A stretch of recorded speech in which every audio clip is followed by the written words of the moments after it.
Welcome to Sleep Audiobooks. If you would like our Better Sleep Quick Guide filled with proven techniques to improve sleep, sign up to our mailing list at sleepaudiobooks.com and we'll send the PDF as a thank you. Subscribing and leaving a comment helps this channel more than you know, so please feel free to offer suggestions for future audiobooks or to just say hi. Thank you for listening. We hope you have an excellent night's sleep. This is Sleep Audiobooks.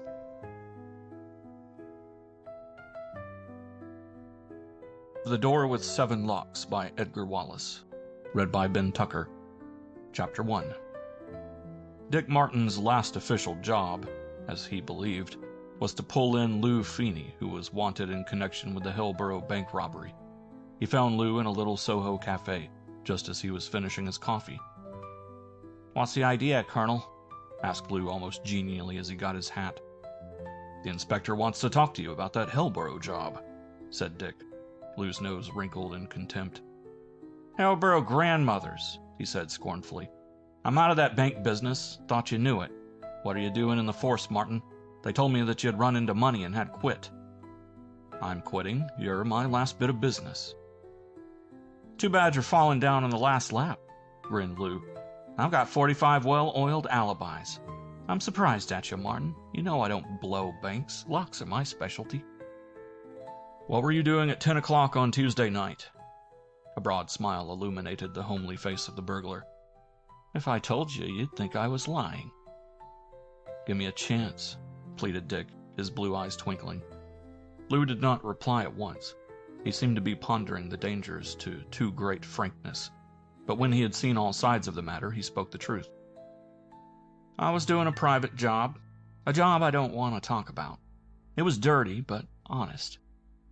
"And were you well paid?" asked his captor, polite but incredulous. "I was. I got 150 pounds on account. That makes you jump, but it is the truth. I was picking locks, certainly the toughest locks I've ever struck, and it was a kind of horrible job I wouldn't do again for a carload of money." "You don't believe me, but I can prove that I spent the night at the Royal Arms, Chichester, that I was there at 8 o'clock to dinner and at 11 o'clock to sleep.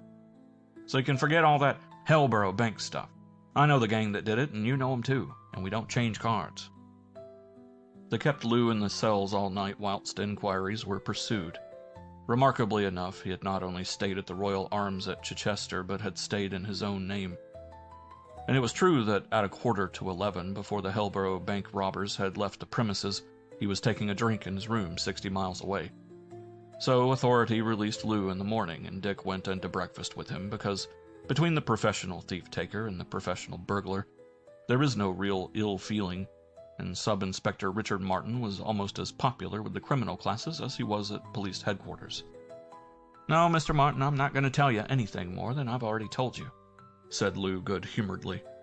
"And when you call me a liar, I'm not so much as hurting my feelings. I got 150 pounds, and I'd have got 1,000 if I'd pulled it off. You can guess all round it, but you'll never guess right." Dick Martin was eyeing him keenly. "You've got a good story in your mind. Spill it," he said. He waited suggestively, but Lou Feeney shook his head. "I'm not telling. The story would give away a man who's not a good fellow and not one I admire, but I can't let my personal feelings get the better of me, and you'll have to go on guessing. And I'm not lying. I'll tell you how it happened." He gulped down a cup of hot coffee and pushed cup and saucer away from him. "I don't know this fellow who asked me to do the work, not personally. He's been in trouble for something or other, but that's no business of mine. One night he met me, introduced himself, and I went to his house." He shivered. "Martin, a crook is a pretty clean man, at least all the crooks I know. And thieving's just a game with two players, me and the police. If they snooker me, good luck to them. If I can beat them, good luck to me. But there's some dirt that makes me sick, just makes my stomach turn over. When he told me the job he wanted me for, I thought he was joking, and my first idea was to turn it in right away. But I'm just the most curious creature that ever lived, and it was a new experience, so, after a lot of thinking, I said yes. Mind you, there was nothing dishonest in it. All he wanted to do was take a peep at something. What there was behind it, I don't know. I don't want to talk about it, but the locks beat me." "A lawyer's safe?" suggested the interested detective. The other shook his head. He turned the subject abruptly, spoke of his plans. He was leaving for the United States to join his brother, who was an honest builder. "We're both going out of the game together, Martin," he smiled. "You're too good a man for a policeman, and I'm too much of a gentleman to be on the crook. I shouldn't be surprised if we met one of these days." Dick went back to the yard to make, as he thought, a final report to his immediate chief. Captain Sneed sniffed. "That Lou Finney couldn't fall straight," he said. "If you dropped him down a well, he'd wear away the brickwork. Honest robber, he's got that out of a book. You think you've finished work, I suppose?" Dick nodded. "Going to buy a country house and be a gentleman, ride to hounds and take duchesses and to dinner. What a hell of a life for a grown man." Dick Martin grinned at the sneer. He wanted very little persuasion to withdraw his resignation. Already he was repenting, and despite the attraction of authorship which beckoned ahead, he would have given a lot of money to recall the letter he had sent to the commissioner. "It's a queer thing how money ruins a man," said Captain Sneed sadly. "Now, if I had a 6-figure legacy, I should want to do nothing." His assistant might sneer in turn. "You want to do nothing anyway," he said. "You're lazy, Sneed, the laziest man who ever filled a chair at Scotland Yard." The fat man who literally filled and overflowed the padded office chair in which he half sat and half lay, a picture of inertia, raised his reproachful eyes to his companion. "Insubordination," he murmured.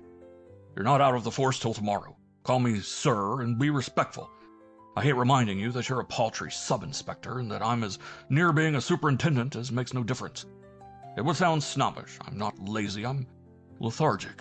It's a sort of disease." "You're fat because you're lazy, and you're lazy because you're fat," insisted the lean-faced young man.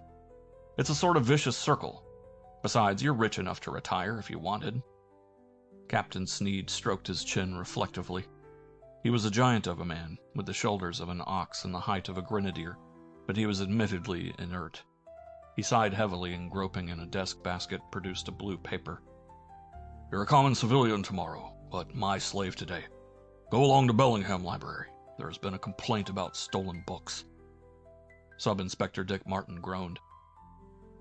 "It's not romantic, I admit," said his superior with a slow, broad smile.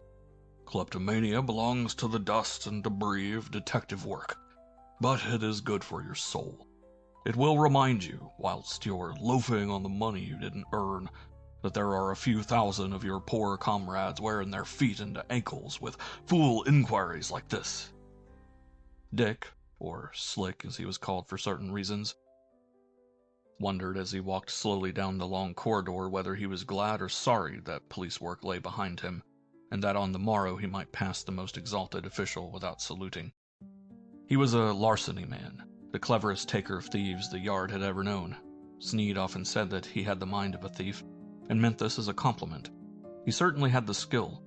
There was a memorable night when, urged thereto by the highest police official in London, he had picked the pocket of a Secretary of State, taken his watch, his pocketbook, and his private papers, and not even the expert watchers saw him perform the fell deed. Dick Martin came to the Yard from Canada, where his father had been governor of a prison. He was neither a good guardian of criminals or youth. Dick had the run of the prison, and could take a stick pin from a man's cravat before he had mastered the mysteries of algebra. Peter Dubois, a lifer, taught him to open almost any kind of door with a bent hairpin.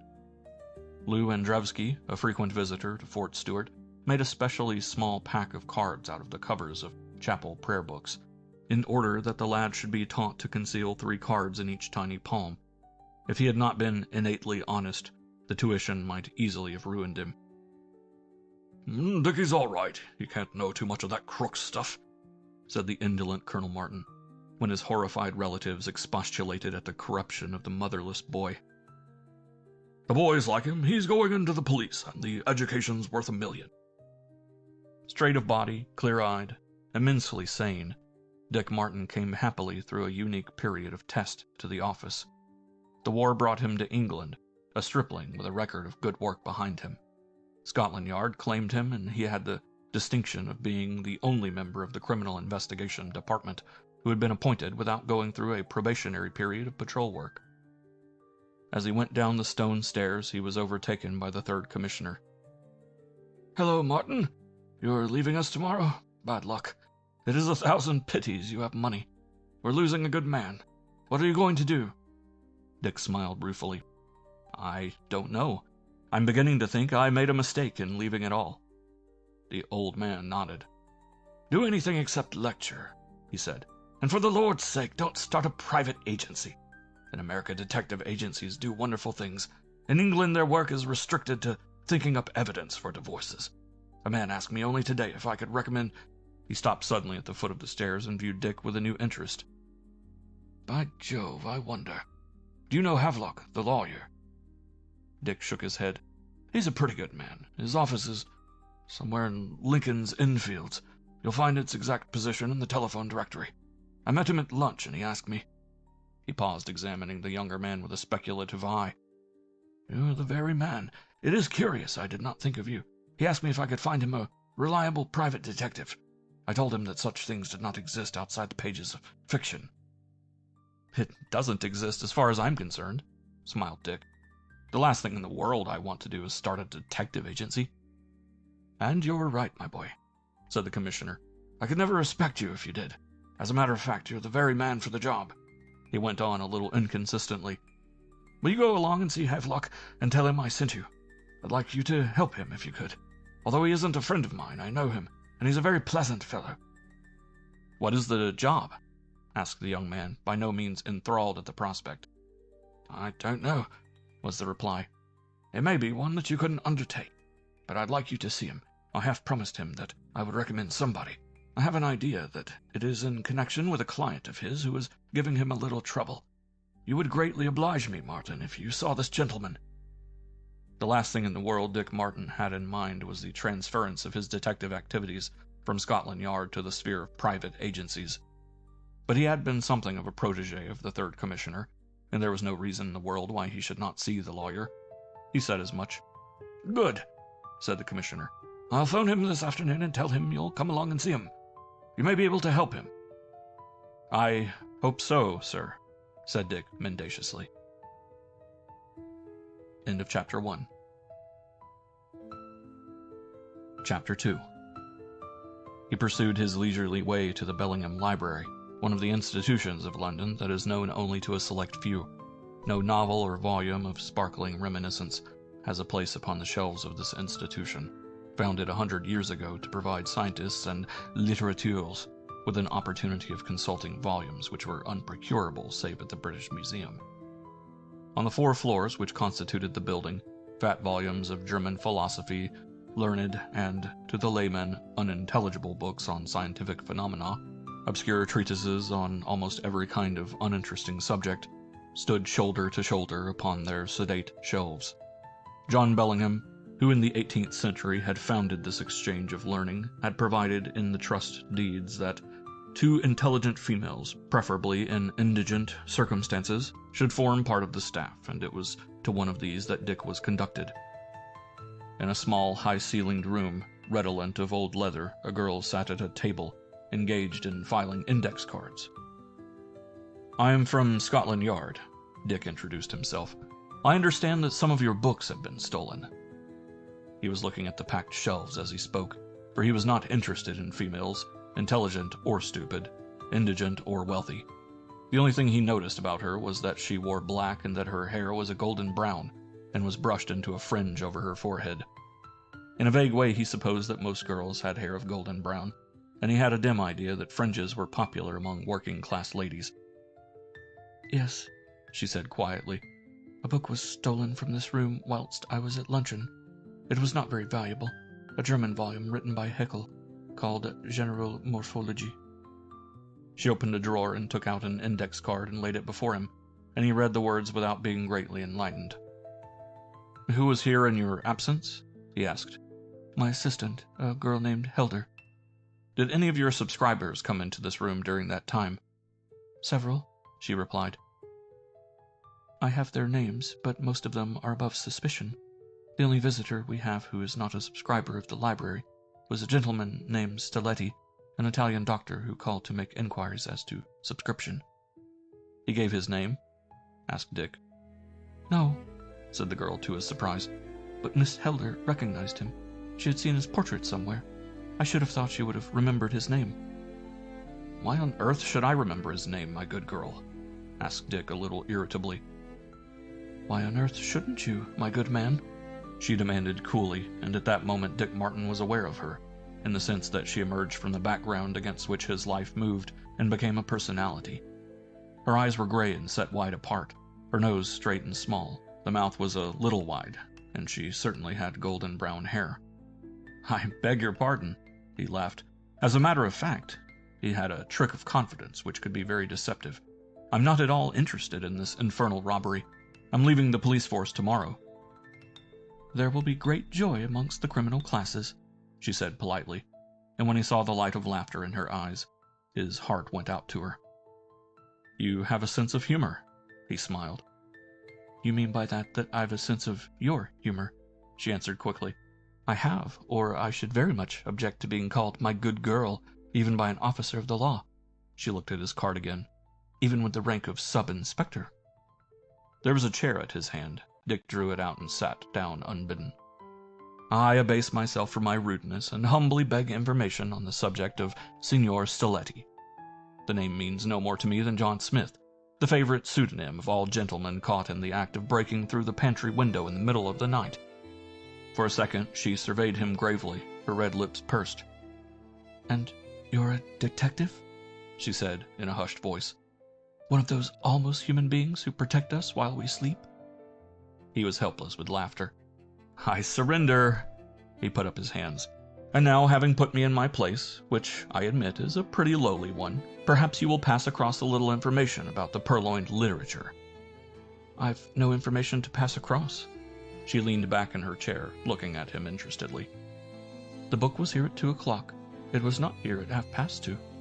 There may be fingerprints on the shelf, but I doubt it, because we keep 3 chair ladies for the sole purpose of cleaning up fingerprints." "But who is Stiletti?" She nodded slowly. "That was why I expressed a little wonder about your being a detective," she said. "My assistant tells me that he is known to the police. Would you like to see his book?" "Has he written a book?" he asked in genuine surprise. She got up, went out of the room, and returned with a thin volume plainly bound. He took the volume in his hand and read the title. "New Thoughts on Constructive Biology by Antonio Stiletti." Turning the closely printed leaves, broken almost at every page by diagrams and statistical tables, he asked, "Why did he get into trouble with the police? I didn't know that it was a criminal offense to write a book." "It is," she said emphatically, "but not invariably punished as such.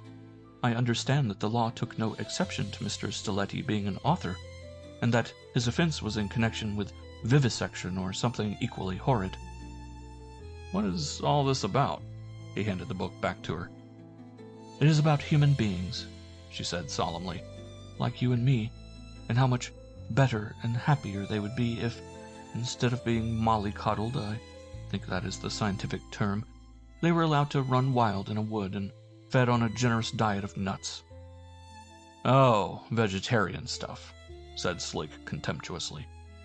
"Not exactly vegetarian, but perhaps you would like to become a subscriber and read it for yourself." And then she dropped her tone of banter.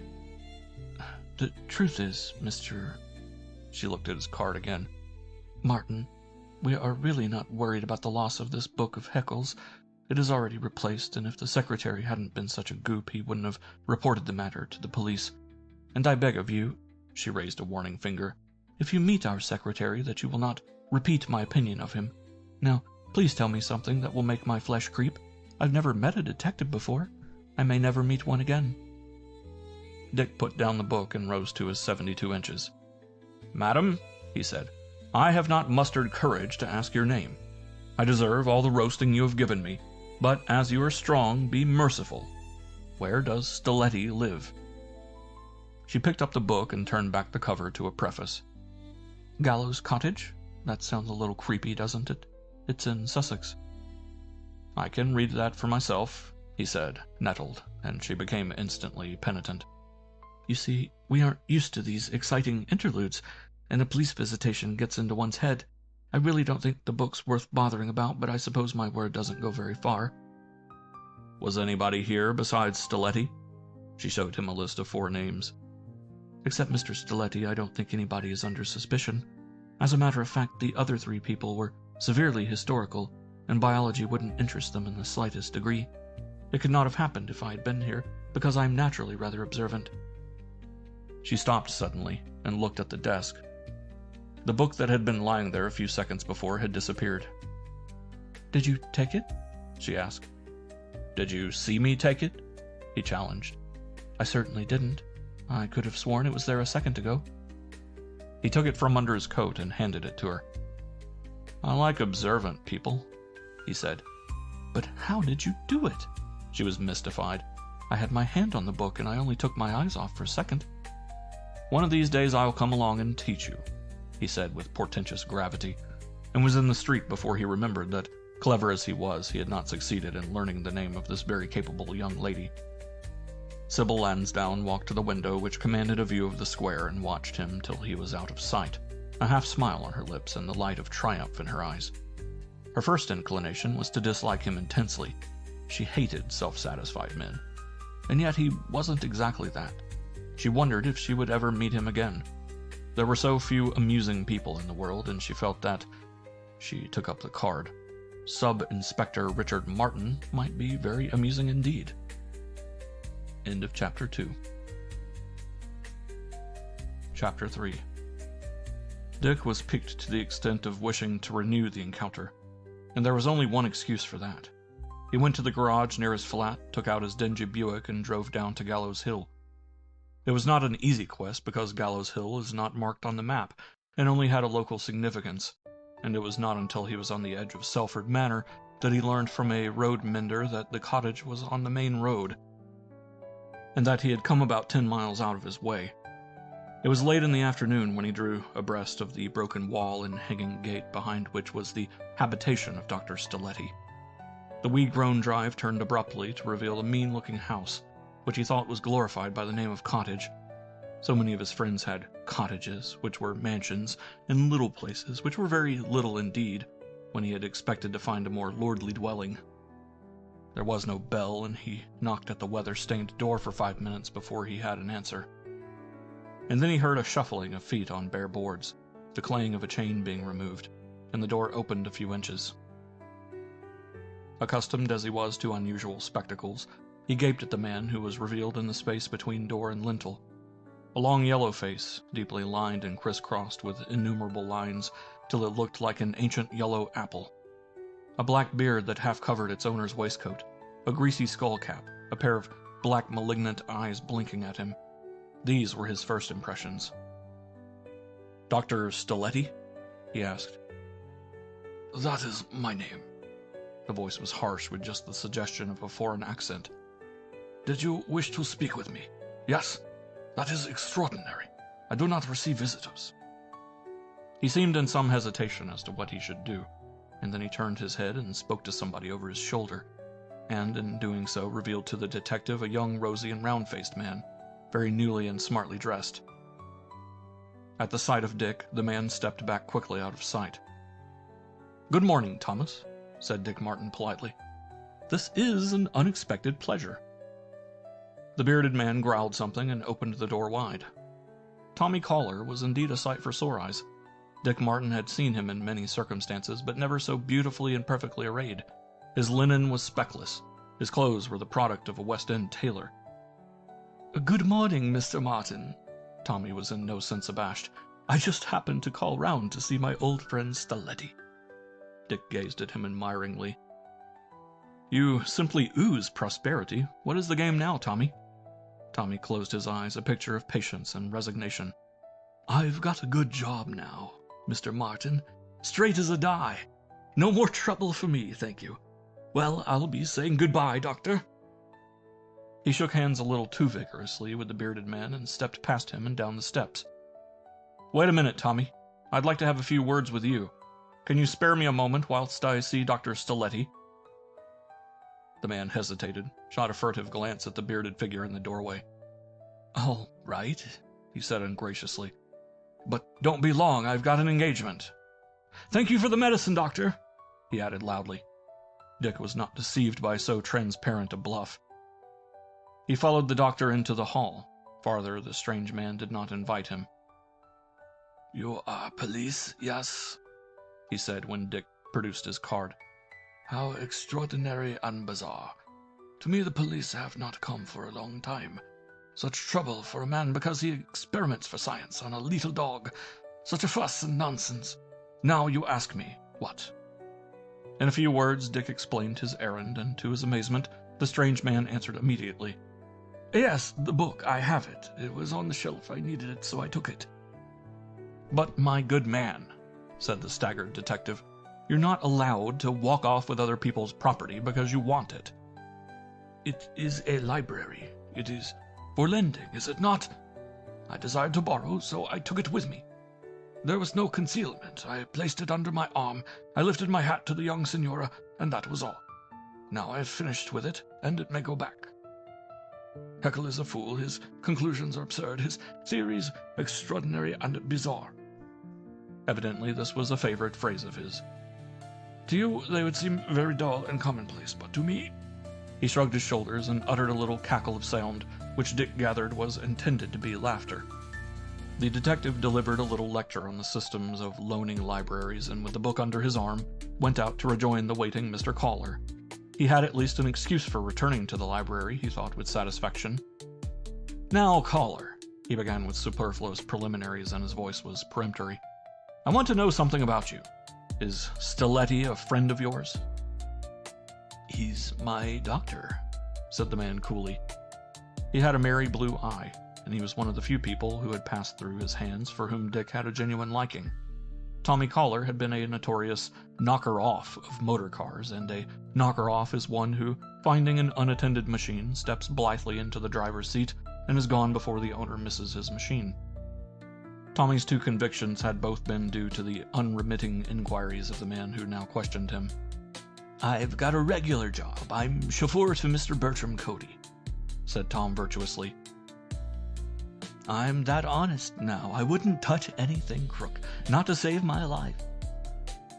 Where does Mr. Cody live when he's at home? Asked Dick, unconvinced. Wild House. It's only a mile from here. You can step over and ask if you like. Does he know about your sad past? Dick questioned delicately. He does. I told him everything. He says I am the best chauffeur he ever had. Dick examined the man carefully. Is this the uniform that your employee prefers? I'm going on a holiday, to tell you the truth, said Mr. Caller. The governor is pretty good about holidays. Here's the address if you want it. He took an envelope from his pocket, addressed to himself, courtesy of Bertram Cody, Esquire, Wild House, Southweld, Sussex. They treat me like a lord, he said, not without truth. And a more perfect lady and gentleman than Mr. and Mrs. Cody you'd never hope to see. Fine, said the skeptical Richard. Forgive these embarrassing questions, Tommy, but in my bright lexicon there is no such word as reform. I don't know your friend, but you've got it wrong, said Tommy hazily. Martin offered him a lift, but this was declined, and the detective went back along to London, and, to his annoyance, arrived at the library half an hour after the girl had left. It was too late, he thought, to see Mr. Havelock of Lincoln's Inn Fields, and in point of fact the recollection of that engagement brought with it a feeling of discomfort. His plans were already made. He intended spending a month in Germany before he returned to the work which he had promised himself, a volume on thieves and their methods, which he thought would pleasantly occupy the next year. Dick, without being extremely wealthy, was in a very comfortable position. Sneed had spoken of a 6-figure legacy and was nearly right, although the figures were dollars, for his uncle had been a successful cattle farmer of Alberta.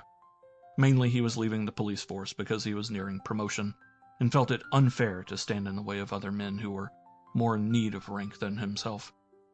Police work amused him. It was his hobby and occupation, and he did not care to contemplate what life would be without that interest. He had turned to go into his flat when he heard a voice hail him, and he turned to see the man whom he had released that morning crossing the road in some haste. Ordinarily, Lou Feeney was the coolest of men, but now he was almost incoherent. "Can I see you, Slick?" he asked, a quiver in his voice, which Dick did not remember having heard before. "Surely you can see me. Why? Is anything wrong?" "I don't know. The man looked up and down the street nervously. "I'm being trailed." "Not by the police, that I can swear," said Dick. "Police?" said the man impatiently. "Do you think that would worry me? No, it's the fellow I spoke to you about. There's something wrong in that business. Slick, I kept one thing from you. While I was working, I saw this guy slip a gun out of his hip and drop it into his overcoat pocket. He stood holding it all the time I was working, and it struck me then that if I got that door open, there'd have been no chance of my ever touching the 1,000. Halfway through, I said I wanted to go out, and once outside, I bolted. There was something that chased me. God knows what it was, a sort of animal. And I hadn't got a gun. I never carry one in this country because the judge piles it on if you're caught with a barker in your pocket." All the time they had been speaking, they were passing through the vestibule and up the stairs to Slick's flat, and, without invitation, the burglar followed him into the apartment. He led the man into his study and shut the door. "Now, Lou, let me hear the truth. What was the work you were doing on Tuesday night?" Lou looked round the room, out of the window, everywhere except at Dick. Then, "I was trying to open a dead man's tomb," he said in a low voice. End of Chapter 3. Chapter 4. There was a silence of a minute. Dick looked at the man, hardly believing his ears. "Trying to open a dead man's tomb," he repeated. "Now sit down and tell me all about it, Lou." "I can't yet. I'm scared," said the other doggedly. "This man is hell, and I'd soon as face the devil as go through another night like I had on Tuesday." "Who is the man?" "I won't tell you that," said the other sullenly. "I might at the end, but I won't tell you now. If I can find a quiet place, I'm going to write it all out and have it on paper in case anything happens to me." He was obviously laboring under a sense of unusual excitement, and Dick, who had known him for many years, both in England and in Canada, was amazed to see this usually phlegmatic man in such a condition of nerves. He refused to take the dinner that the old housekeeper served, contenting himself with a whiskey and soda, and Dick Martin thought it wise not to attempt to question him any further.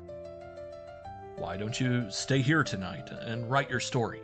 I won't ask you for it, but you'll be as safe here as anywhere." That idea seemed already to have occurred to the man, for he obeyed instantly, and Dick gathered that he had some such scheme in his mind. Dinner was nearly through when the detective was called away to the phone. "Is that Mr. Martin?" The voice was that of a stranger. "Yes," replied Dick. "I'm Mr. Havelock. The commissioner sent me a message this evening, and I was expecting you to call at my office. I wonder if you could see me tonight." There was anxiety and urgency in the tone. "Why, surely," said Dick. "Where are you living?" 907 Acacia Road, St. John's Wood. I'm very near you. A taxi would get you here in 5 minutes. Have you dined? I was afraid you had. Will you come up to coffee in about a quarter of an hour?" Dick Martin had agreed before he realized that his guest and his strange story had to be considered. The startling announcement of Lou Feeney had changed his plans, yet it might be advisable to leave the man to write his story. He called his housekeeper aside and dismissed her for the night. Feeney, alone in the flat, might write his story without interruption. The man readily agreed to his suggestion, seemed in fact relieved at the prospect of being alone, and a quarter of an hour later Mr. Martin was ringing the bell of an imposing house that stood in its acre of garden in the best part of St. John's Wood. An elderly butler took his stick and hat and conducted him into a long dining room, furnished with quiet taste. Evidently Mr. Havelock was something of a connoisseur, for of the 4 pictures that hung on the wall, Dick accurately placed one as being by Corot, and the big portrait over the carved mantelpiece was undoubtedly a Rembrandt. The lawyer was dining in solitary state at the end of a long polished table. A glass of red wine stood at his elbow. A long thin cigar was between his teeth. He was a man between 50 and 60, tall and rather thin. He had the brow and jaw of a fighter, and his iron-gray side whiskers gave him a certain ferocious appearance. Dick liked him, for the eyes behind his horn-rimmed spectacles were very attractive. "Mr. Martin, eh?" He half rose and offered his firm, thin hand. "Sit down. What will you drink? I have a porter here that was laid down for princes. Walters, give Mr. Martin a glass." He leaned back in his chair, his lips pursed, and regarded the young man fixedly. "Oh, you're a detective, eh?" It sounded reminiscent of an experience he had had that morning, and Dick grinned.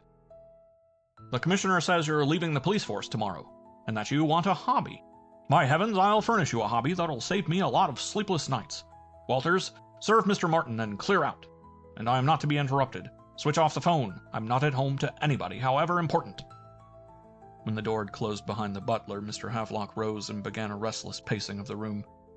He had a quick, abrupt, almost offensively brusque manner, jerking out his sentences accusatively. "I'm a lawyer. You probably know my name, though I've never been in a police court in my life.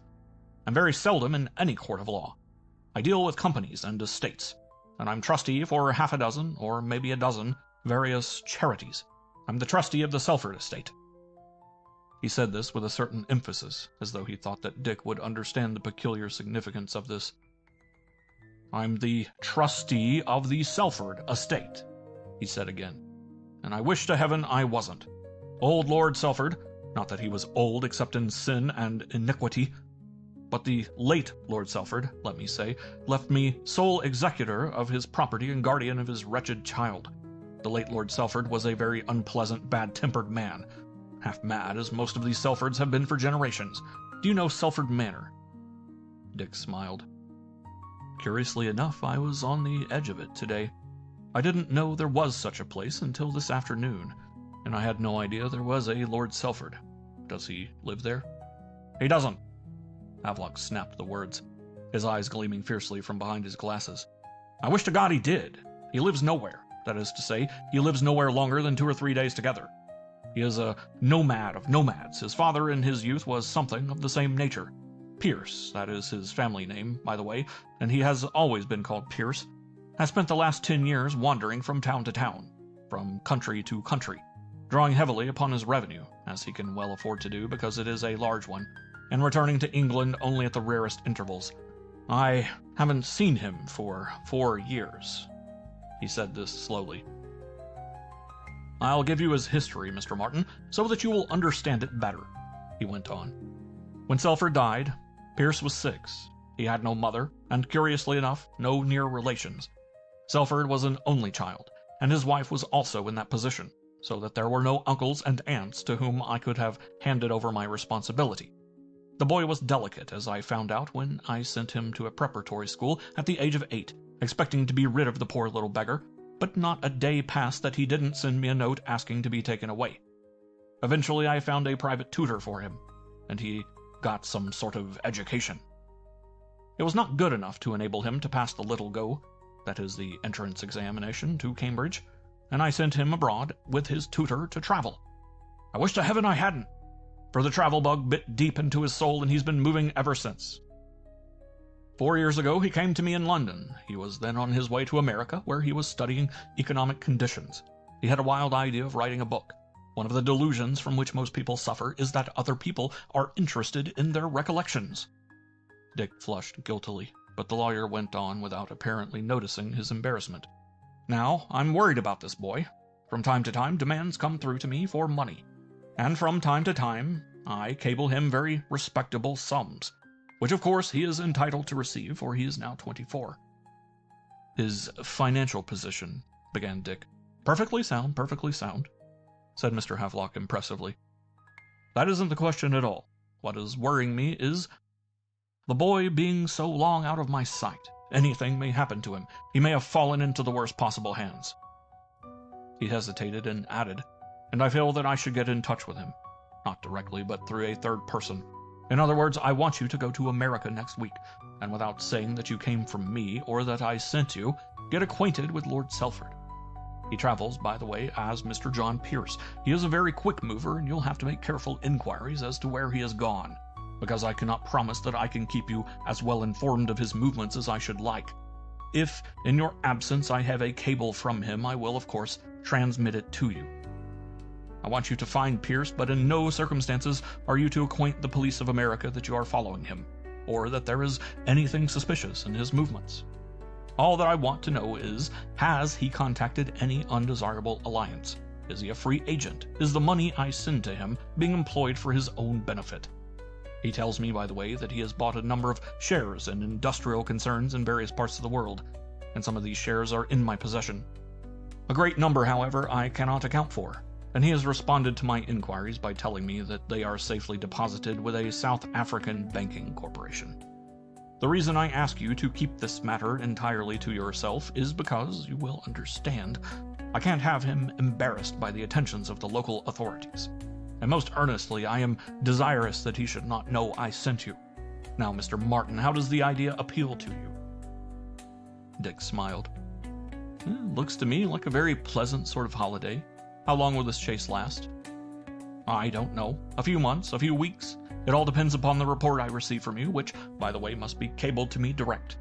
I have a very free hand, and I can allow you the limit of expenses, in addition to which I will pay you a handsome fee."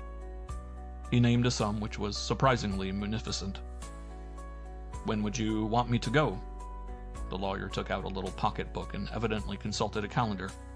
"Today is Wednesday. Suppose you leave next Wednesday by the Cunarder. At present he is in Boston, but he tells me that he is going to New York, where he will be staying at the Commodore. Boston is a favorite hunting ground of his." His lips twitched. "I believe he intends sparing a chapter to the American War of Independence," he said dryly. "And naturally Boston will afford him an excellent center for that study." "One question," said Dick as he rose to go. "Have you any reason to suppose that he has contracted, as you say, an undesirable alliance? In other words, has married somebody that he shouldn't have married?" "No reason at all, except my suspicious mind," smiled Havelock. "If you become friendly with him, as I am perfectly sure with an effort you could succeed in doing, there are certain things I would like you to urge upon him. The first of these is that he comes back to England and takes his seat in the House of Peers. That is very essential. Then I should like him to have a London season, because it's high time he was married and off my mind. Selford Manor is going to ruin for want of an occupant. It is disgraceful that a fine old house like that should be left to the charge of a caretaker. Anyway, he ought to come back to be buried there," he added, with a certain grim humor. And Dick did not quite understand the point of this remark until 8 months later. The task was, in Dr. Stiletti's words, extraordinary and bizarre, but it was not wholly unusual. Indeed, the first thought he had was its extreme simplicity. The commission was really a holiday on a grand scale, and something of his regret at leaving Scotland Yard was expunged by the pleasant prospect. It was 9 o'clock on this wet October night when he came into Acacia Road. There was not a cab in sight, and he had to walk half a mile before he reached a rank. Letting himself into his flat, he found it in darkness, and to his surprise, Feeney had gone. The remains of the dinner were on the table. He had told the housekeeper that he would clear the board. But one corner of the tablecloth had been turned up, and there were on the cleared space half a dozen sheets of paper and a fountain pen. Evidently Lou intended returning, but though Dick Martin waited up until 2 o'clock, there was no sign of the grave robber. For some reason, Feeney had changed his mind. At 10:30 the next morning he called at the library with his book. The girl looked up with a little laugh as he came in. "I admit I'm a good joke," he said ruefully. "Here is your book. It was taken by an ignorant foreigner who believed that loaning libraries are run on rather haphazard lines." She stared at the book. "Really, you are most impressive, Mr. Martin. Please tell me how you did it." "Sheer deduction," he said gaily. "I knew the man who took it was a foreigner because you told me so. I guessed his address because you gave it to me, and I recovered the book by the intricate process of asking for it." "Wonderful," she breathed, and they laughed together. There was a small excuse for his lingering, yet he contrived, as she hinted rather plainly, to hinder her for the greater part of an hour. Happily, the patrons of the Bellingham Library were not early risers, and she had the best part of the morning to herself. "I'm going abroad next week for a few months," he said carelessly. "I don't know why I'd tell you, but I thought possibly you would be interested in foreign travel." She smiled to herself. "You are certainly the naivest detective I have ever met. In fact, the only detective I have ever met," she added. Then, seeing his obvious discomfiture, she became almost kind. "You see, Mr. Martin, I have been very well brought up." Even in her kindness, her irony made him wince. "Which means that I am fearfully conventional. I wonder if you can guess how many men one meets in the course of a week who try to interest you in their family affairs. I'm not being unkind, really," she smiled as he protested. I've been rather a brute. I'm awfully sorry, said Dick frankly, and I deserve all the roasting you give me. But it's very natural that even a humble detective officer should wish to improve an acquaintance with one who, if I may say so without bringing a blush to your maiden cheeks, has a singularly attractive mind. And now let us all be complimentary, she said, though the color in her face was heightened and her eyes were a little brighter.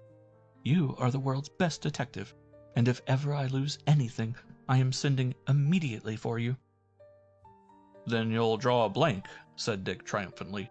I'm leaving the force and becoming a respectable member of society tomorrow, Miss... She did not attempt to help him. Then suddenly he saw a look of understanding come to her face. You're not the man that Mr. Havelock is sending to look for my relative, are you? Your relative? He asked in amazement.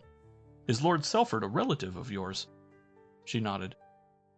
He's a 42nd cousin. Heaven knows how many times removed.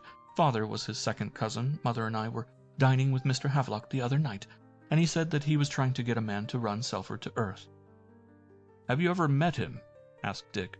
She shook her head. No, but my mother knew him when he was a small boy. I think she saw him once. His father was a horror. I suppose Mr. Havelock has told you that. I am assuming that my guess is right. You are going in search of him. Dick nodded. That was the sad news I was trying to break to you, he said. At that moment their tete-a-tete was interrupted by the arrival of an elderly gentleman with a vinegary voice who Dick guessed was the secretary. He went back to Scotland Yard to find Captain Sneed, who had been absent when he had called on the phone that morning. Sneed listened without comment to the extraordinary story of Lou Feeney's midnight occupation. It certainly sounds like a lie, and anything that sounds like a lie generally is a lie, he said. Why didn't Feeney stay if he got this thing on his conscience? And who was chasing him? Did you see anybody? Nobody, said Dick. But the man was afraid, and genuinely so. Humph, said Sneed and pressed a bell. To the clerk who answered. Send a man to pick up Feeney and bring him here. I want to ask him a few questions, he said. And then calling the man back. You know his address, Dick. Go along and see if you can unearth him. My term of service expires at 12 today. Midnight, said Sneed laconically. Get busy. Lou Feeney lived in Great Queen Street, at a lodging he had occupied for years, but his landlady could give no information. Feeney had left the previous afternoon somewhere about 5 and had not returned. A haunt of the burglar was a small club, extensively patronized by the queer class which hovers eternally on the rim of the law. Feeney had not been there. He usually came in to breakfast and to collect his letters. Dick saw a man who said he had had an engagement with Feeney on the previous night, and that he had waited until 12. Where am I likely to find him? Here, however, no information was forthcoming. Dick Martin's profession was as well known as Mr. Feeney's. He reported the result of his visits to Sneed, who for some reason took a more serious view of the whole matter than Dick had expected. I'm believing it now, that grave-robbing story, said Sneed. And certainly it's remarkable if Lou was upset because nothing short of an earthquake would raise a squeal with him. Maybe he's at your flat. When Dick got home, the flat was empty. His housekeeper had neither seen nor heard from the visitor. The detective strolled into his bedroom, pulled off his coat, intending to put on the old shooting jacket he wore when he was writing, for he had a number of reports to finish before he made his final exit from the yard. The coat was not hanging up where it was usually kept, and he remembered that his housekeeper had told him that she had put it in the bureau, a tall piece of mahogany furniture where his 4 suits were invariably hung on hangers. Without a thought, he turned the handle of the bureau door and pulled it open.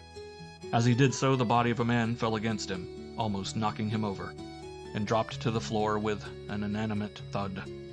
It was Lou Feeney, and he was dead. End of Chapter 4. Chapter 5. The Big Five at Scotland Yard filled Dick Martin's dining room, waiting for the verdict of the medical man who had been hastily summoned. The doctor came in a few minutes. So far as I can tell by a superficial examination, he said, he's been dead for some hours, and was either strangled or else his neck was broken. In spite of his self-control, Dick shivered. He had slept in the room that night where, behind the polished door, lay that ghastly secret. There was no sign of a struggle, Martin? Asked one of the officers. None whatever, said Dick emphatically. I am inclined to agree with the doctor. I should think that he was struck by something heavy and killed instantly. But how they got into the flat, God knows. Inquiries of the girl who worked the night elevator were unsatisfactory, because she could remember nobody having come into the flat after Dick had gone out. The 6 detectives made a minute examination of the premises. There's only one way he could have come in, said Sneed when the inspection was over, and that is through the kitchenette. There was a door in the kitchen leading to a tiny balcony by the side of which ran an outside service lift, used, as Dick explained, to convey tradesmen's parcels from the courtyard below, and worked from the ground level by a small handle and winch. You don't remember if this kitchen door was bolted? Asked Sneed. The troubled young man explained that he had not been in the kitchen after his return on the previous night, but his housekeeper, who was hovering tearfully in the background, volunteered the information that the door was open when she had come in that morning. Dick looked down into the yard. The flat was 60 feet from the ground, and although it was possible that the intruder had climbed the ropes of the service lift, it seemed a feat beyond the power of most burglars. He gave you no indication as to who the man was he feared? Asked Sneed when the rest of the yard officers had gone back to headquarters. No, Dick shook his head. He told me nothing. He was scared, and I'm sure his story was perfectly true, namely that he was engaged to rob a grave, and that he had had an idea that the men who made the engagement would have killed him if he had succeeded in his task. Dick went down to Lincoln's Inn Fields that morning and had an interview with Mr. Havelock, who had already read the account in the evening newspapers, though Lou's strange story was suppressed by the police even at the inquest. Yes, I was afraid this might interfere with our plans, but I'm not particular to a week or two, and if you must remain behind for inquiries, I will still further extend the period. Though in a sense the matter is urgent, it is not immediately so. There was a conference of yard officials, and it was agreed that Dick should be allowed to leave England immediately after the inquest unless an arrest was made, on the understanding that he was to keep in touch with headquarters, so that, should the murderer be found, it would be possible for him to return to give evidence at the trial. This arrangement he conveyed to Mr. Havelock. The inquest was held on Friday, and after Dick's evidence, adjourned for an indefinite period. On Saturday morning at 12 o'clock, he left England, on the wildest chase that any man had ever undertaken, and behind him, did he but know it, stalked the shadow of death. End of Chapter 5. Chapter 6. When Dick Martin left England on his curious quest, the Feeney murder bulked largely in the newspapers, and almost as largely in his mind. There were other thoughts and other fancies to occupy the voyage, and, long after the memory of the murdered cracksman had faded, there remained with him the vision of 2 gray eyes that were laughing at him all the time, and the sound of a low, sweet, teasing voice. If he had only had the sense to have discovered her name before he left, he might have written to her, or at least sent her picture postcards of the strange lands through which he traveled. But in the hurry of his departure, and occupied as he was with the Feeney crime, though he played no official part in the inevitable inquiries which followed, he had neither the time nor the excuse to call upon her. A letter addressed to the pretty lady with the gray eyes at the Bellingham Library might conceivably reach her, if there were no other lady employed in the building who also was favored with eyes of that hue. On the other hand, he argued this quite gravely as though it were an intelligent proposition, she might conceivably be annoyed. From Chicago he sent a letter to the secretary of the library, enclosing a subscription, though he had no more need of scientific volumes than of a menagerie of wild cats. But he had hoped that he would see her name on the receipt. It was not until the letter was posted that he realized that by the time the receipt returned to Chicago he would be thousands of miles away, and cursed himself for his folly. Naturally, he heard nothing from Sneed, and was compelled to depend upon such stray English papers as came his way to discover how the Feeney mystery had developed. Apparently the police had made no arrest, and the record of the crime had dwindled to small paragraphs in odd corners of the newspapers. He came to Cape Town from Buenos Aires, to miss his man by a matter of days, and there he had the first cheerful news he had received since his search began. It was a cable from Havelock, asking him to return home at once, and with a joyful heart he boarded the castle boat at the quay. On that day he made his second important discovery, the first having been made in Buenos Aires. In all his travels he had not once come up with the will-o'-the-wisp lordling whom he had followed half round the world, and the zest of the chase had already departed from him.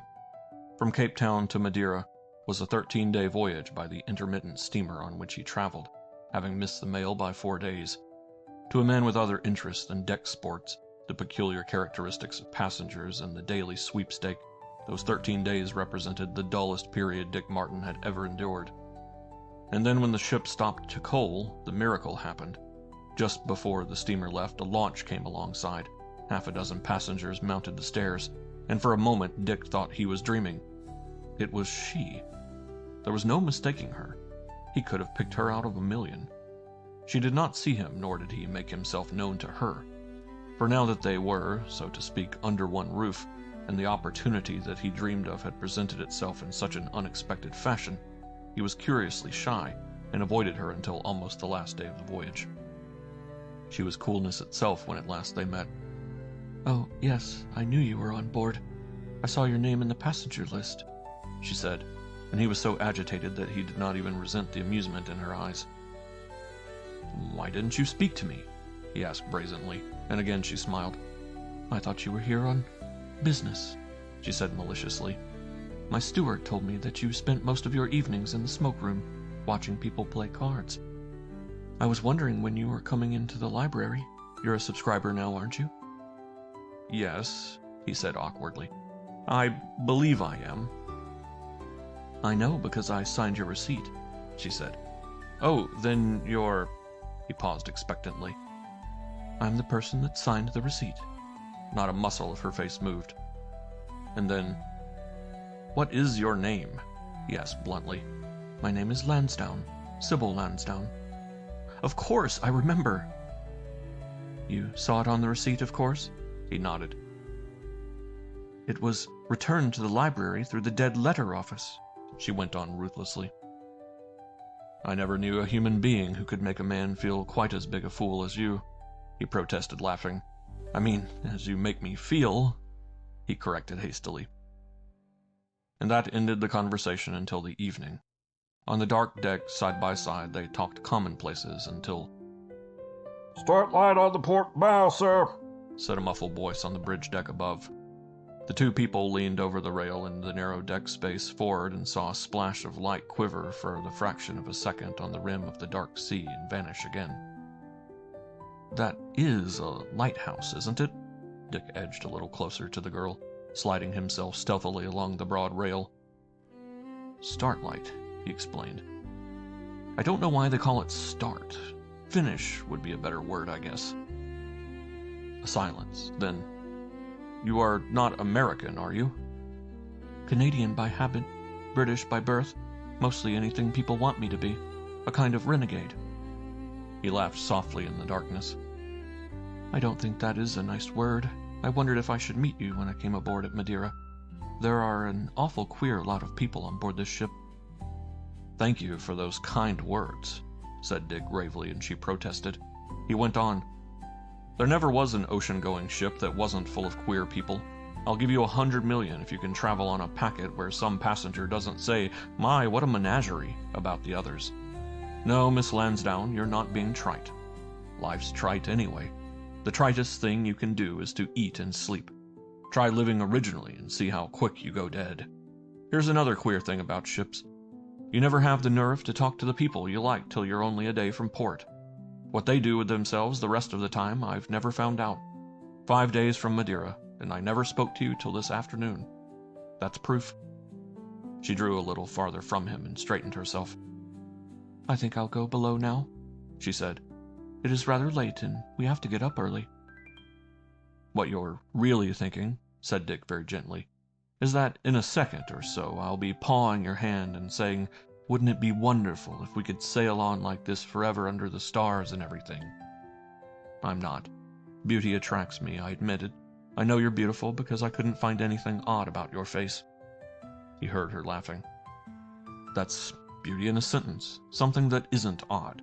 If your nose was fat, and your eyes little and squeamy, and your complexion like one of these maps that show the density of population, I'd have admired you for your goodness of heart, but I shouldn't have raved you into the Cleopatra class. I'll bet she wasn't much to look at, if the truth was known. Are you going abroad again? She turned the talk into a way that was less embarrassing, but regretted the necessity.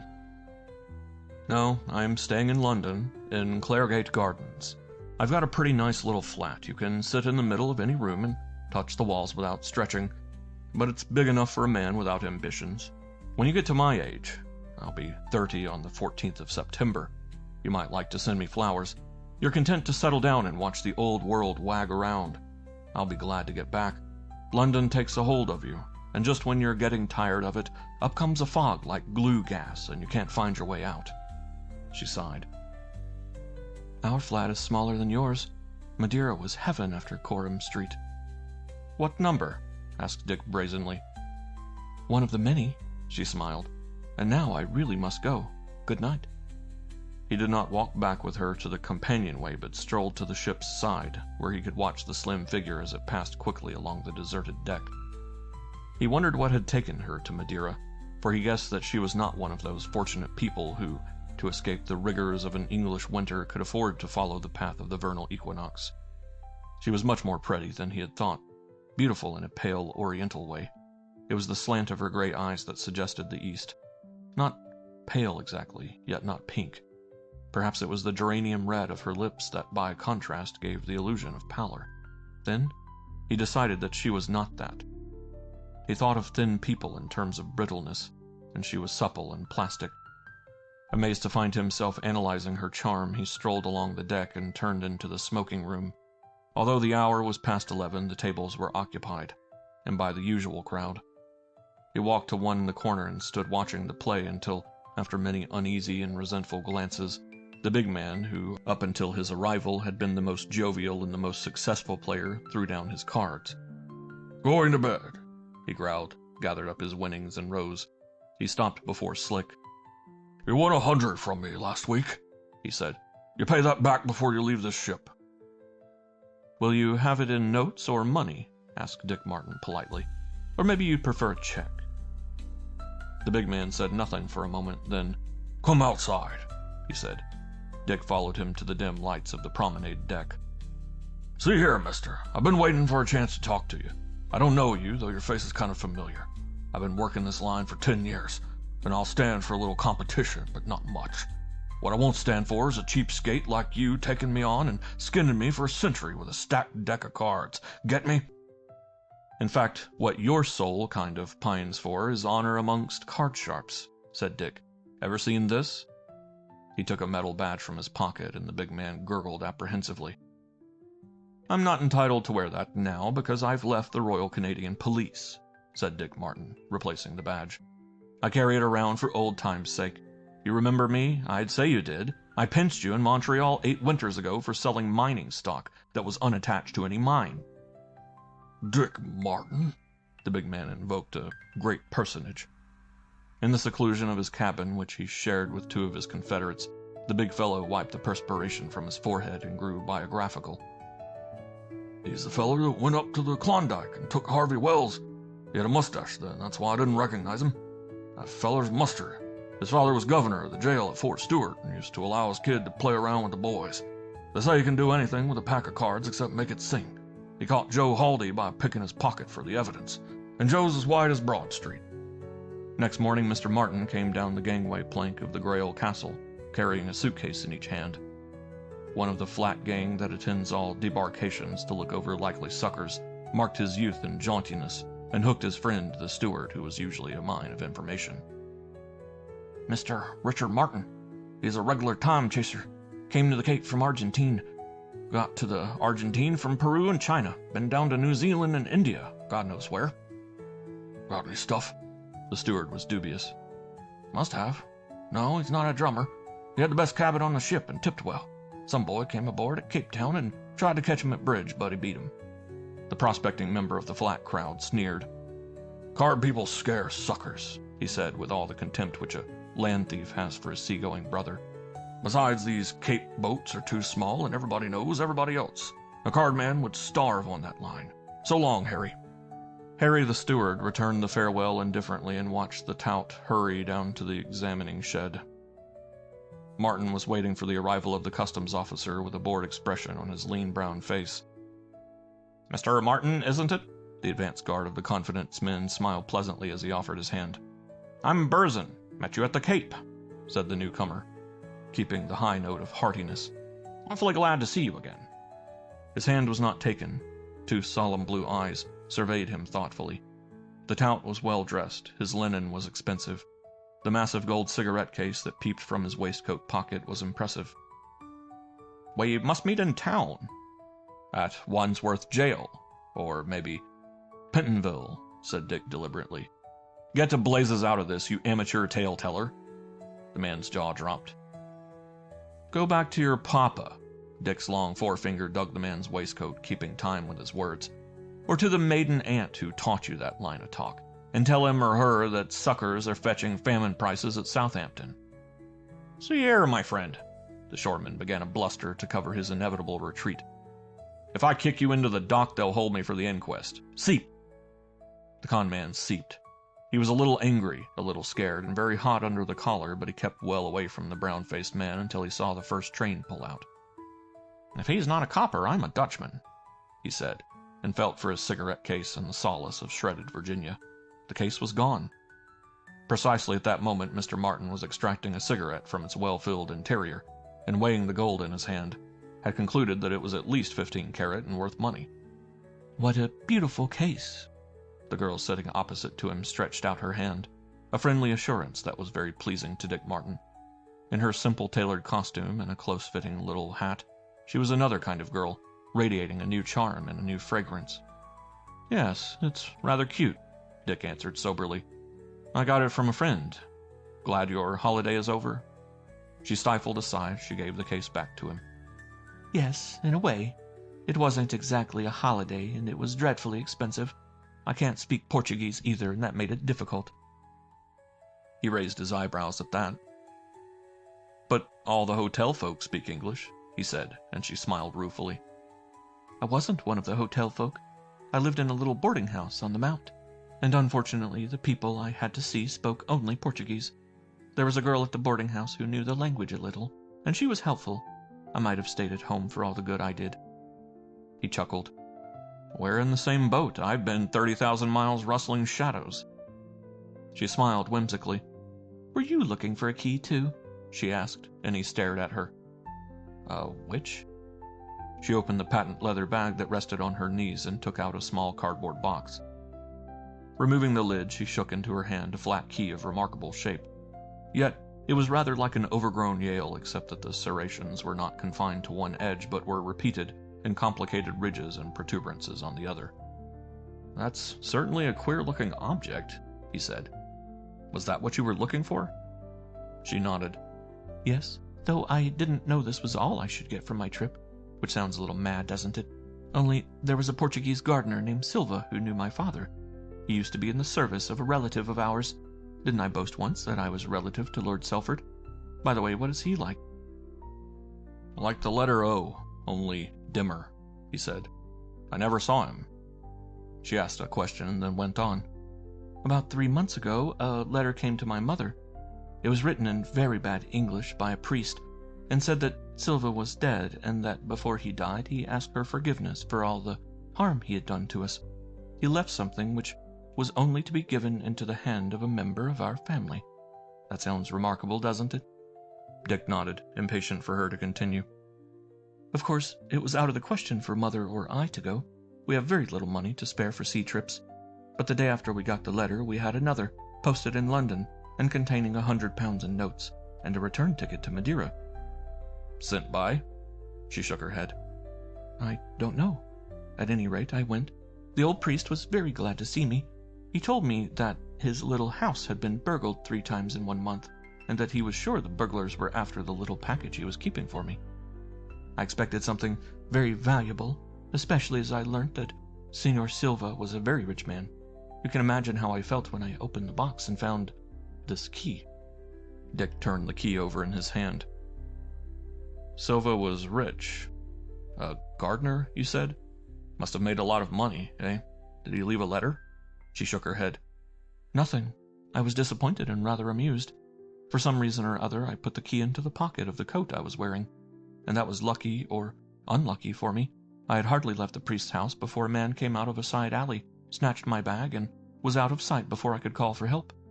There was nothing very valuable in the bag, but it was all very alarming.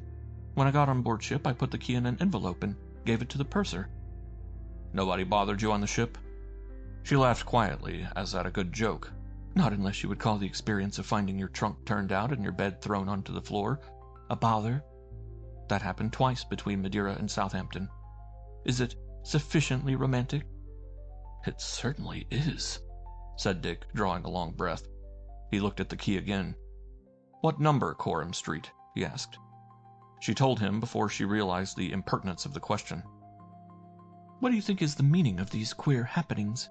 She asked, as he passed the cardboard box back to her. It's surely queer. Maybe somebody wanted that key badly. It seemed to her a very lame explanation. She was still wondering what had made her so communicative to a comparative stranger. When the train ran into Waterloo Station, she felt a little nettled by his casual farewell. A nod, and he had disappeared behind the screen of other passengers and their friends who crowded the platform. It was a quarter of an hour later before she retrieved her baggage from the welter of trunks that littered the vicinity of the baggage van. A porter found her a cab, and she was tipping him when a man brushed past her, jostling her arm whilst a second man bumped into her from the opposite side. Her bag slipped from her hand and fell to the pavement. Before she could stoop, a third man had snatched it from the ground and, quick as lightning, passed it to an unobtrusive little man who stood behind him.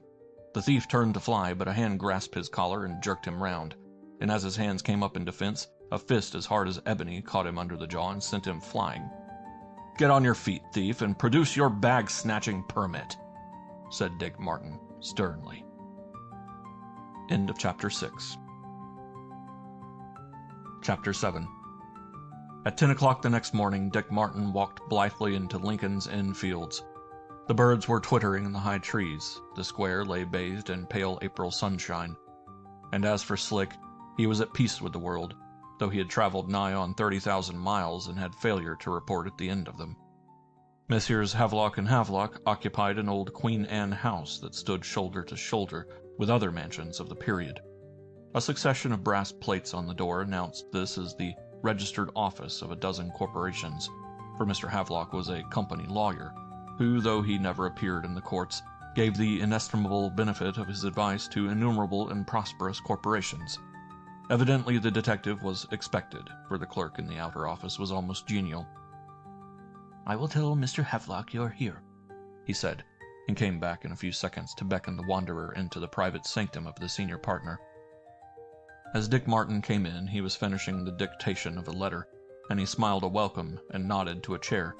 When the dictation was done and the homely stenographer dismissed, he got up from the big writing table, filling his pipe. "So you didn't see him?" he asked. "No, sir. I moved fast, but he was quicker. I got into Rio the day he left. I was in Cape Town just 3 days after he had gone overland to Beira. And then I had your cable." Havelock nodded solemnly, puffing at his pipe. "The erratic devil," he said. "You might have come up with him at Beira. He's there yet."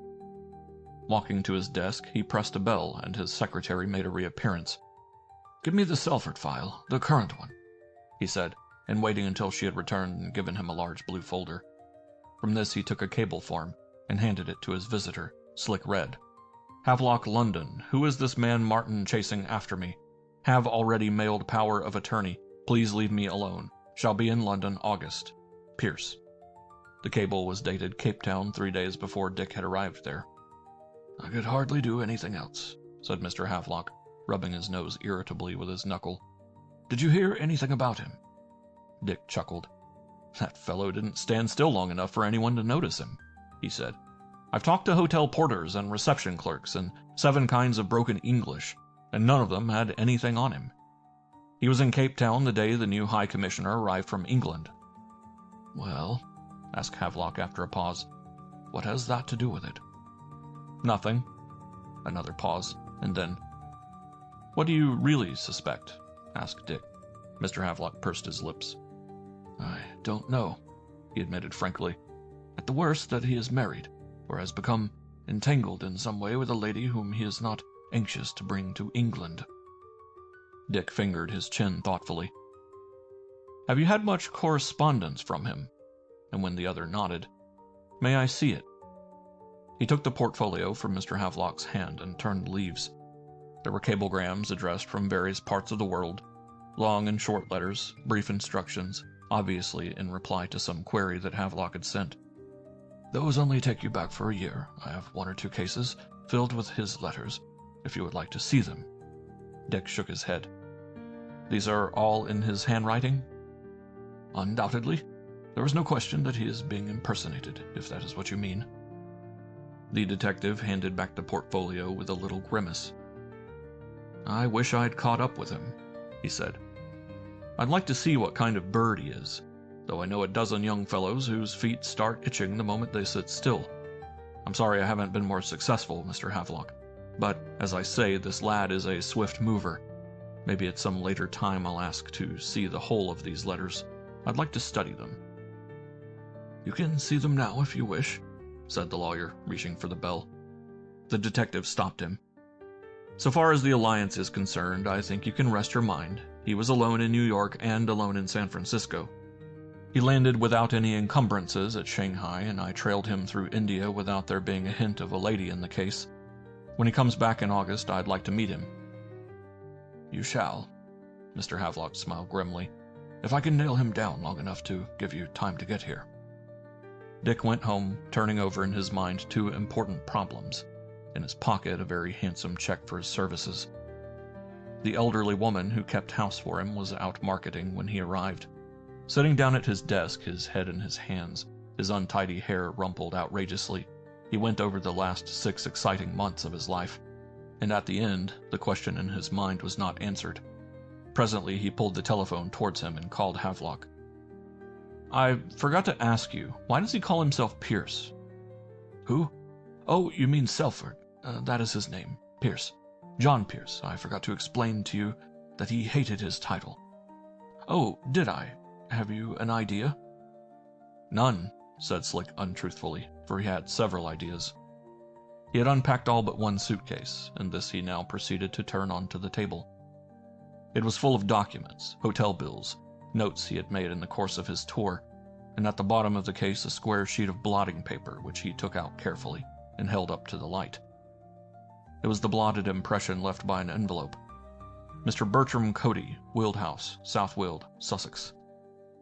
There was no need to refresh his memory, for he had made a very careful note of the name and address. He had found that sheet of blotting paper in the private sitting room at the Plaza Hotel in Buenos Aires, which had been occupied 48 hours before his arrival by the restless Mr. Pierce. Nobody had used the room after he had gone until Dick had asked the hotel manager to show him the suite which his quarry had occupied. He locked away the blotting paper in a drawer of his desk, strolled into his bedroom, and stood for a long time looking at himself in the glass. Call yourself a detective, eh? He demanded of his reflection as his lips curled.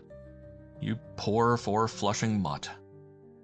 He spent the remainder of the day learning a new card trick that he had picked up on the voyage over, an intricate piece of work consisting of palming a card from the top of the pack and passing it so that it became the 9th card of the pack.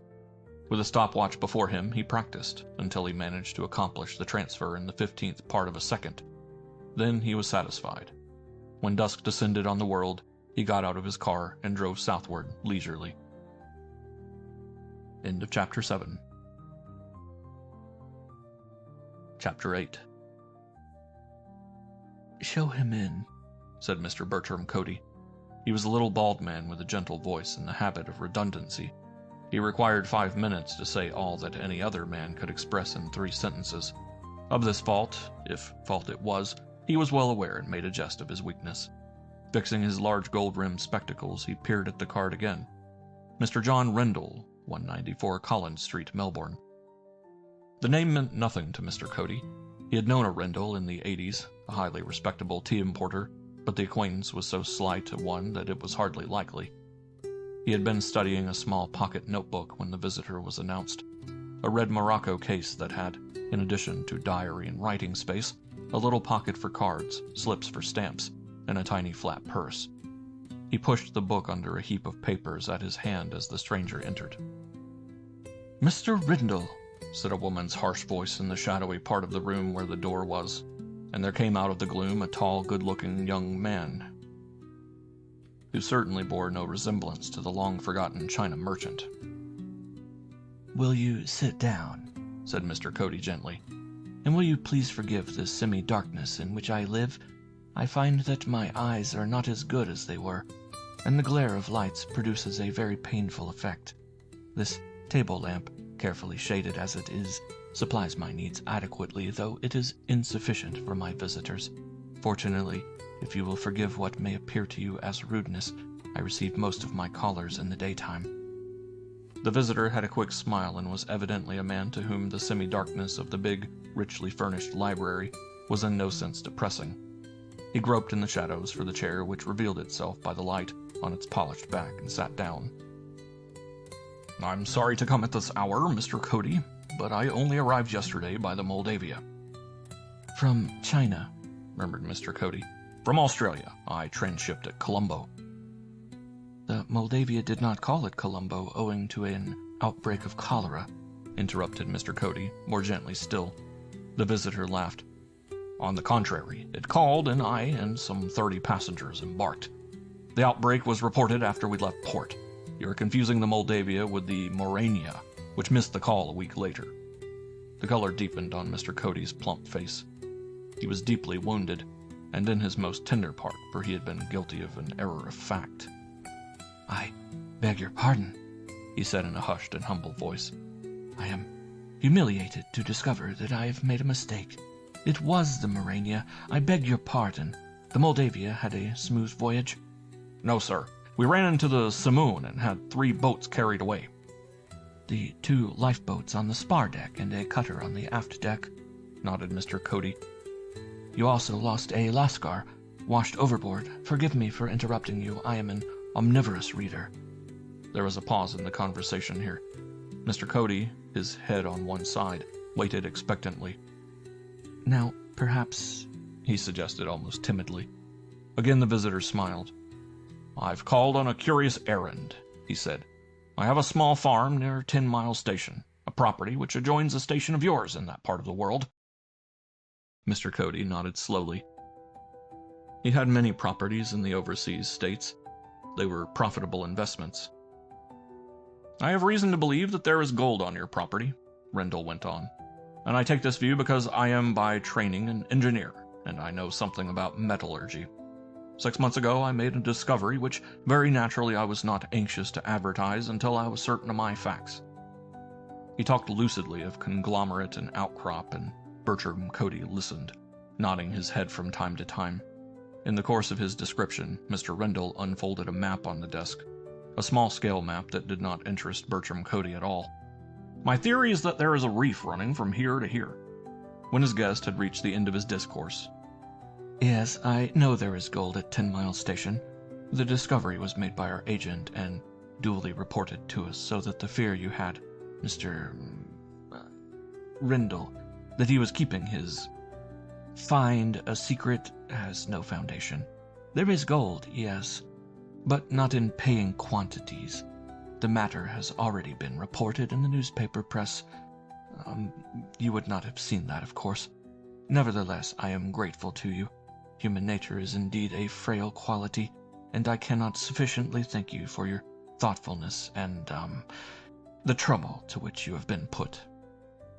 "I understand that you bought this property from Lord Selford," asserted Mr. Rendell. The bald man blinked quickly, like a man who was dazzled by a bright light. "From his agents, an eminent firm of lawyers. I forget their names for the moment. His lordship is abroad, you know. I believe that he is difficult to get at." He spread out his plump hands in a gesture of helplessness. "It is difficult.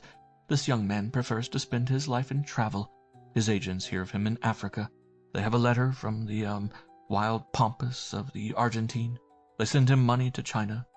An adventurous life, my dear young friend, but unnerving to his, relations. If he has relations, I am not sure." He shook his head and sighed. Then, with a start, as though he were for the first time aware that there was an audience to his perturbations, he rose and held out both his hands. "Thank you for coming," he breathed, and Mr. Rendell found his own hand encased in 2 warm, soft palms. Thank you for your interest. Life is a brighter place for such disinterestedness. Do you ever hear from him? Asked the visitor. From, his lordship? No. He is ignorant of my existence. Oh, dear, no. He took the visitor's arm and walked with him to the door.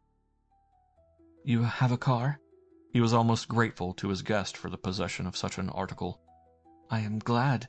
It looks like, being a stormy night, and it is late. 10:30, is it not? A safe journey to town.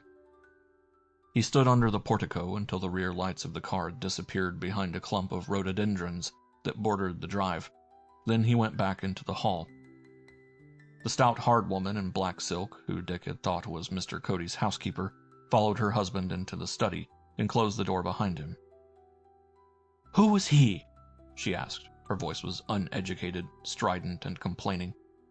Mr. Cody resumed his place behind the heavy writing table and smiled blissfully as he lowered himself into the padded chair. His name is Dick Martin, he said, and he is a detective. Mrs. Cody changed color. Good God, detective? Bertie, what did he come here for? She was agitated. The fat, beringed hand that went up to her mouth was trembling. You're sure? She quavered. Mr. Cody nodded. A clever man, but I expected him. I have at least 3 photographs of him. I wonder, said Mr. Cody softly. I really wonder. He slipped his hand under the heap of papers to find the little notebook, and suddenly his face went pale. It's gone. My book and the key. My God, the key. He reeled to his feet like a drunken man, blank terror in his face. It was when he showed me that map, he muttered hoarsely. I'd forgotten that the fellow is an expert thief. Shut that damn door. I want to telephone. End of Chapter 8. Chapter 9. Dick drove a 6-cylinder coupe whose bodywork had seen better days, though it claimed for its engines that the world had not seen their equal. With his screen wiper wiping furiously, he came cautiously along the Portsmouth Road, his big headlamps staring whitely ahead. The rain was pelting down, and since he must have a window open, and that window was on the weather side, one arm and part of the shoulder of his rainproof coat were soon black and shining. 107 Coram Street, said his subconscious mind, and he wondered why he had connected this satisfactory visit of his to Mr. Bertram Cody with that trim girl who was so seldom absent from his thoughts. From time to time his hand sought his pocket and the flat leather book that reposed at the bottom. There was something hard inside that purse. He thought it was money at first, and then in a flash he realized that it was the touch of this notebook which recalled Sybil Lansdowne. He pulled the car up so quickly that it skidded across the road and only missed a ditch by a matter of inches. Straightening the machine, he switched on the interior light and examined his find. Before he unfastened the thin flap of the purse, he knew what it contained, but he was unprepared for the shape and size of the key that lay in his palm. It was almost an exact replica, in point of size, of that which Sybil Lansdowne had shown him in the train, and which was now in the strong room of his bank. Dick whistled softly to himself, replaced the book in his pocket, but slipped the key under the rubber mat beneath his feet. The enterprising gentleman who had made such strenuous efforts and gone to such expense to secure Sybil Lansdowne's key would not hesitate to hold up a car. Dick was beginning to have a respect for the brethren of the keys, and had found for himself an adventure which surpassed in interest the chasing of peregrinating noblemen. He turned off the interior light and sent his car forward along the rain-swept road, meditating upon the weird character of his discovery. Cody had denied he was in communication with his strange Lord Selford. Why? And what was the meaning of the key? Dick had seen the oily man push the book under the papers as he entered, and, out of sheer devilment and his love for discovery, had seized the first opportunity of extracting the case. He would compare the 2 keys in the morning. In the meantime, it would be well for him to keep his mind concentrated upon the road ahead. Once a lumbering lorry had almost driven him into the ditch, and now, with 20 miles to go, he saw ahead of him 3 red lights, and slowed his engine till he came within a dozen yards of them. They were red lamps placed in a line on the road, and if they meant anything, it was that the road was under repair and closed. And yet, He had passed the lorry going at full speed only a mile away. That must have come along the forbidden stretch of road. He peered through the open window and saw on his right a dilapidated wall, the top of which was hidden under a blanket of wild ivy. He saw by the lights of the headlamps a gap where there was evidently a gate. All this he took in at a glance, and he turned to the scrutiny of the road and the 3 red lamps. Yes, said Slick to himself, switched out all the lights of the car, and, taking something from his hip pocket, he opened the door quietly and stepped into the rain, standing for a while listening. There was no sound except the swish and patter of the storm. Keeping to the center of the road, he advanced slowly toward the red lamps, picked up the middle of these and looked at it. It was very old. The red had been hastily painted onto the glass. The second lamp was more new, but of an entirely different pattern, and here also the glass pane had been covered by some red transparent paint. And this was the case with the third lamp. He threw the middle light into the ditch and found a satisfaction in hearing the crash of glass. Then he came back to his car, got inside, slammed the door, and put his foot on the starter.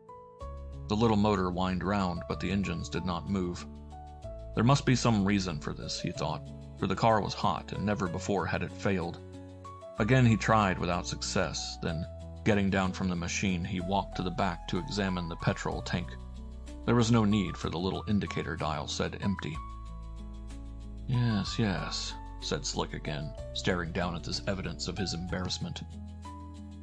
He had filled up before he reached Mr. Cody's house, but be that as it may, here was a trustworthy indicator pointing starkly to E, and when he tapped the tank it gave forth a hollow sound in confirmation. He sniffed. The place reeked. Flashing his pocket lamp on the ground, he saw a metal cap and picked it up, and then understood what had happened. The wet roadway was streaked opalescently. Somebody had taken out the cap and emptied his tank whilst he was examining the lights. He refastened the cap, which was both airproof, waterproof, and foolproof, and which could only have been turned by the aid of a spanner, and he had heard no chink of metal against metal. He carried no reserve, so that he was stranded beyond hope of succor, unless... He sent his lamp in the direction of the gateway. One of the hinges of the gate was broken, and the rotting structure leaned drunkenly against a laurel bush. Until then, he had not dreamed that he was anywhere near Gallows Cottage, but now he recognized the place. Keeping his light on, he went up the long avenue quickly. On either side was a tangle of thick bush which had grown at its will, unattended by a gardener. Overhead, the tall poplars met in an arch. Keeping that light glowing from side to side, he passed up the gloomy avenue. Suddenly he stopped. Underneath the shadow of the hedge, he saw a long, narrow hole. It had been recently dug and was, he judged, 6 feet deep. That looks like a home from home. He shuddered and passed on to the square, ugly house which had once been covered by plaster, broken now in a dozen places, showing the bare brick beneath. Never had it seemed so mean-looking as when the broad beam of his lamp picked out the patches and fissures in its walls. The entrance was a high, narrow doorway, above which was a little wooden canopy, supported by 2 iron bars let into the brickwork. He noted these most carefully now. There was no sign of life. No dog barked. The place was dead, rotting. He waited a second before he mounted the 2 steps that brought the knocker within reach. As the clapper fell, he heard the sound echoing hollowly through the hall. Had he been a stranger, he might easily have imagined that the place was empty, he thought, when no reply came. He knocked again. In a few minutes he heard a sound of feet in the hall, the rusty crackle of a key being turned and the jingling of chains. The door opened a foot, and there appeared in the light of Dick's lamp the long, sallow face and the black beard. The apparition was so startling that Dick, expectant as he was, nearly dropped his lamp. "Who is this? What is this?" asked the voice pettishly. "Petrol. You've lost your petrol. Ach, that is foolish. Yes, I can give you some if you pay for it. I cannot afford to give anything away." He gave no sign of recognition, but opened the door wider, and Dick walked into the hall, turning as he did so to face the man who had let him in. Dr. Stiletti wore a black overall, belted at the waist and indescribably stained. On his feet were a pair of long Russian boots, worn and cracked and amateurishly patched. He had no collar. What Dick noticed first was that this strange person had not apparently washed since they last met. His big powerful hands were grimy, his nails were almost like talons. By the light of the small oil lamp he carried, Martin saw that the hall was expensively furnished. The carpet was thick and almost new, the hangings of velvet, the chairs and settees of gilt and damask must have cost a lot of money. A silver chandelier hung from the plastered ceiling, and the dozen or so electric candles it held supplied a brilliant light to the room. But here, as in the passage, everything was inches thick in dust. It rose in a small cloud as he walked across the thick carpet. You wait here, please. I will get you petrol, 1 shilling and 10 pence a gallon. Dick waited, heard the feet of his host sound hollowly, and presently grow faint. He made a careful inspection of the room. There was nothing here to indicate either the character or the ceiling of this strange, uncleanly man. Presently he heard the man returning and the thud of 2 petrol tins as they were put down in the hall, and then his strange benefactor appeared, dusting his hands. 4 gallons of petrol of the highest grade. The visitor might have been a stranger for all the signs he made of recognition, and yet Dick was sure that the man knew him. And as though he guessed his visitor's thoughts, the bearded man announced with a certain amount of pomposity, I am the Professor Stelletti. We have, I think, met. It was because of a book you came. That is so, Professor. Dick was alert. Somewhere inside him, a warning voice was speaking insistently. You have heard of me, yes. It is known in science. Come, come, my friend. Pay your money and be gone. I am much obliged to you, Professor, drawled Dick. Here's 10 shillings. We won't quarrel about the change. To his surprise, the bearded man pocketed the note with a smirk of satisfaction. Evidently, he was not too proud to make a profit on the transaction. Walking to the front door, he opened it, and Dick followed him, making his exit sideways and keeping his face to this queer-looking man. The professor opened his mouth as though he were going to speak, but changed his mind and slammed the door in his visitor's face. And as he did so, there came from somewhere in the house, behind those blind windows, such a scream of fear and agony as made the detective's blood run cold. It was a wail that rose to a shriek and died sobbingly to silence. Perspiration stood on Dick Martin's face, and for a second he had the mind to force his way back into the house and demand an explanation. And then he saw the senselessness of that move, and carrying a petrol tin in either hand made his way down the drive.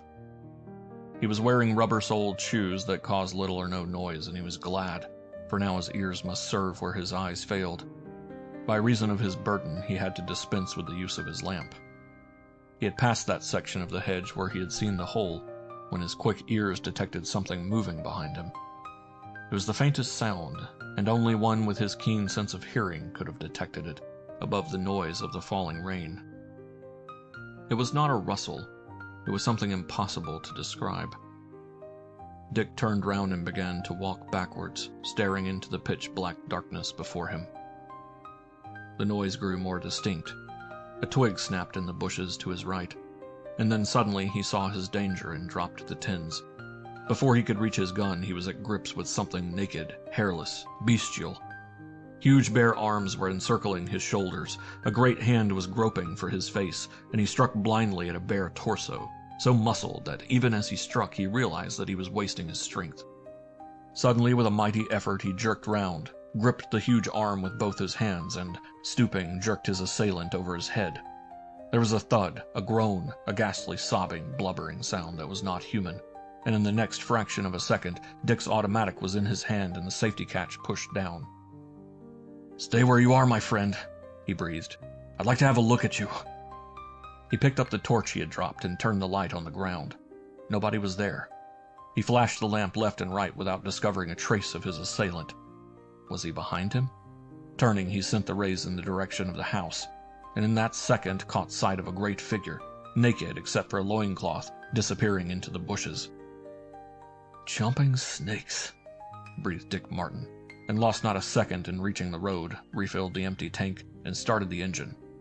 In a little while he was following the road to London, absorbed in the problem of Dr. Stelletti and the big hole in the ground recently dug, and intended, he did not doubt, for the reception of his own body. End of Chapter 9. Chapter 10. Mr. Cody was not a good walker, and was moreover a particularly fearful man. Otherwise he might have walked the 6 miles which separated him from Gallows Cottage on a dark and windy night. Instead he ordered his car, his chauffeur protesting sourly, and drove to within 100 yards of the house. "Back in that lane. Put your lights out and don't move until I return." Mr. Tom Collar growled something under his breath. "Don't you be long," he said. "What is the game anyway, Cody? Why didn't you get him to come over?" "Mind your own damn business," snapped the little man, and disappeared into the darkness. He reached the cottage soon after 1 o'clock and groped his way up the dark drive. Once, as he put out his stick to feel his way, it almost dropped from under him. If he had been leaning his weight upon it, it would have fallen into the pit which had been dug by the side of the path.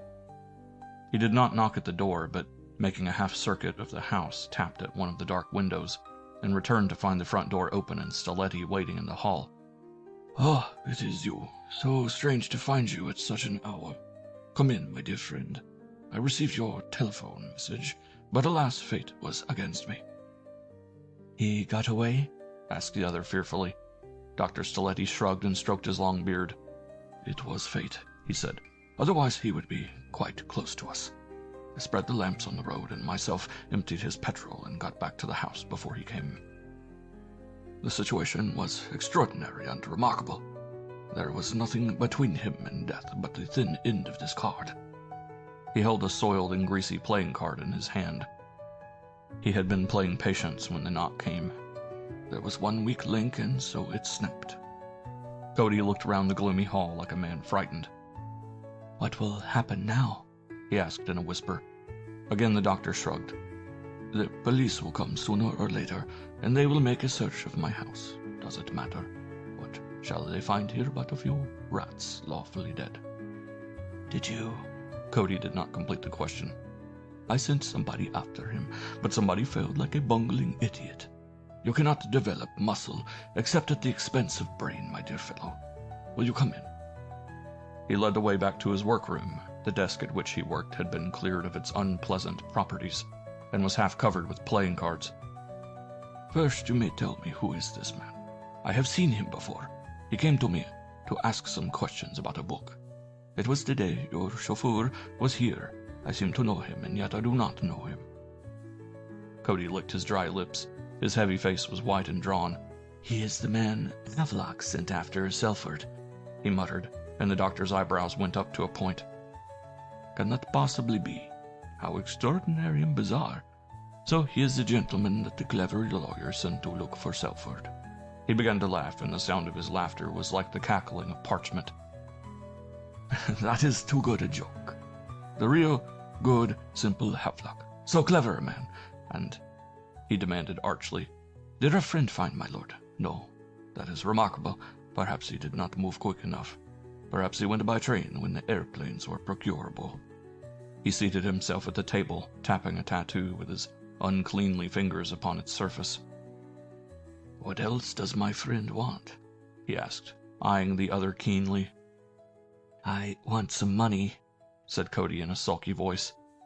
Without a word, the doctor stooped down and unlocked a drawer of his desk, took out a battered tin cash box, opened it, and extracted a thick bundle of notes.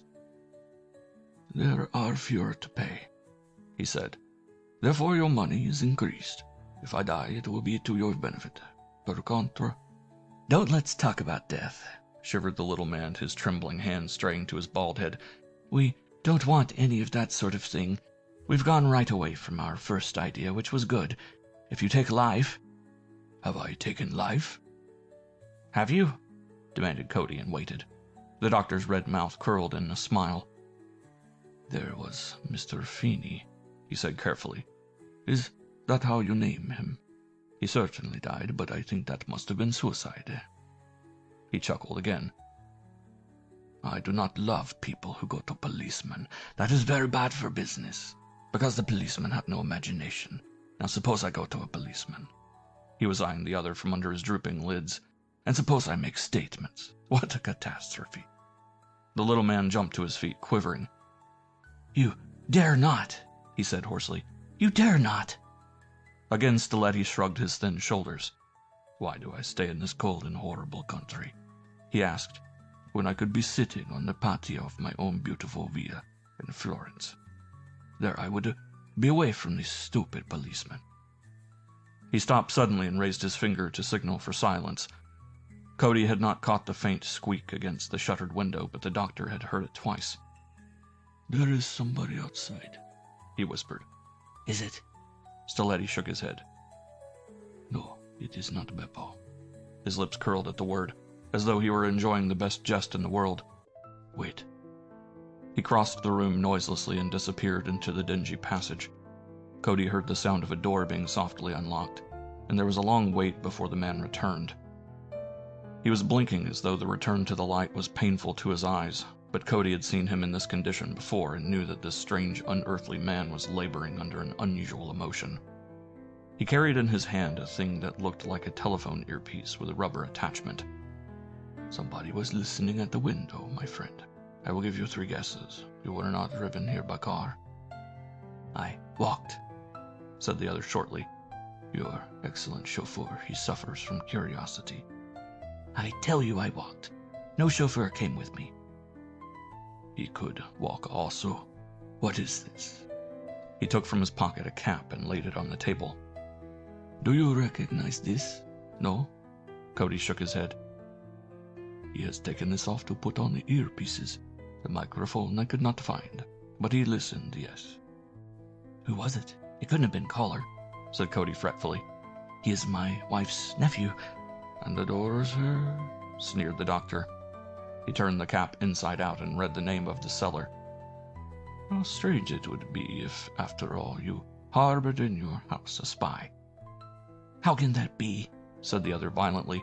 You know as much as I know about Caller. "And you know what? Nothing except that he is a thief, a stealer of motor cars, on whom the police have their eye all the time. When this friend of yours came, this Martini, Martin, is it? He knew your caller, and I was instantly compromised." Then Cody began to speak in a low, earnest tone, and the bearded man listened, at first with contemptuous indifference and then with interest. "It is a pity that my Beppo was not in the grounds. We should have known for sure," he said at last. Mr. Cody walked half a mile along the road to where he had left his car. The chauffeur was dozing in his seat, but woke at the sound of his employer's voice. Caller, have you been by the car all the time? Did you follow me? Would I walk if I could ride? Growled the man. Of course I've been here all the time. Why? Somebody been shadowing you? You play the fool with me, my friend, and you'll be sorry. I'm never sorry for anything I've done, said the other coolly. Get inside, it's raining. He swung the car out of the main road and drove back to Wheelhouse at breakneck speed. Amongst the many things which Mr. Cody dreaded was fast driving, and the only way his chauffeur could get even at times was to do one of the things that the little man did not like. He got out, livid with rage, and spluttered an expletive at the unmoved chauffeur. You're giving yourself airs because you think you're indispensable, you... Even while he was talking, the car moved on to its garage. As a debater, Tommy Caller did not regard his master as being worthy of his mettle. End of Chapter 10. Chapter 11. Mr. Havelock had scarcely reached his office the following morning when Dick arrived. The bushy brows of that gentleman rose at the sight of his visitor. "I've come to make a confession, Mr. Havelock," he began. "That sounds ominous," said the other, his eyes twinkling. "Maybe it's more ominous than it sounds," said Dick. "I've kept something back from you, information which ought to be in your hands." Briefly, he told the story of the blotting paper he had found in the hotel at Buenos Aires. "Obviously, Lord Selford is in communication with this person. Because I wasn't quite sure how the land lay and whether there was something behind Selford's absence from England, I took the trouble to investigate." "Mr. Bertram Cody?" frowned Havelock. "I seem to remember that name." "Possibly you recall the sale of an Australian property." Havelock's face lightened. "Why, of course, that's it," he said. "There was some talk of gold being found on the property. I saw the announcement in the Times. Cody, of course. But he doesn't know Lord Selford." "Then why should Selford write to him?" "Perhaps he wrote his lordship first," suggested Mr. Havelock, obviously perturbed. Did you ask him, by the way, whether he knew our young friend?" Dick nodded. "He denies all knowledge and all correspondence, which sounded queer to me. Have you ever seen anything like this?" He laid on the table the little pocketbook he had taken from the doctor's desk, and unfolding it showed the key. Mr. Havelock picked it up and examined it curiously. "That is a queer-looking thing. What is it, a key?" he asked. "How did you get this?" "I found it," said the unabashed Dick. "It was in a notebook that I borrowed. You will see the book is full of entries relating to Lord Selford's movements. Here is Buenos Aires and the date he was there. Here is the date of his arrival in Shanghai, the date he left San Francisco. In fact, this is a very complete memorandum of Lord Selford's movements during the past 8 months." Havelock turned the pages slowly. "This is certainly extraordinary," he said. "You say he denies knowing Selford?" "Absolutely. He swore he had never seen him or had any correspondence with him. Selford has done all his business in connection with the sale of the Australian property through you." Mr. Havelock nodded. "That is true," he said. "I remember the circumstances well. My managing clerk carried through that transaction." "Do you know a fellow named Stiletti? He lives in a house on the London road halfway to Brighton." He saw Mr. Havelock start. "Yes, I know Stiletti, but I haven't seen his house for years. As a matter of fact, it is one of Selford's properties, too. Most of the land thereabouts is part of the Selford estate.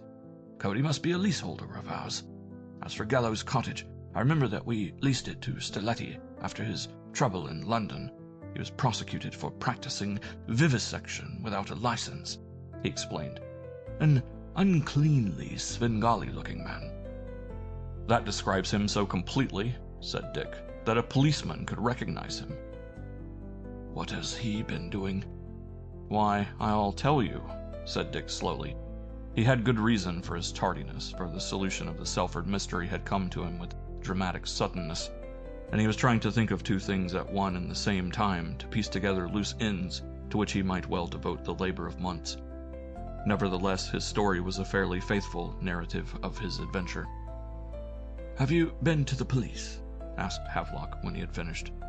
"No, sir. I can never get it out of my mind that I am the police. All the police I'm interested in." He scratched his chin meditatively. "I certainly might have seen Old Man Sneed," he said. "Who is Sneed?" demanded Havelock. "A Scotland Yard man," replied Dick slowly. "Sneed's strong for mysteries." "A detective?" he asked. "Yes. What does Stiletti do for a living, Mr. Havelock?" "I'm blessed if I know," said the lawyer. "He's really a brilliant pathologist, but his experiments are a little too peculiar for the modern school. By Jove, I remember now. When Stiletti took the house, it was on the recommendation of Cody. Wait a minute, I'll turn it up." He hurried from the room and came back in a few minutes with a letter book in his hand. "That is so," he said. "Cody, if you remember, had just bought the Australian property, and it was a month after that transaction was completed that we gave Stiletti a lease on Gallows Cottage. A dramatic name, Mr. Martin, but a gallows, in fact, used to stand somewhere about there in bad old times." "It'll stand somewhere about there in the good new times," said Dick, "if that thug digs any more holes for me." He had learned all he wanted to know, indeed much more than he expected, and he returned to Clargate Gardens only to pack his 2 suitcases and to give the astonished old woman who looked after the flat in his absence a month's holiday. "I guess a month will be just long enough. You can go to the sea or you can go to the mountains, Rebecca. But there's one place that's barred, and it's this little old home of mine." "But why, sir?" began the woman. Dick was very firm on the point, uttered horrific threats as to what would happen to the lady if she dared so much as to look in during the period of her leave. His flat was one of many in an apartment block, and to the janitor he gave instructions about his letters which were to be sent to Scotland Yard to await his arrival. He did not notify Mr. Havelock of his plans, considering that at this stage of the special investigations which he was prepared to undertake, it would be advisable not to take any man into his confidence. End of Chapter 11. Chapter 12. Mrs. Lansdowne and her daughter were people who lived as naturally in 3 rooms as they would have lived in a townhouse with 20. A frail woman of remarkable beauty, Sybil's mother had had both experiences, There was a time of affluence when Gregory Lansdowne had his 1,000 acres in Berkshire, a shoot in Norfolk, and a salmon river in Scotland, to say nothing of his handsome little house in Chelsea. But those possessions, with his racing stable, his steam yacht, and the yearly trip to Algeria, had gone in a night. He was a director of a company that went into liquidation, following the hurried departure of a managing director who went eventually into prison. The directors were called upon to make good the best part of $1.5 million, and Gregory Lansdowne was the only one of them whose property was in his own name. He paid to the last farthing and died before his last payment was completed. The Lansdownes retained one asset, the house in which they were now living, and which had been divided up into 3 self-contained flats before the blow fell. Into one of these, the smallest, Mrs. Lansdowne carried such of her personal belongings as she could salvage from the wreck of fortune. They were sitting together on the night after Sybil's return, the mother reading, Sybil writing, at the little escritoire in the corner of the sitting room. Presently, Mrs. Lansdowne put down her book. "The trip was foolish. It was stupid of me to sanction it. I am worried a little about the consequence, dear. It is all so frantically unreal and fantastic that if it were anybody but you who had told me, I should dismiss the story as a piece of romantic imagination." "Who was Silva, Mother?" "The Portuguese. He was quite a poor man, a landscape gardener. Your father discovered him in Madeira, and brought him to the notice of his cousin. I've always known that he was grateful to your dear father, who helped him in many ways. He became head gardener to our cousin, who was not the nicest man to work for. He had an unpleasant habit of thrashing servants who displeased him, and I believe he once struck Silva. Do you remember him, Sybil?" Sybil nodded. "A big red-faced man with a tremendous voice. He used to drive in a carriage drawn by 4 horses. I hated him." Mrs. Lansdowne took up her book again, reading a line or two, and then put it down. "What is this man, Sybil?" Sybil laughed. "Mother, that is the 4th time you've asked me. I don't know. He was very nice and had wonderful blue eyes." "A gentleman?" "Yes." Quickly. "Not a perfectly mannered man, I should think. Very alert, very capable. A most trustable man."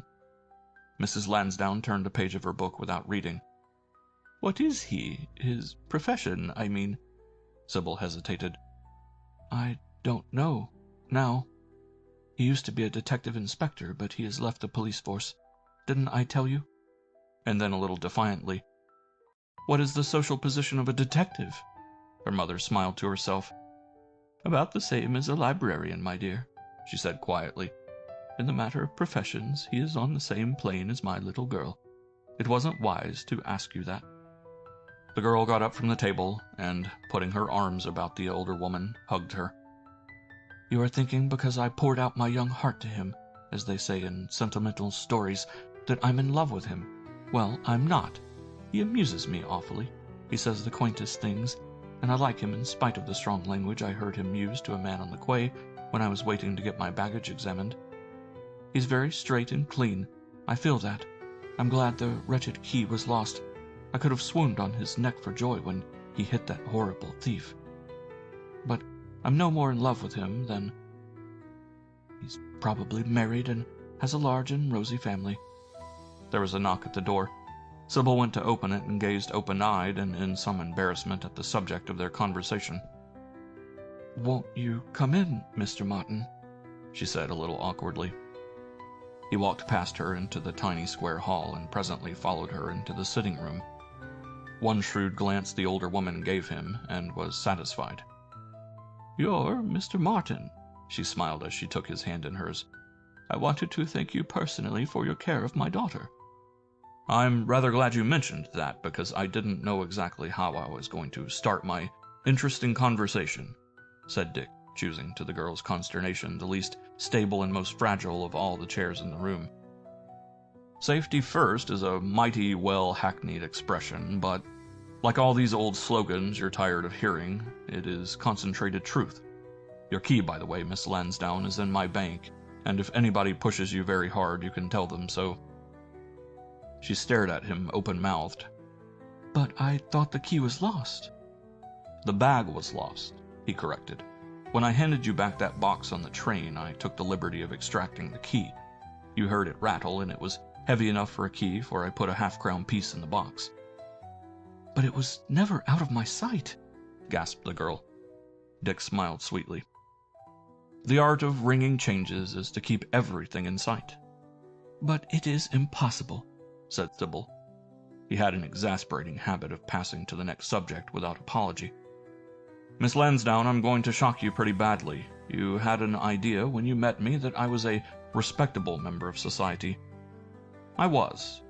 I'm not today. I'm the nearest approach to a private detective you've ever met, and private detectives are nearly mean. You don't change color, so I guess you're too numb to feel." "My daughter had an idea you were in that profession," said Mrs. Lansdowne, her eyes dancing with amusement. She was beginning to understand the attraction this drawling man had for her daughter. "I'm glad," Dick said soberly. "Now, when I start in to ask questions, you won't be thinking that I'm consumed with idle curiosity. You told me about your cousin," he said, addressing Sybil. "I'm anxious to know what other cousins Lord Selford has." "None," said the girl. "Mother and I are his only living relatives, unless he is married." She saw the change that came instantly to his face. The eyes narrowed, the mouth grew harder. Something of his levity fell away from him. "I was afraid of that," he said quietly. "I guessed it, and I was afraid of it. I knew that you were in this scheme somewhere, but I couldn't quite see how. Have you any friends in the country, ma'am?" he asked Mrs. Lansdowne. "Yes, I have several," she answered in surprise. "Why?" "You're on the telephone, are you not?" He glanced at the instrument that stood on the top of the escritoire. "Will you be prepared at a minute's notice to leave London? My first inclination was to ask you to leave tonight, but I don't think that will be necessary." Mrs. Lansdowne eyed him steadily. "Will you please tell me what this is all about?" she asked quietly. He shook his head. "I can't tell you now. I'm sort of coming out of a mist, and I'm not sure of the objects that are looming up. I honestly believe you're both safe from danger, and that nobody's going to give you any trouble. Yet a while." "Is all this about the key?" asked Sybil, listening in amazement. "It is all about the key," he repeated, and she had never seen him so grave. "What sort of a man was the late Lord Selford?" He directed his question to the mother, and she made a little grimace. "He was not a nice man," she said. "He drank, and there were one or two unsavory incidents in his past that one doesn't like to talk about, even if one knew the true facts. But then all the Selfords were a little queer.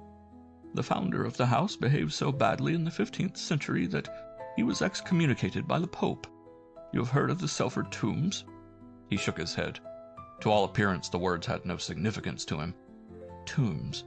His mind flashed back to Lou Feeney, the man who had died because he had seen too much. The robber of graves. He had to set his teeth and school the muscles of his face to impassivity. "You are probably not interested in English antiquities," Mrs. Lansdowne was saying. "But if you are, I can give you some particulars. Strangely enough, I was reading them only this afternoon." She got up and went to a bookshelf which stood in one corner, and took out a volume the vellum cover of which was yellow with age. "This is one of the few treasures I possess," she said. "It is the original Baxter's Chronicle, printed in 1584, one of the first books that came from Caxton Press." She turned the stiff leaves and presently stopped. "Here is the passage. You need not read about the offense which Sir Hugh committed. It is hardly credible to our family." He took the book and read where her finger pointed. "Sir Hugh being under ban of church for his sins, and being denied burial such as is right for Christian knights, caused there to be dug in the earth a great burial place for him, and ye sons of his house, the which we call the Selfords' tombs, and the same we bless in proper fashion by Father Marcus, a holy man of ye time, but in secret because of ye said ban. In these tombs to the number of a score he caused to be made, in stone curiously cut, with many angles and saints, which we wonderful to see." "For hundreds of years," said Miss Lansdowne, The burial ground of the Selfords was unconsecrated, though that had been remedied since 1720. "Where is the place?" asked the fascinated Dick. "It is in a corner of Selford Park, a strange, eerie spot on the top of a small hill, and surrounded by old trees. They call it the birdless copse, because birds are never seen there, but I think that is because there is no open water for many miles."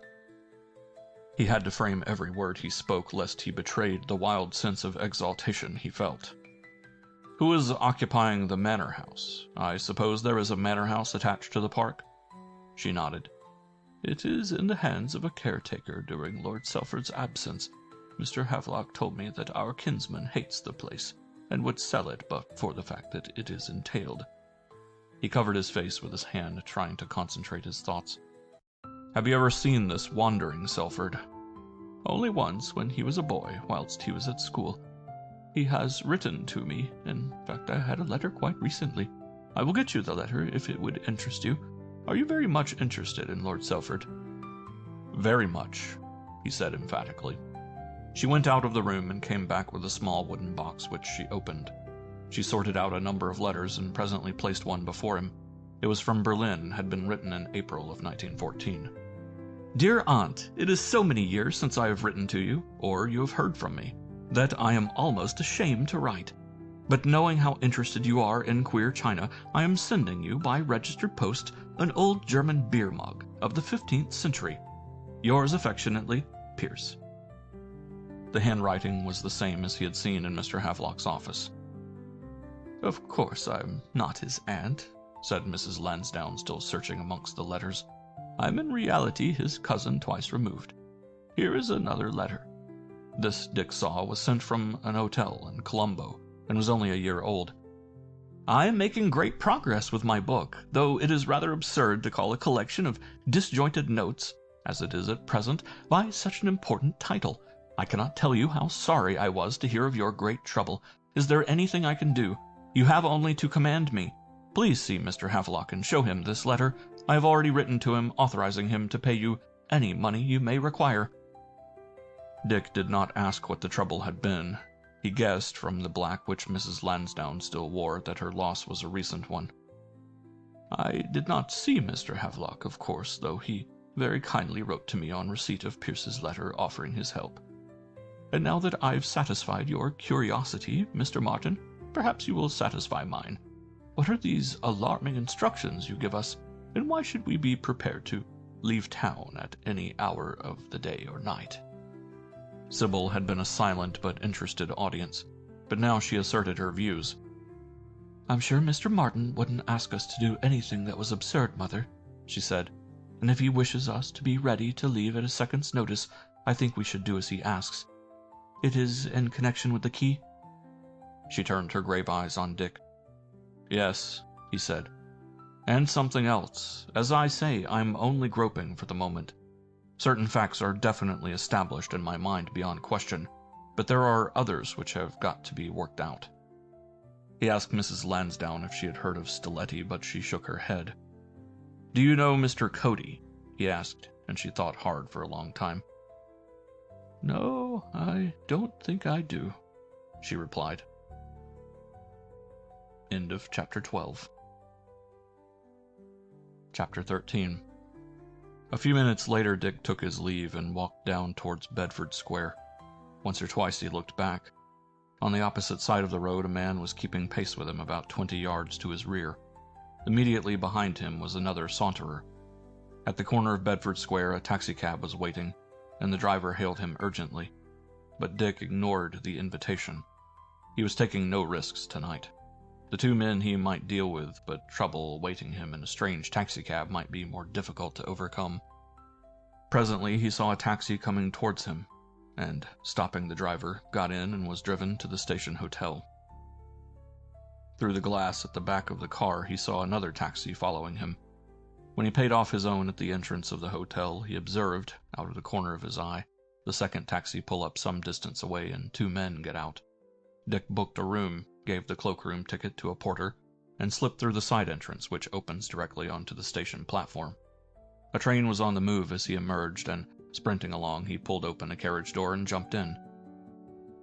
For all he knew, he might be in the Scottish Express, whose first stop would be in the early hours of the morning somewhere in the neighborhood of Crewe. But fortunately for him, the train was a local one, and at Willesden he was able to alight and pay his fare to the ticket collector. Diving down to the electric station, he arrived on the embankment an hour after he had left the Lansdowne's flat. 200 yards from the station is a grim building, approached under a covered arch, and this was Dick's destination. The constable on duty at the door recognized him. "Inspector Sneed's upstairs if you want him, Mr. Martin," he said. "I want nobody else," said Dick, and went up the stone stairs 2 at a time. Sneed was in his chair, an uninspiring man. The chief commissioner once said of him that he combined the imagination of a schoolgirl with the physical initiative of a bedridden octogenarian. He sat, as usual, in a big armchair behind his large desk. A fire burned on the tiled hearth. A dead cigar was between his teeth, and he was nodding. He was at Scotland Yard at this hour because he had not had sufficient energy to rise from his chair and go home at 7 o'clock. This happened on an average 5 nights a week. He opened his eyes and surveyed the newcomer without any particular favor. "I'm very busy," he murmured. "Can't give you more than a minute." Dick sat down at the opposite side of the table and grinned. "Ask Morpheus to put you down on your feet and listen to this." And then he began to talk, and almost at the first sentence the chief inspector's eyes opened wide. Before Dick Martin had been talking for 10 minutes, there was not a man in New Scotland Yard more wide awake than this stout, bald thief-taker. "You've got this out of a storybook," he accused, when Dick paused for breath. "You're passing across the latest mystery story by the celebrated Mr. Doyle." And then Dick went on with his narrative, and at the end Sneed pressed a bell. After a long time his sergeant came into the room. "Sergeant," said Sneed, "I want 1 man at the front and 1 man at the back of 107 Coram Street. I want your best shadow to follow Mr. Martin from tomorrow, and that man must sleep at Mr. Martin's flat every night. Got that?" The officer was jotting down his instructions in a notebook. "Tomorrow morning get through to the Chief Constable of Sussex and tell him I want to raid Gallows Cottage, Gallows Hill, at 11:15 ppm. I'll bring my own men and he can have a couple of his handy to see fair play. That's about the lot, Sergeant." When he had gone, Sneed rose with a groan from his chair. "I suppose I'd better be getting along. I'll walk back with you to your flat." "You'll do nothing of the kind," said Dick ungraciously. "To be seen out with you is like wearing my name and license. I'll get back into the flat, don't worry." "Wait a bit. Before you go, the fellow who attacked you in the drive at Gallows Cottage was a naked man, you say?" "Nearly naked." "Stiletti," mused the inspector. "I wonder if he's been up to his old tricks. I got him 3 months for that." "What were his old tricks?" demanded Slick. Sneed was lighting his cigar with slow, noisy puffs. "Rearranging the human race," he said. "A little thing like that?" said Dick sardonically. "Just that." Sneed inspected the ragged end of his cigar with disfavor. "Got that weed from a man who ought to know better than try to poison the Metropolitan Constabulary," he said. "Yes, that was Stiletti's kink. His theory was that if you took a baby of 2 or 3 years old and brought it up wild, same as you'd bring up any other animal, you'd get something that didn't want clothes, didn't want to talk, but a perfect specimen of human. He reckoned that men ought to be 10 feet high, and his general theory was that all the life energy, that's the expression, that flows into human brains and human thought ought to be directed to make muscle and bone. I guess you've come upon one of his experiments. I'll put him away for life if I find anybody in his house, dressed or undressed, who can't spell C-A-T, cat." Dick left Scotland Yard by the Whitehall entrance, a cab having been brought from the embankment, and he was set down at the loneliest part of the outer circle which encircles Regent Park. By this time he knew that the janitor would be off duty and the entrance doors of the flats closed. The little street was deserted when he turned in, making a circuitous way through the mews at the back of the buildings. He opened the outer door, passed quickly up the stairs and into his apartment. He stopped long enough to shoot the bolts in the door, then switching on the lights, he went from room to room and made a close inspection. Everything was as he had left it. Before he had gone out that evening, he had drawn the heavy curtains over the windows of the room he intended using. He had lowered even the kitchen blind so that, on his return, as he intended to return, no lights could be seen by a watcher on the outside. As he changed his coat for the old shooting jacket, he remembered, with a little grimace of disgust, the morning when he had found poor Lou. What had Lou seen in the tomb of the Selfords? What vault had he been asked to unlock in that great hole dug in the earth? He brewed himself a pot of coffee, and putting on the table one of the 6 stout volumes that had come that afternoon, he began his search. The London Gazette is not exactly as amusing as a Molière comedy, but Dick found these pages filled with records of bankruptcies and judgments of enthralling interest. It was past 2 o'clock when he gathered his notes together, put them in a small safe, went into his bedroom, and undressed. Turning out the light, he pulled aside the curtains and, opening his window, looked out. A waning moon rode in a cloudless sky. A gentle wind was blowing as he discovered when he got into bed, for it moved the dark blind so that a perpendicular streak of moonlight, which changed its shape with every movement of the blind, lay down the bedroom wall. Within a few minutes of punching his pillow into shape, Dick had fallen into a dreamless slumber. He was the lightest of sleepers, and it seemed to him that he had hardly closed his eyes before he was wide awake again. What had disturbed him he could not remember. It might have been the flapping of the blind, but he decided that that was a noise which he had already discounted before he had gone to sleep. He lay on his left side, facing the door, which was flush with the wall against which the head of the bed rested. He must have been asleep for some considerable time, he decided, for the moonlight streak that had been over the bureau had now reached to within a foot of his bed, and lay exactly along the edge of the doorway. Even as he looked, he saw the door moving, slowly but certainly, and then there came into view, hideously clear in the moonlight, a hand. A hand, but such a hand as he had never seen before.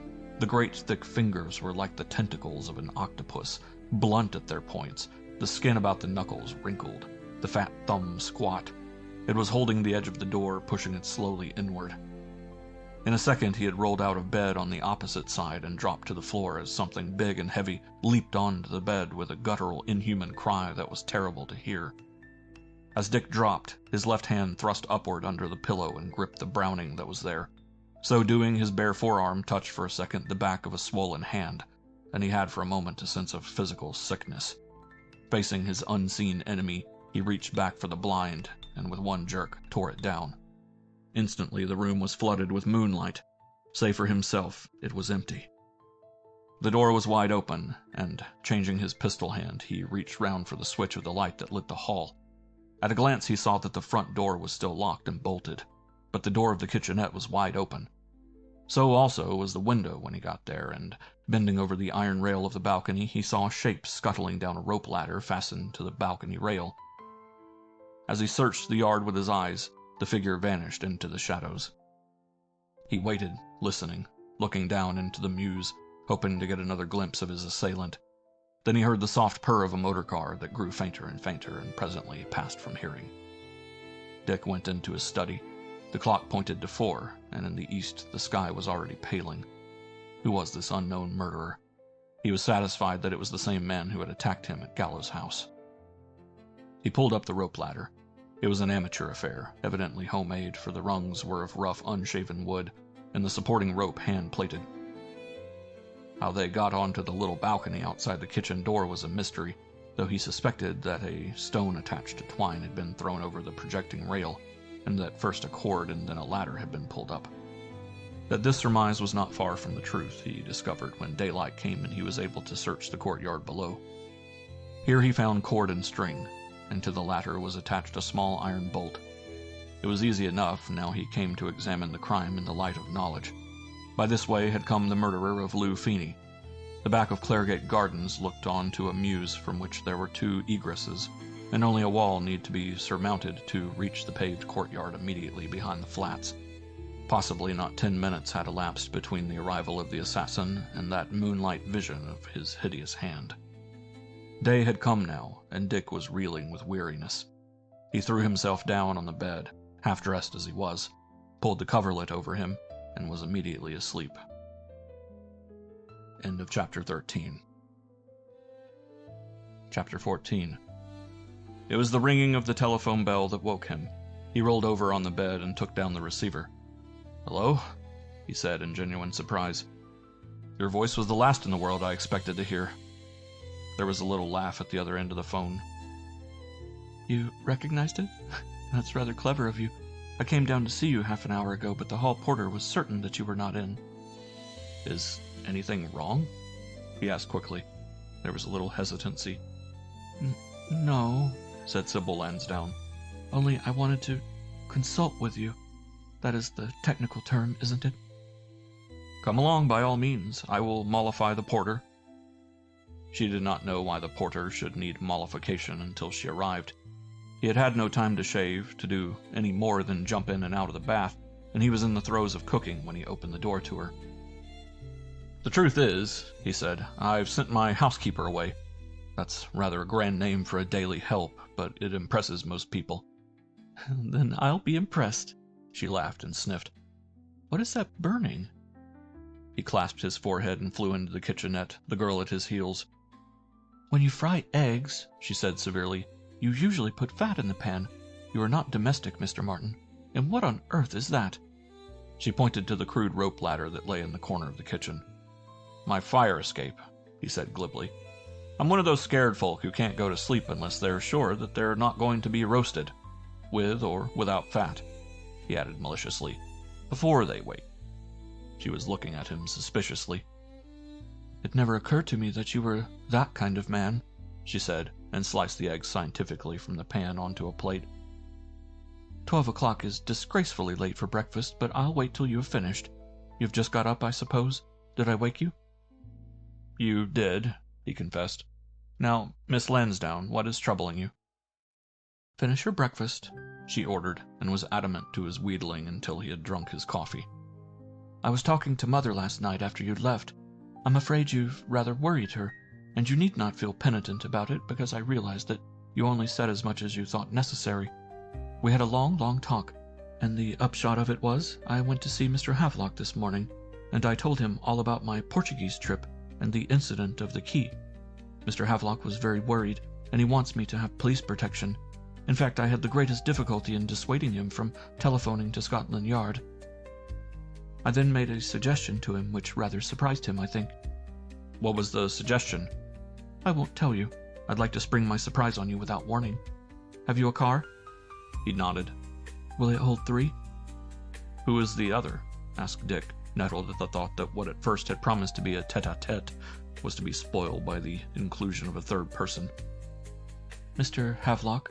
We are going down to Selford Hall, and the tombs of the Selfords," she added dramatically. A slow smile dawned on Dick's face. "You're certainly a mind reader, for I was taking that trip this afternoon, alone."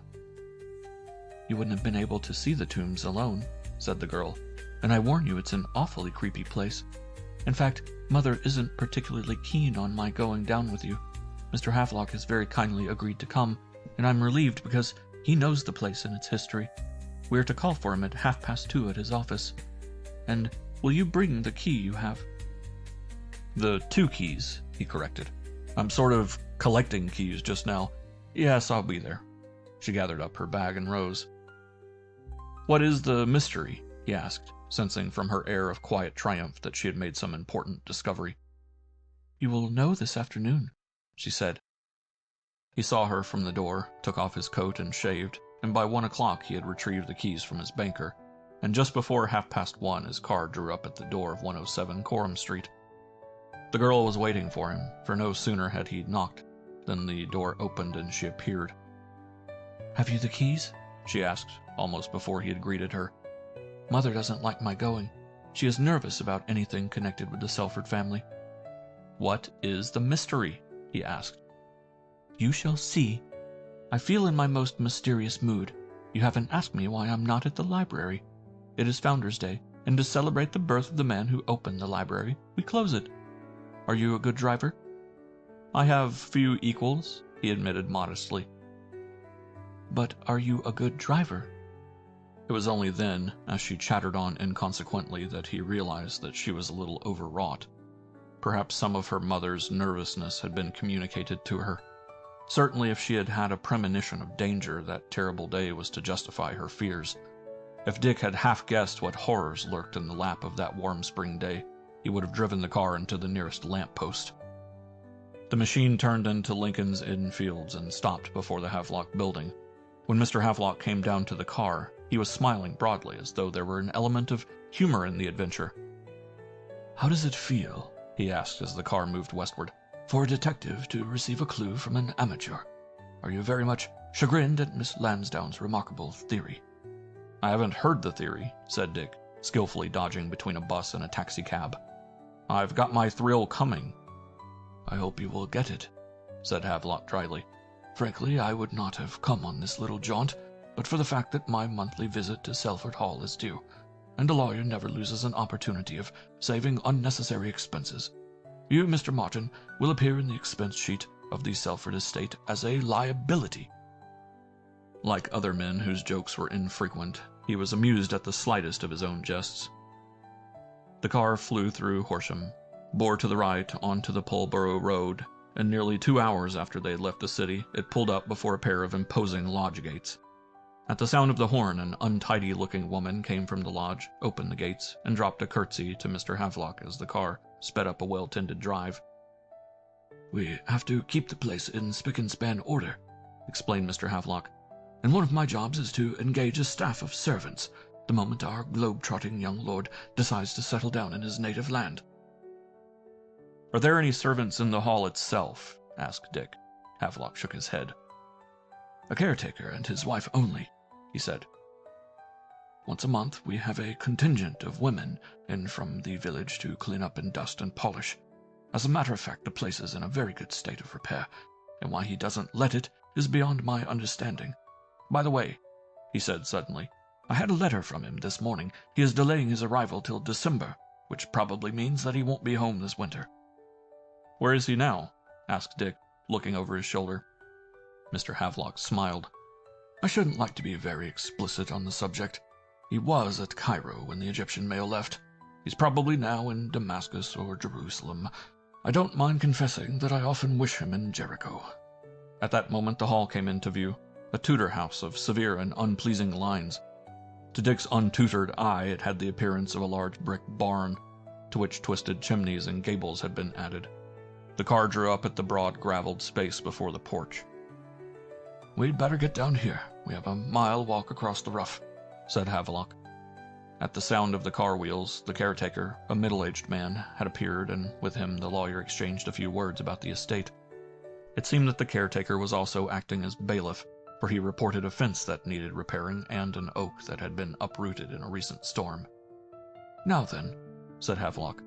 He had brought a walking stick with him and led the way across the broad lawn which, Dick noted, had recently been cut, through an orchard into a farmyard, which was untenanted, save for half a dozen chickens and a dog, and through another gate into the park. Though there was no road, there was a definite pathway which led across the broad acres, skirting and half encircling the steep bluff under which the house was built, through a spinney, and at last into a shallow valley on the opposite side of which stood a long dark line of trees.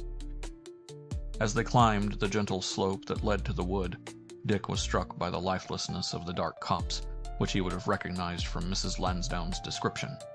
The trees, with their green, dank-looking boles, seemed dead in spite of their new greenness. Not a leaf stirred upon that airless day, and to add to the gloom, a big thundercloud was rising rapidly beyond the bluff, showing defined edges of livid gray against the blue sky. "It is going to rain, I'm afraid," said Mr. Havelock, glancing up. "We're nearly there." The path became visible again. It led a serpentine course through the trees, mounting all the time. And then, unexpectedly, they came into a clearing, in the middle of which was a great dome-shaped rock. "This is called the Selford Stone," explained Mr. Havelock, pointing with his stick, "and that is the entrance to the tombs." Cut in the face of the rock was an oblong opening, covered by a steel grill, red with rust, but, as Slick saw, of enormous strength. Mr. Havelock put down the lanterns he had been carrying, and lit them one by one before he took from his pocket a big, ancient-looking key, and inserted it into the rusty lock. With a turn of his wrist, the ward snapped back and the door of the iron grill opened squeakily. "Let me go first." The lawyer stooped and went down a flight of moss-covered steps. The girl followed, Slick bringing up the rear. There were 12 of these steps, the detective counted, and by the light of a lantern he saw a small vaulted room, at the end of which was another steel grill, of lighter make. The same key apparently fitted both. Beyond the second door, the solid rock had been hollowed out into 20 tiny chapels. They looked for all the world like refectory cells, with their heavy oaken doors and huge hinges, and on each had been carved a string of names, some of which, as Dick found when he tried to read them, were now indecipherable, where the wood had rotted. The chapels ran along two sides of the narrow passage in which they stood, and at the very end was the 21st cell, which differed from all the others in that its door was of stone, or so it appeared at first glance. It differed too in another respect, as Dick was to discover. Mr. Havelock turned to him and held up the lantern that the visitor might better see. "Here is what Miss Lansdowne wishes you to see," he said slowly. "The door with the 7 locks." Dick stared at the door. There they were, one under the other. 7 circular bosses on the door, each with its long key slit. Now he knew. It was to this awful place that Lou Feeney had been led to work under the fear of death. The door was enclosed in a fantastic frame and gruesomely ornamented. A stone skeleton was carved on each pillar, so real they looked that even Dick was startled. He tapped the door with his knuckles. It was solid. How solid, he soon learned. "Who is in here?" he said, and Havelock's finger pointed to the description. "Sir Hugh Selford, founder of ye Selford House. Here I wait as quiet as a mouse, founder of the Selford House. A curse on whosoever mocks, who lieth fast with 7 locks. God have mercy." "The inscription is of a much later period than Hugh's death," said Havelock. "What is in there? Is he buried here?" asked Dick slowly. Mr. Havelock shook his head. "I don't know. The late Lord Selford, who had the old door with its 7 locks taken down, and this new door, which is steel, by the way, made in Italy, said there was nothing except an empty stone casket, and indeed nothing can be seen." "Seen?" repeated the girl in surprise. "How is it possible to see?" There was a little panel about 6 inches in length and 2 inches broad, apparently part of the solid door, and running across its center. Mr. Havelock caught its beveled edge between his finger and thumb, and it moved aside, leaving a small aperture not an inch in depth. "I ought to have brought an electric torch," he said. "I've got one," said Dick, and taking a small lamp from his pocket, he held it up near to his eyes and sent the light into the interior. He looked into a cell about 6 feet square. The walls were green and damp. The rudely carved stone floor was thick with dust. In the very center, resting on a rough stone altar, was an oblong box-shaped sarcophagus of crumbling stone. "The stone box. I don't know what that is," said Havelock. "Lord Selford found it in the tomb and left it as it was. There was no sign of a body." Suddenly the passage was lit by a blue ghastly flame that flickered for a second and was gone. The girl, with a gasp of fright, clung to Dick's arm. "Lightning," said Havelock calmly. "I'm afraid we're going to have a wet journey back to town." Even as he spoke, the hoarse roar of thunder shook the earth. It was followed by another flash of lightning that revealed the ghostly doors of the dead on either side and sent the girl shrinking against the detective. "We'll not get wet anyway," said Dick, patting the shoulder of the trembling girl. "There's a whole lot of nonsense talked about storms. They're the most beautiful demonstrations that nature sends. Why, when I was in Manitoba—" The flash was followed instantly by a deafening explosion. "Something's hit," said Dick calmly. And then from the far end of the passage came the sound of the clanging of metal against metal. "What was that?" he asked, and flying along the passage dashed through the outer lobby, up the slippery stairs to the entrance gates. A flash of lightning blinded him for a second. The thunder crash that came on top of it was deafening, but he had seen what he had feared. The great iron grill had been shut on them, and on the wet clay before the door he saw the prints of naked feet. End of Chapter 14. Chapter 15. Sybil and Havelock had followed closely behind him. Havelock's face had lost its rubicund color, and the hand that went up to shake at the rail was trembling. "What foolery is this?" he said angrily, and the quavering note may have been due to his annoyance. Suddenly Dick's pistol leapt up.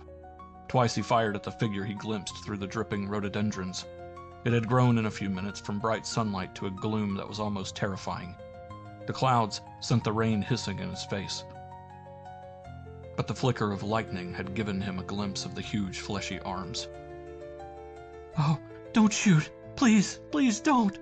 The girl was sobbing, her head on his breast, and Dick dropped his pistol. "You have a key to open the gate?" he asked in a low voice, and Havelock nodded. "Give it to me." Martin took the key from the shaking hand, put his arm through the bars, and inserted it in the lock. A sharp twist of his wrist, and the door was pushed open. "Go on ahead. I won't be far behind you." He dashed into the bushes where he had seen the figure, and he saw that he had not altogether failed, for on the long yellow cylinder that lay on the grass was a spatter of blood. He turned the cylinder over. It was about 4 feet in length and immensely heavy. Attached to the nozzle was a rubber tube about an inch in diameter. Searching around, he found a second cylinder with a similar equipment. At the nozzle end of this latest find was a circular red label, which had evidently been scratched off its fellow. WD chloride gas. Handle carefully. Poison. There was no sign of the half-naked man, and he started off at a run to overtake Sybil. The lightning flashed incessantly, and there was scarcely an interval between the peals of thunder. Both the girl and Mr. Havelock were as pale as death when he caught them up. What was it? Whom did you fire at? Asked Havelock huskily. Nerves, said Dick without shame. By the time they reached the house, they were wet through, but he declined the invitation to go into the hall and dry his clothes. He had work to do, and no sooner had the door closed on the girl than he was on his way back to the Selford tombs. As he approached the wood, he proceeded with caution, searching left and right and keeping his eyes on those little clumps of bushes which afforded cover. The wounded man was nowhere in sight. He had slipped the key of the catacombs into his pocket, and now, having opened the grill, he took a pair of handcuffs from his hip pocket, snapped them at the top and bottom of the lock, so that it was impossible for the door to close. This done, he descended the steps, and flashing his lamp before him, he came to the door of the 7 locks. From an inside pocket of his waistcoat, he took out the 2 keys and tried one of them on the top keyhole, without producing any result. It was not until he had got to the 4th slit that the key had slipped in and turned with a click. He pulled gently, but the door did not budge. He tried with the 2nd of the keys and found that it fitted the last of the locks. Turning them both together, he pulled again, but the door did not move. The mystery of the door was very clear to Dick Martin. 7 keys had to turn simultaneously before the door would open. And when it opened, what was there to see? He drew back the panel and looked at the stone urn. If the ancient Sir Hugh were buried here, was his body in that casket? It was impossible to see the side walls in their entirety, but from what view he got, it seemed unlikely that there could be any hidden sepulchre. The long shelf cut in the solid rock, which he now saw for the first time, had in all probability held all that was mortal of the first Selford, but no trace remained of him. Pocketing the keys, he went back, closing and locking the middle door, and ascended the steps into the daylight. Here he had a shock. Not a dozen feet from the mouth of the tomb was one of the long yellow cylinders which he had last seen 50 feet away. The beast man, then, was somewhere at hand. In all likelihood was watching him at this moment with hateful eyes. In spite of his self-possession, a little shiver ran down Dick Martin's spine. There was something obscene about this strange visitant. He lifted the heavy cylinder, walked a few paces, and flung it into the bushes, and then followed the path through the trees. He had an almost overpowering desire to run. He recognized with horror that he was on the verge of panic, and it needed but this discovery to swing him round to face the way he had come. Slowly, and against every natural instinct, he walked back through the forest towards where the cylinder was, to where his enemy was hiding. Coming to the edge of the clearing, he waited a full minute. Having thus tutored his nerves, he continued on his way to the house, never once looking back, but all his nerves taut. It was with a feeling very much like relief that he reached the open valley and the comforting sight of the ugly home of the Selfords. The cold malignity of this inhuman creature, his persistence, wounded as he was, to destroy the man against whom his enmity had been roused, the deadly earnestness of him, all these things were impressive. This accidental association with the door of 7 keys that hid nothing apparently but dust had brought him into deadly peril. Had it also jeopardized Sybil Lansdowne? At the thought, something gripped at his heart. It was all so unreal, so unbelievable. A member of the everyday world who suddenly found himself in a community of pixies and fairies could be no more bewildered than was Richard Martin at the revelations which had followed one on the other during the past 3 days. Crime he knew, or thought he knew, and criminals were an open book to him. His youth had been spent among these evaders and breakers of the law. They had taught him their sinister tricks. He had become proficient in their practices. He knew the way their minds worked and could, and would, since he was something of a writer, have prepared a passable textbook on criminal psychology. But now he was out of the world of real crime. Only once before had he had that experience, when it was his duty to investigate a series of terrible accidents which had shocked Toronto to its depths. Here he had met for the first time the amateur criminal, and found himself at sea. But for the greatest good luck, the men he sought would have escaped detection. As it was, he virtually betrayed himself. The criminal mind is not a brilliant one. Its view is commonplace, its outlook narrow and restricted. The average criminal lives meanly from hand to mouth, and is without reserves either of assistance in committing a crime or in covering his retreat. Crime was an ugly word, he thought, as he paced slowly towards the house. Up to now, beyond the attempts which this unknown assailant of his had made, no charge could lie against any discoverable man, except Lou Feeney. Poor Lou, he had belonged to the real world. What agony of mind had he suffered when, in the dark of night, he had found himself working on that awful door? He was soaked to the skin, but was not aware of the fact until, with a gasp of dismay, the girl drew attention to his sodden coat, just as he was taking his place at the wheel. "Did you go back to look for the gate locker?" asked Mr. Havelock, who had returned to his old buoyant manner. "Yes," said Slick as he started the car. "I didn't find him, though. Traces of him, yes, but not him." "Was he wounded?" asked Sybil quickly. "Well, if he was wounded, it wasn't serious," said Dick cautiously. "I wish to heaven you had killed the brute," snapped Havelock viciously. Brr! He had borrowed an overcoat from the caretaker, and dozed in this all the way to town.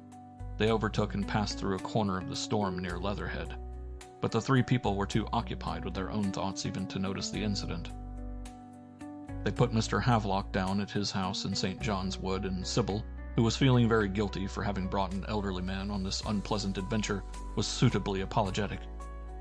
"It is nothing, and I'm really not so wet as our friend," said Mr. Havelock good-humoredly, "and I'm certainly not worried about what we saw. It is what I didn't see that concerns me." "What you didn't see?" repeated the girl. Havelock nodded. "Our friend has discovered a great deal more than he has told us, and I'm not so sure that the discovery is a pleasant one. However, we will talk about that in the morning." He hurried into his house, and Dick turned the car towards Coram Street. "I won't let you come in, Mr. Martin," she said when he set her down. "Will you promise to go straight home and take a hot bath and change your clothes at once?" It was a promise easy to make, for his soul ached for the smell of hot water. He was no sooner out of his bath and into dry clothes than he called up Sneed. "I'm sorry to wake you up," said Dick exultantly, "but I wonder if you would come along and have dinner with me. I have 3 chapters to tell you." Sneed grunted his dissatisfaction with the scheme, but after a while he agreed, though his promise was so vague and garnished with so many reservations that Dick was surprised when the bell rang and he opened the door to the big man, who walked wearily into the study and dropped into the first comfortable chair. "Got the warrant for that raid tonight," he said. "We operate at 10 o'clock. "You told the Chief Constable of Sussex 11:15, said Dick in surprise. Inspector Sneed sighed. "I want to get it over before the local Sherlocks arrive," he said. "Besides, somebody might tip off Stiletti. You never know. Trust nobody, Dick, not in our profession. I suppose you haven't spilt this story to anybody?" Dick hesitated. "Yes, I've told a little to Mr. Havelock, and of course a lot to Miss Lansdowne." Sneed groaned. "Havelock's all right, but the lady, oh my heavens. Never trust a woman, my son. I thought that was the first article in a policeman's creed. She'll be having people in to tea and telling them all about it. I know women." "Have you told anybody?" demanded Dick. Inspector Sneed's smile was very superior. "Nobody except the chief and my wife," he said inconsistently. "My wife's different. Besides, she's got toothache, and she hates opening her mouth anyway. A woman with toothache never betrays a confidence. Make a note of that when you write your book. It was the inspector's belief that every police officer in the force was secretly engaged in preparing his reminiscences. A delusion of his which had its justification in a recently printed series of articles that had appeared in a Sunday newspaper. Now, what have you got to tell me? He listened with closed eyes whilst Martin told him of the afternoon spent at the Selford Tombs. When he came to the part where the iron grill had been locked on the party, Sneed opened his eyes and sat up. Somebody else had a key, he said unnecessarily. Nothing in that vault, you say? Nothing that I could see except the stone casket, said Dick. He passed the palm of his hands round his big face rapidly. 7 keys, he mused. 7 locks. 2 you've got, 5 somebody else have got. Get the 5, or better still, blow in the door with dynamite. Dick took out his long cigarette holder and puffed a cloud of smoke to the ceiling. There seems hardly any excuse for that. I fiddled with one of the keyholes a little, and I can tell you it's a lock that the best man in the world won't be able to pick. Feeney failed. Sneed jerked up his head. Feeney? Good Lord, I'd forgotten him. Let me have a look at the key. Dick took it from his pocket and gave it to the stout man, who turned it over and over on the palm of his hand. I don't know one like that, he confessed. Italian, you say? Well, possibly. You didn't see the bare-backed lad? I caught a glimpse of him. He's as quick and as slippery as an eel. Poor devil. Inspector Sneed looked up sharply. You're in my way of thinking, eh? That this is one of Stiletti's experiments? He was very thoughtful and did not speak for a long time. The gas must have been there all the time. And of course they knew you were coming, and then... I have an idea. The presence of Havelock took them by surprise. It's only an idea, and I don't know why I think so. He rose with difficulty. Well, he said, we'll see tonight. Have your car, but don't bring your gun, because you're not supposed to be present, and I'd hate for there to be any unofficial shooting. End of Chapter 15. Chapter 16. At 9:30 that night, Dick Martin's car pulled up by the side of the road half a mile short of Gallows Cottage, and, dimming his lights, he sat down to wait for the arrival of the police car. He heard the whir of it long before its bright headlamps came into sight, and, starting up his engine, he waited for it to fly past before he followed. The car ahead slowed and turned abruptly into the drive, Dick's machine immediately behind. By the light of his headlamps, he saw that the hole under the hedge had been filled up. The first car nearly collided with the thickest hedge where the little road turned towards the house, and the driver had a narrow squeak of slipping into the deep ditch that ran immediately under. Gallows Cottage was in darkness as it had been when Dick had come before. By the time he came up to Sneed, the inspector was knocking at the door, and 3 of the half-dozen men the car had contained were making their way to the rear of the premises. The answer to the knock came quickly. A light showed in the transom above the door, and it was jerked open. It was Stiletti, as sallow and grimed as ever. He stood there, a quaint and sinister figure, his stained hands stroking his long black beard, whilst Sneed explained in a few words the object of this call. Oh, yes, I know you, said the man, apparently unperturbed by this array of force. You are Sneed, and your friend behind you is the gentleman who lost his petrol the other night. How careless! Enter, my friends, to this home of science. He stood aside with an extravagant gesture of welcome, and the 5 men crowded into the hall. My drawing room you would wish to see, I am sure, said Stiletti, flinging open the door of the room in which he had received Dick. I'll see that workroom of yours, said Sneed, and as the man was leading them to the back of the house, No, not the place at the back, the one upstairs. Stiletti shrugged his shoulders, hesitated for a second, and with another shrug led the way up the uncarpeted stairs, at the head of which was a small room, the door of which he threw open as he was passing. A smaller flight led to a broad landing on which were 3 doors. Dick and Sneed entered the room on the left. It was a poorly furnished room, an old truckle bed in the corner, a battered and grimy washstand, one leg of which had been broken and repaired, and a deep old armchair was all the furniture it contained. The next room was evidently Stiletti's office and bedroom. It was overcrowded with furniture and was in a state of disorder that beggared description. In one corner near the window was a tall nest of steel drawers. Stiletti pulled one open with an extravagant smile. "You would like to see in the drawers," he added sardonically. Sneed did not reply. He looked under the bed, opened a bureau, ordered the tenant of the house to unlock a cupboard, and directed his attention to the third room, which had also been a bedroom. This with 2 beds, if a heap of old rugs in each corner could be so called. "Ah, you are disappointed, my Sneed," said Stiletti as they went down the stairs. "You expected to find some of your little babies here. Possibly, you said to yourself, that Stiletti has been up to his old tricks and is again trying to create big, strong human men from the puny little things that will grow up to smoke cigarettes and study algebra. Ah, you're pretty talkative tonight, Stiletti." "Should I not be?" asked the bearded man gaily. "It is so seldom I have a party. Realize, my friend, that I do not sometimes speak for weeks, or yet hear the sound of a human voice. I live frugally. There is no need for a cook. For I have raw food, which is natural in the carnivora. I hear your motor car spinning by, filled with flat-chested little men smoking cigarettes and evil-thinking women planning treacheries, and I am still gladder that I am a silent carnivore. Now, my laboratory." He opened up the door of the back of the house and showed a long room which had evidently been built upon the cottage. There were only 2 windows to the place, and they were in the roof. There was a very large table littered with papers and books in every modern language. 2 long shelves running down one side of the room, containing jars and bottles, no 2 of which were alike. Dick saw a soda water bottle half filled with a red fluid and corked with cotton wool. A bench covered with recording instruments, scales, microscopes of varying sizes, an old patched-up operating table, and a chest of shallow drawers containing surgical instruments. Test tubes by the hundred, and, in a cleared space on the table, a dead rat pinned out flat by its feet. "Behold the recreation of a poor scientist," said Stiletti. "No, my friend," as Sneed bent over the table. "Our rat is dead. I do not vivisect any more because of your foolish laws. What pleasure is here you cannot conceive. Could you find happiness in a week's study of chemical reactions?" "Who else is in the house, Stiletti?" asked Sneed. Professor Stiletti smiled. "I live alone. You have seen me for yourself. Nobody comes here." "Mr. Martin heard a scream the night he came." "Imagination," said Stiletti coolly.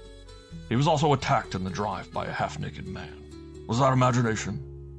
"A typical case," said the doctor, meeting his eyes without flinching.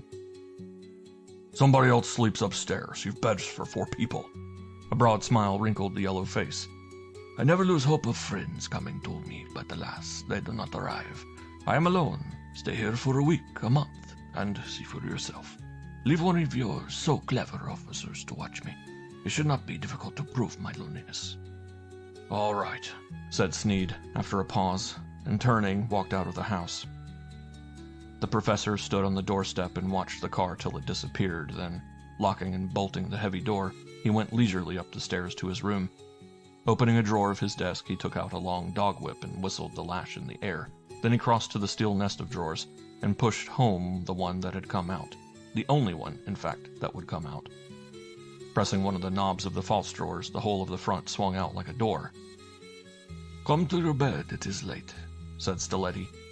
He spoke in Greek. The thing that was crouching in the darkness came shuffling forth, blinking at the light. It was more than a head taller than the bearded man, and save for the ragged pair of breeches it wore about its waist, it was unclothed. "Go to your room. I will bring milk and food for you."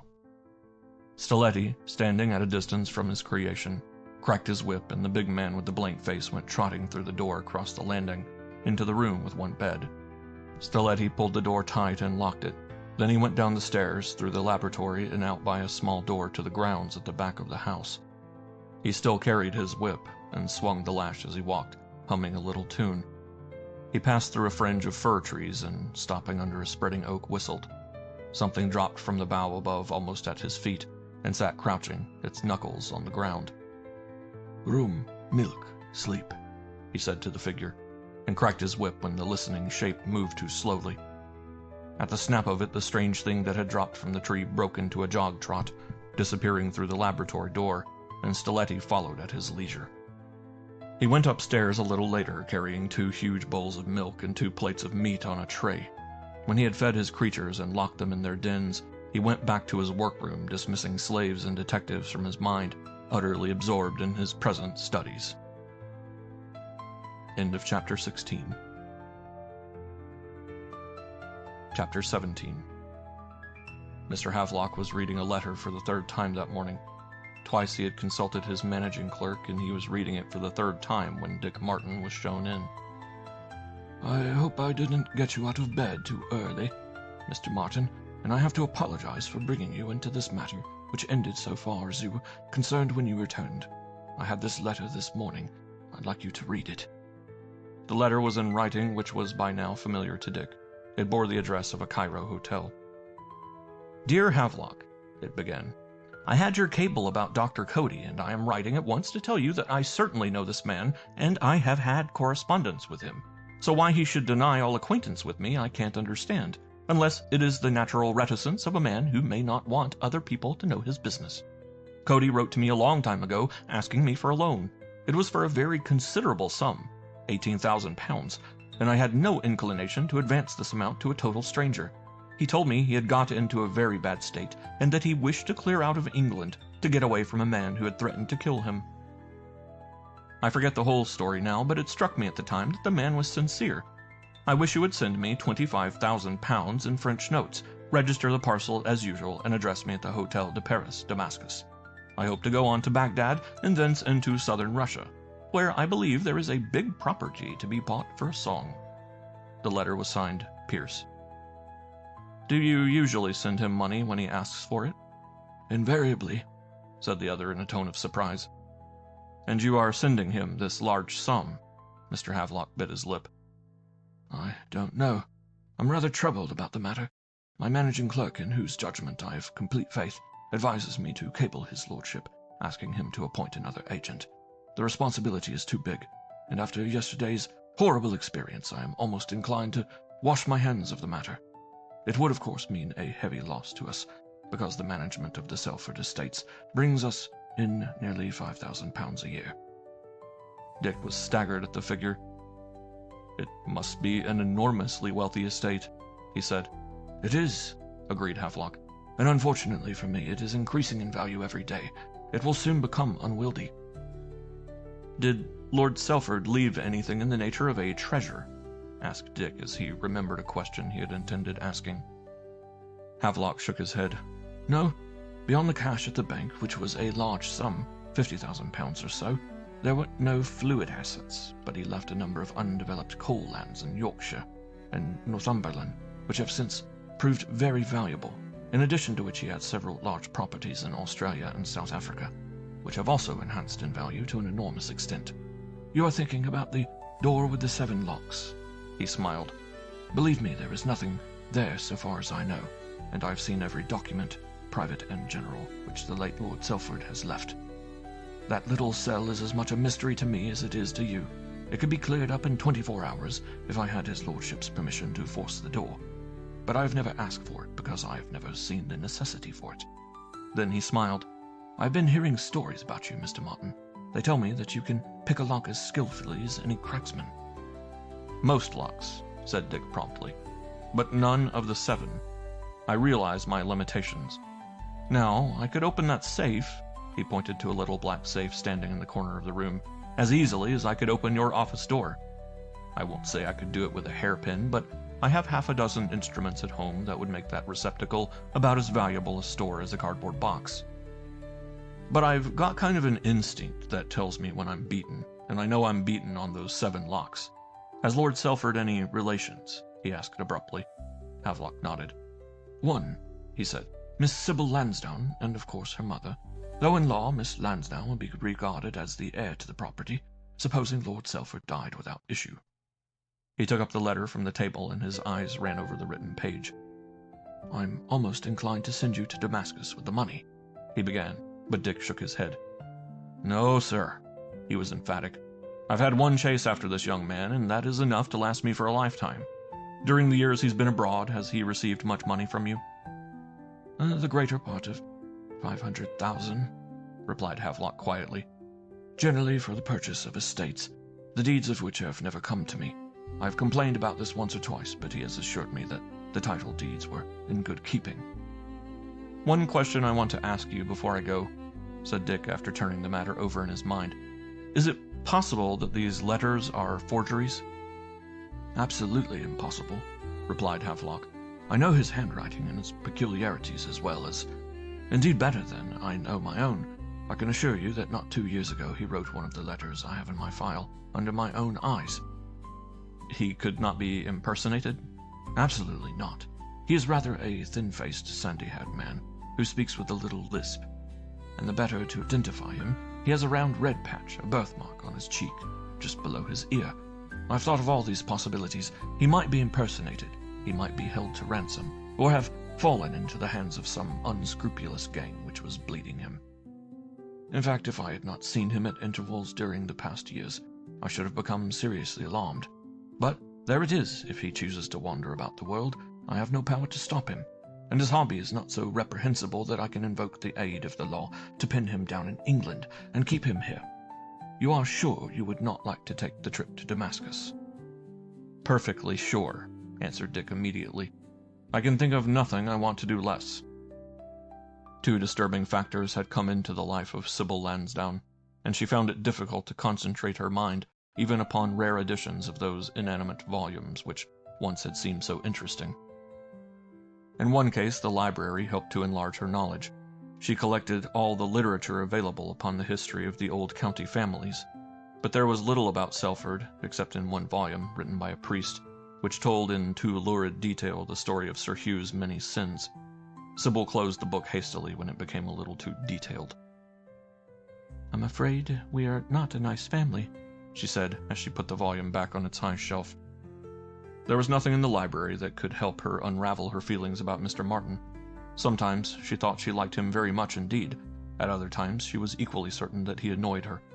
She wished she had not gone to the Selford tombs, and that there had been no cause for her laying her hand on his breast, or fluttering to his arms in a panic induced by ghastly carvings and a fortuitous flicker of lightning. Women were very rare visitors to the library, and when, in the slackest part of the afternoon, a lady walked into her room, she was a little astounded. A short, stout woman, with a face which did not err on the side of softness, she was expensively dressed, though her voice belied her elegant appearance, for it was a little coarse and somewhat strident. "Are you Miss Lansdowne?" she asked. Sybil rose from her chair. "Yes, I am Miss Lansdowne. Do you want a book?" she asked, thinking, as was sometimes the case, that the woman had called on behalf of one of the subscribers. "No, I don't read books," was the disconcerting reply. "A lot of rubbish and nonsense that put ideas in people's heads. That's what books are. If he didn't read so much, he'd be a cleverer man. Not that he isn't a gentleman born and bred," she added hastily, "and a nicer gentleman to deal with I've never known. You can take it from me, miss, that the man couldn't think wrong. He may have made a mistake. We're all liable to make mistakes, but he's not the sort of man who'd put his hand to anything that wasn't fair and square." Sybil listened in astonishment to this mysterious paean of praise, directed she knew not whither. "Perhaps you're, my husband," said the lady with dignity. "I am Mrs. Bertram Cody." Sybil's mind flew over the index of members without recalling anybody who bore that name. "Dr. Cody's wife," said the woman. "Have you got a chair where I can sit down?" With an apology, Sybil drew a chair forward and placed it for the visitor. "My husband knew your father very well, miss. In fact, they were good friends years and years ago. And he said to me this morning, my husband, I mean, if you're going to town, Elizabeth, you might pop in at Bellingham's library. And he gave me the address. I've got it written down on a bit of paper." She searched a very expensive bag and produced a small card. "Yes, there it is, in his own handwriting." She showed the girl a scrawl which told her nothing. "My husband said, 'Go in and see Miss Lansdowne, and ask her if she'll come down to tea, and I can tell her something very interesting about her father that she never knew before.'" Sybil was puzzled but interested. Who this strange woman was and what her position her husband occupied in society, she could only guess from the prefix the proud wife had put to her husband's name. As though she read the girl's thought, Mrs. Cody went on. "He's not a medical doctor. A lot of people think he is, but he's not. He's a literary doctor." "Oh, a doctor of literature." "And law." The lady nodded impressively. "He got it out of a college in America. The point is, miss, you've got lots of enemies." Mrs. Cody lowered her voice until it was a harsh whisper.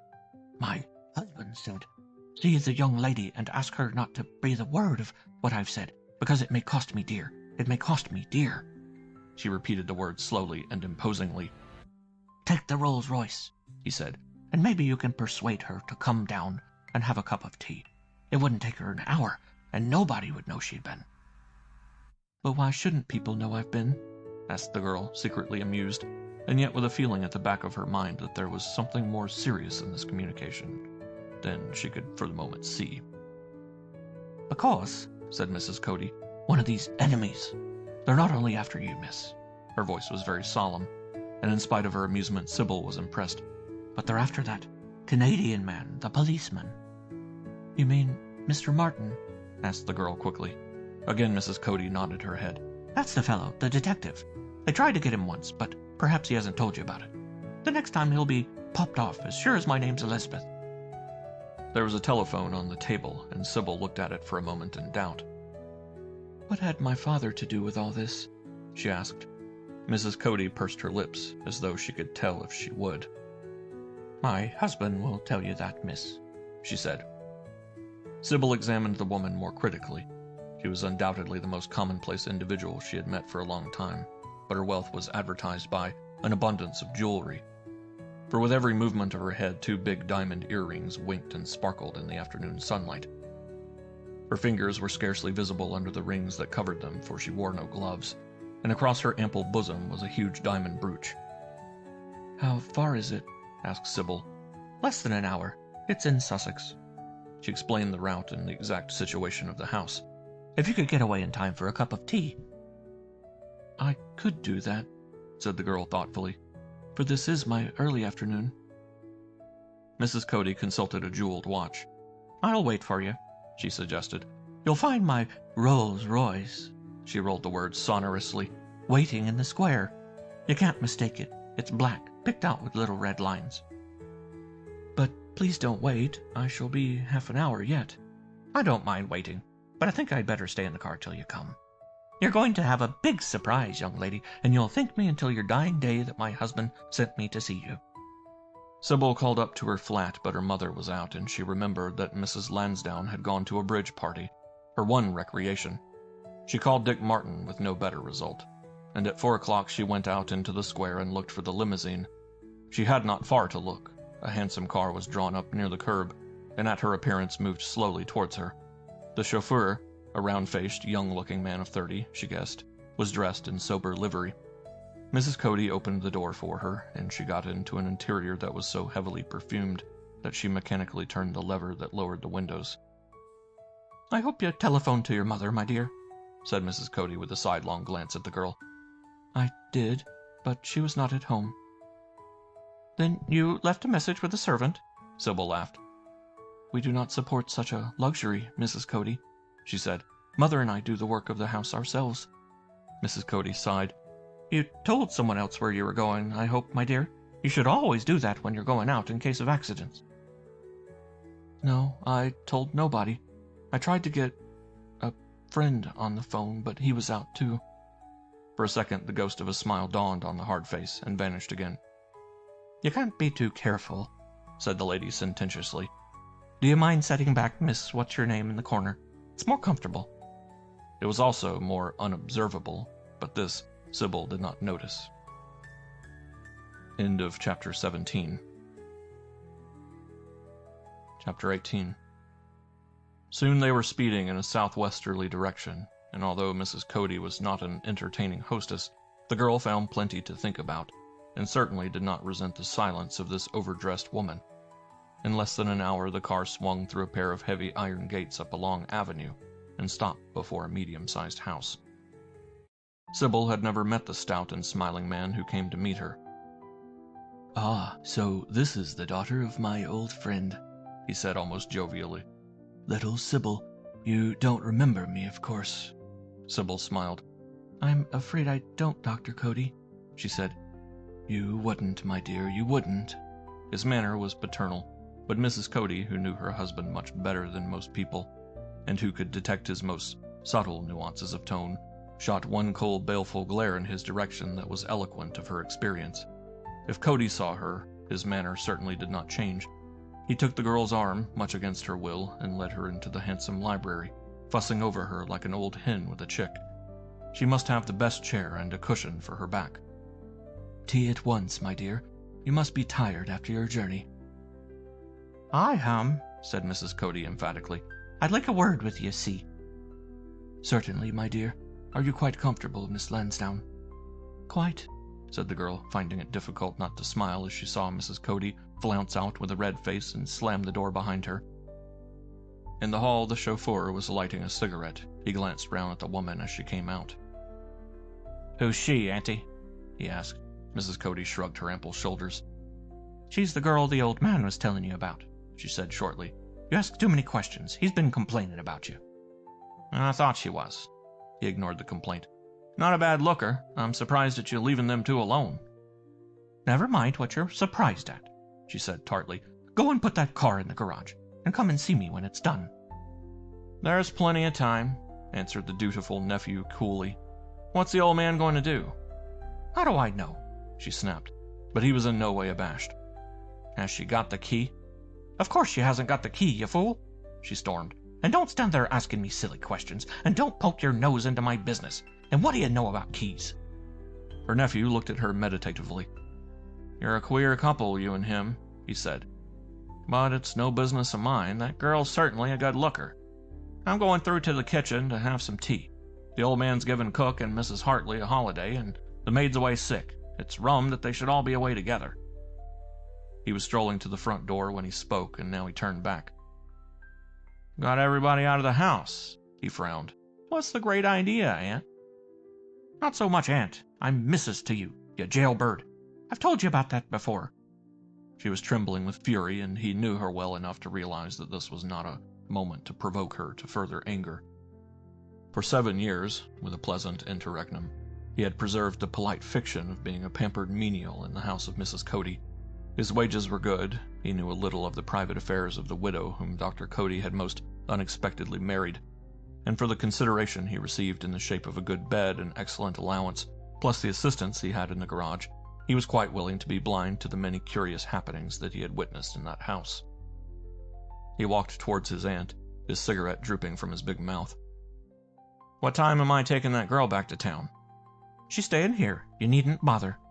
He looked down at the floor, up at the ceiling, everywhere except at the woman, and then, Does she know she's staying here? Mind your own business. This is my business for once, he said obstinately. I don't know who she is or what she is. If there's any monkey game going on, I'm not in it. I'll have the car ready to take her back in an hour. The woman did not answer him. She walked rapidly across the hall and passed up the stairs out of sight. He waited till she had disappeared from the view on the landing, and then he went out to the kitchen to his own tea and to meditate upon the strangeness of life at Wildhouse and the queer fate which, 12 years before, had turned his aunt from a household drudge to a lady of fortune. It was Mrs. Cody who eventually brought in the tea, placed it on the table, and immediately retired. Sybil saw nothing strange in this, thinking that her host had something to say which he did not wish to tell her before his wife. 3 times she had made an ineffectual attempt to bring the conversation round to her father, and the secret which Mr. Cody had to reveal, but on each occasion he skillfully led the talk in another direction. But now, after a pretense of taking refreshment, the girl brought the matter to a head by bluntly asking what he had to tell. Well, young lady, Mr. Cody coughed. It's a very long story, and I doubt if I can tell you everything in the time we have. Would it not be an excellent idea if I got onto the telephone to your dear mother and asked her to come down and spend an evening with us? The girl looked at him in astonishment. I'm afraid that plan would not work. Mother and I are going to theater tonight, she said.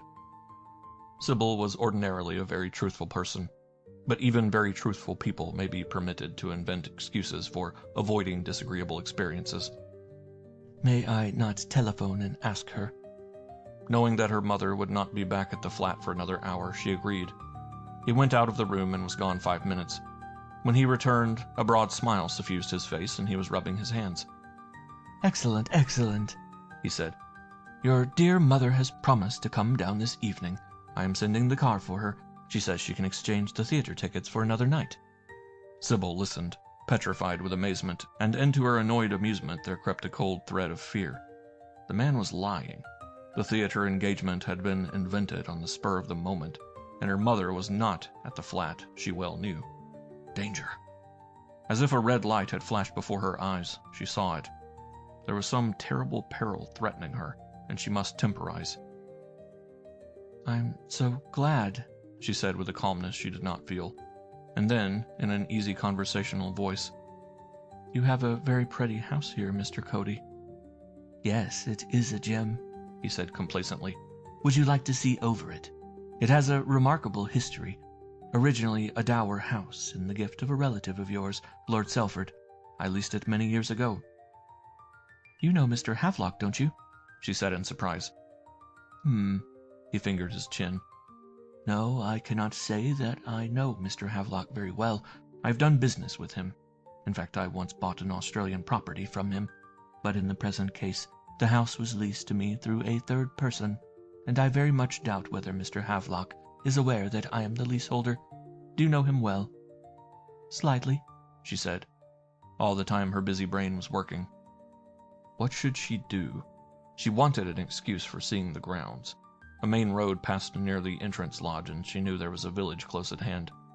Once she was on the road, there would be sufficient excuses to take her into the village and the protection which such a community would offer her. "You would like to see some of our rooms?" "No, I don't think so. I would like to see your grounds. I thought I saw a bed of narcissi near the lodge," she said, and rose from her chair, her knees trembling. Said Mr. Cody again. "Yes, it is a beautiful spot, but the ground is rather damp for you." "I would like to go out," she insisted.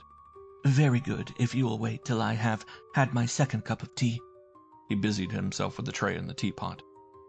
"By the way, you haven't finished yours, and it is cold. Shall I pour you out another?" No, that will be sufficient, thank you." What a fool she had been, to accompany a strange woman, a woman against whom every instinct warned her, to an unknown house. Nobody knew whither she had gone. She took the cup from him, steeling her nerves to steady her hand, drank a little, and was grateful for the liquid. For her mouth had become dry and her throat parched with the consciousness of her position. It was not nice tea, she noticed. There was a salty, metallic taste to it, and with a little grimace she put down the cup. "Thank you, that is enough," she said. Perhaps it was the acute tension of the moment which left that queer aftertaste in her mouth. She had noticed once before in her life how sensitive the palate becomes in a crisis of fear. In one corner of the library was a small coat rack, and Mr. Cody went leisurely to get his cap. When he looked round, Sybil was holding on to the edge of the table, her face white as death, her eyes glazed. She tried to speak but could not form the words, and then, as he came to her, she collapsed in his arms.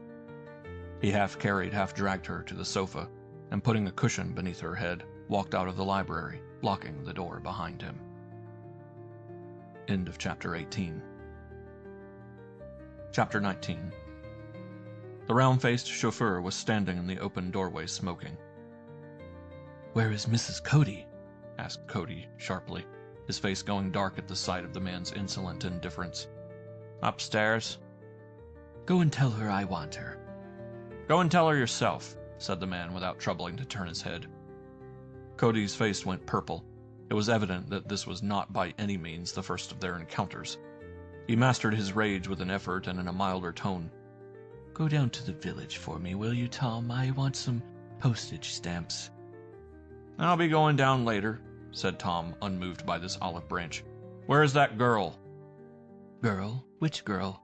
asked the other in a tone of innocent surprise. "The girl you had in to tea. Don't tell me she has just gone out, because I've been standing here for 10 minutes, and I heard you talking when I was in the hall." Mr. Cody drew in a long breath.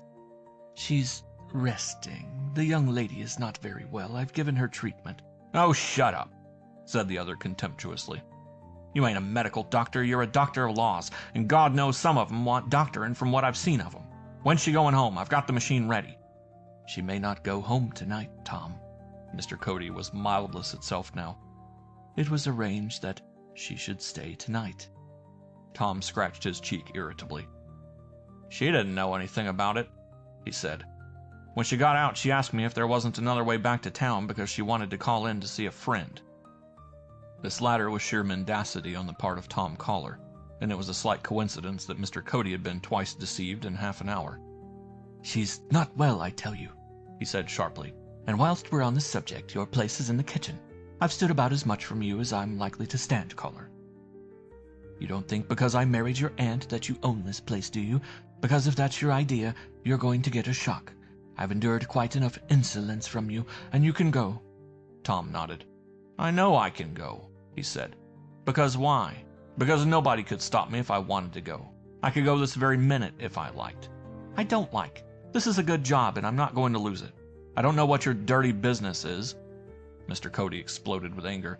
You scoundrel," he spluttered. "You dare accuse your aunt of being—" "I've got a great respect for my aunt." Tom Collar was still staring at the ground. "I owe a lot to my aunt. I got all my crook blood from her side of the family, and you couldn't lay out any scheme for getting money quick that I wouldn't think she had a hand in." He glowered at the man for a second, and then his eyes dropped. "Yes, she's been a good aunt to me, Cody. Ever heard tell of my twin brother, Johnny? I've been dreaming about him lately. I see him as plain as if he was standing before my very eyes. And I was only 7 when he went away." "When he died?" suggested Cody with unexpressed mildness. "Yeah, when he died. We used to sit under a tree in Selford. I was brought up on this estate and sing 'Poor Jenny is a Weepin' 7 years. His eyes, raised suddenly, were like burning fires, and the little man wilted under the gaze. "Good, kind aunt. I've seen her lick that little boy till he couldn't stand. She's lucky to be a woman. You tell her that one day. If she'd have been a man, she'd have got hers long ago. I'm going round to get that car ready. You have that young lady waiting for me when I come back." There was a menace in his tone which was unmistakable. Without another word, he lurched off, his hands in his pockets, a cigarette still drooping limply, and turning, Mr. Cody flew up the stairs and burst into the room where his better half was sitting. He slammed the door behind him, and for 10 minutes there was the sound of angry voices. Presently, Mrs. Cody came out alone, and going downstairs, unlocked the library and went in. Sybil Lansdowne was sitting up on the sofa, her head between her hands. Without a word, the woman gripped her arm and supported her out of the room and up the stairs. From this floor, 2 flights of narrow stairs led, in one case to the servants' quarters, and in the other to a spare bedroom, which was used also as a box room, and it was into this apartment that the girl was pushed. Sybil was almost unconscious. She never recalled that journey up the stairs. When she woke with a splitting headache, she was lying on a small iron bed that sagged in the middle. A little wax nightlight was burning under a glass, for by this time the light was fading from the sky. She sat up, her head reeling, and tried hard to think consecutively. Near the bed was a small table with a glass of water and 2 tiny pellets, which she might have ignored, but the aspirin bottle stood open beside them. Her head was splitting, oblivious to danger and realizing in a dull way that these were intended to counteract the effect of the drug she had taken. She swallowed the 2 pellets and drank every drop of the water without taking the glass from her lips. With a groan, she lay down on the bed, covering her eyes with her hands, and was sensible enough to make her mind as much of a blank as her throbbing brain would allow until the restorative took effect. It was half an hour before the pain ceased, and she ventured to lift her head again. She was dizzy, and with every movement the room swam round and round. But after a while she grew calmer, and more her normal self, and she could think consecutively. There was only a tiny window, and that was a skylight in the sloping roof. It was padlocked and covered with a stout wire netting. She tried the door without expecting that her attempt to leave the room by that way would be of any avail. Going back to the bed, she sat down and tried hard to review her position without allowing her terror to overcome her.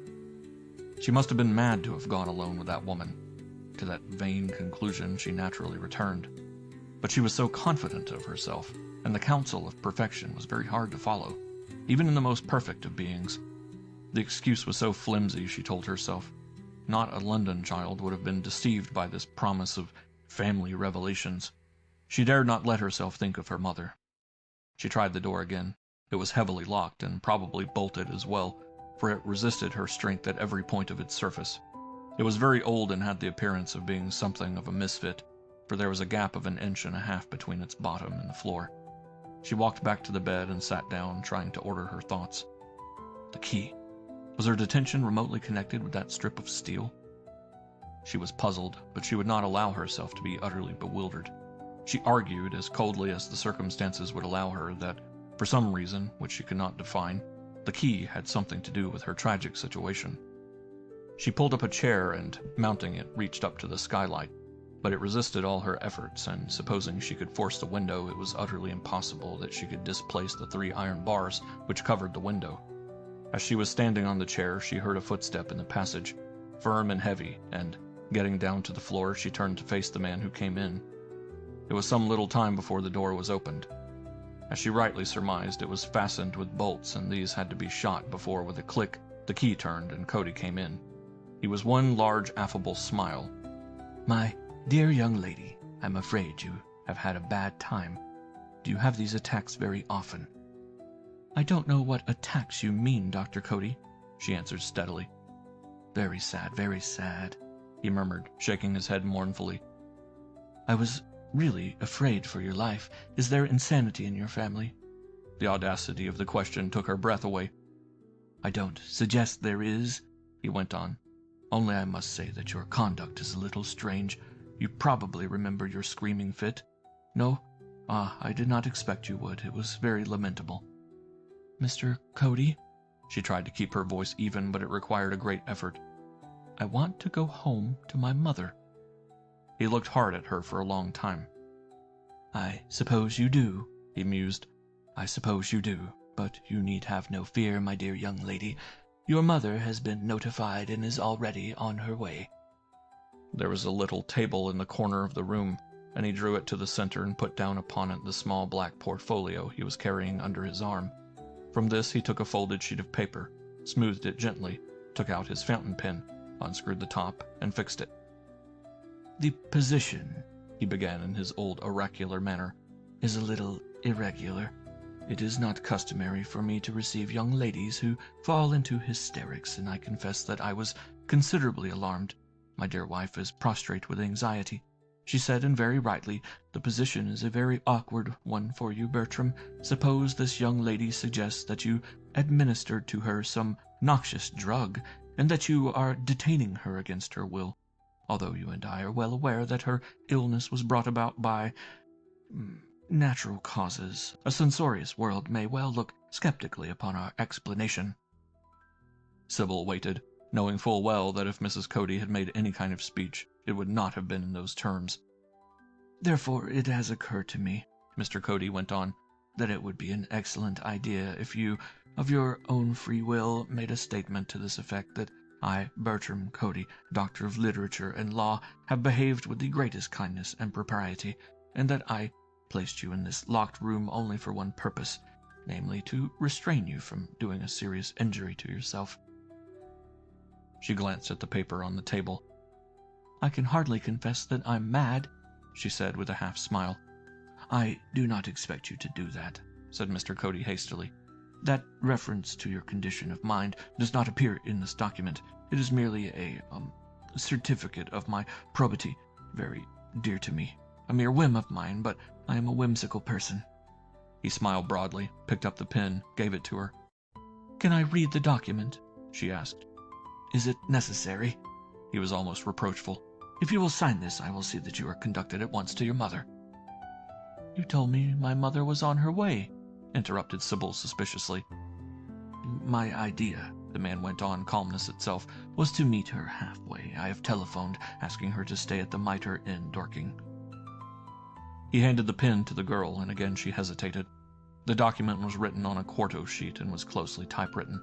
His large hand covered the paper, leaving her only the space to write. She was anxious to be gone, and, in her fear, clutched at any hope of freedom. The point of the pen had touched the paper when she saw a line visible through his extended fingers which arrested her movement. Should the said Sybil Ellen Lansdowne, predeceased, the said Bertram Albert Cody— "What is this paper?" she asked. "Sign it!" His voice was harsh, his manner changed as suddenly as a tropical sky.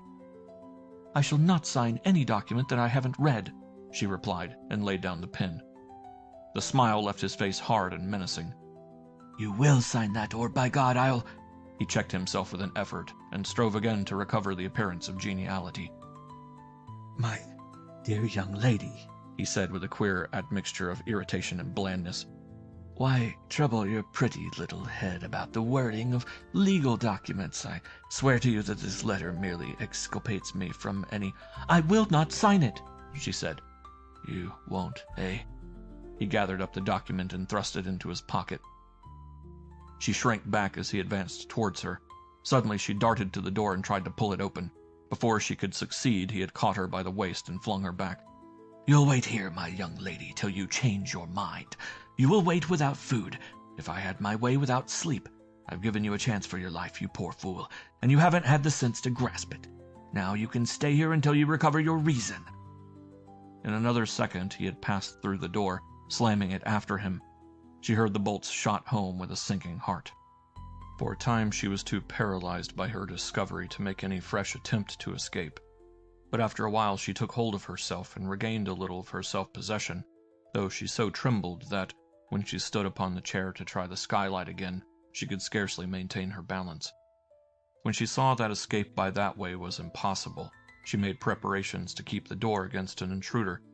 She tried to pull the bed from the wall, but it was a heavy oaken affair and beyond her strength.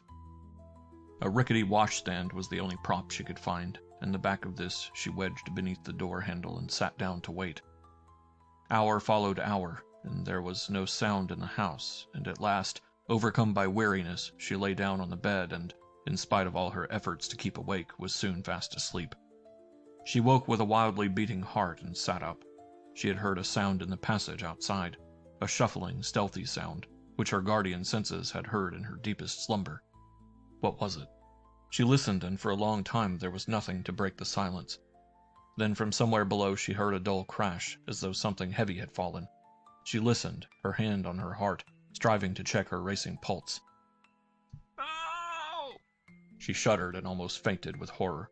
It was a squeal she heard, the squeal of a terror-stricken animal, another, deeper, guttural, horrible. She listened at the door, her senses tense, and heard a faint, deep sobbing, then heard no more. 10 minutes passed, a quarter of an hour, and then there came to her ears the noise which had first aroused her, the shuffling of bare feet upon a hard, smooth surface. She had caught a glimpse of the passage when Dr. Cody had opened the door. She knew it was covered with oilcloth, and it was on this that the feet were moving. Nearer and nearer they came and then stopped. Somebody turned the handle of the door and drew back the bolts. She was frozen with terror, could not move, could only stand staring blankly at the door, waiting for the apparition which would be revealed to her. Again the handle turned, but the door did not move. Whoever it was had not the key. There was a silence. Somebody was trying to break in the door, and she caught a glimpse of a huge, misshapen toe in the space between the door and the floor. Then, from under the door came 3 huge, squat fingers. They were wet and red with blood. The hand gripped the bottom of the door and strove to lift it. At the sight of that obscene hand, the spell was broken, and she screamed and, turning, fled in desperate panic to the chair beneath the skylight. As she looked up, she saw a face staring down at her through the window. The white face of Collar, the chauffeur. End of Chapter 19. Chapter 20. It was more than accident that took Dick Martin to the library the previous afternoon. He had come to feel that a day without a glimpse of this tantalizing girl was a day wasted, and he remembered with a sense of virtuous pride that he was a subscriber and entitled to walk in this sedate establishment and demand, if he so desired, the most unintelligible volumes on biophysics. Miss Lansdowne is gone, said one of the officials. It is her early day. She went away with a lady. With her mother? He asked. No, said the girl, shaking her head. It wasn't Mrs. Lansdowne. I know her very well. It was a lady who drove up to the door in a Rolls. I've never seen her before. There was nothing remarkable in this. Although she was beginning to fill a large space of his life, Dick scarcely knew the girl, and certainly knew nothing of her friends. He was disappointed, for he had intended on the lamest excuse to take her to tea that afternoon. He waited till nearly 7 before he called at Coram Street. Here his excuse for the visit was even lamer, and he accounted this one of his unlucky days when Mrs. Lansdowne smilingly told him that the girl had telephoned in her absence to say she would not be home for dinner. She has a girlfriend and often dines with her. Probably she will go on to a theater afterwards. Won't you stay and keep me company at dinner, Mr. Martin? Though I'm afraid I'm rather an uninteresting substitute for Sybil." He was glad to accept the invitation, hoping that before he left, Sybil would put in an appearance. But though he prolonged his visit to the limits of politeness, she had not returned when he took his leave at 11 o'clock. Until then, he had not made any reference to the story the librarian had told him. "Your daughter's friend is a fairly rich young lady?" he asked. Mrs. Lansdowne was surprised. "No, indeed. She works for a living. She is a cashier in a drugstore." She saw the frown gather on his face and asked quickly, "Why?" "Someone called for Sybil with a car. A Rolls," he said. "Somebody that the librarian did not know." Mrs. Lansdowne smiled. "That isn't very remarkable. Jane Allen isn't very rich, but she has a number of very wealthy relatives, and probably it was her aunt who called." He lingered outside the house for a quarter of an hour, consuming 3 cigarettes before, a thoroughly dissatisfied man, he walked home. His uneasiness he analyzed to his own discredit. He was not considering, he told himself, whether the girl was in any kind of scrape, and the real secret of his annoyance was purely personal and selfish. His flat seemed strange and empty that night. As was his wont, he walked through all the rooms and paid particular attention to the little kitchen balcony.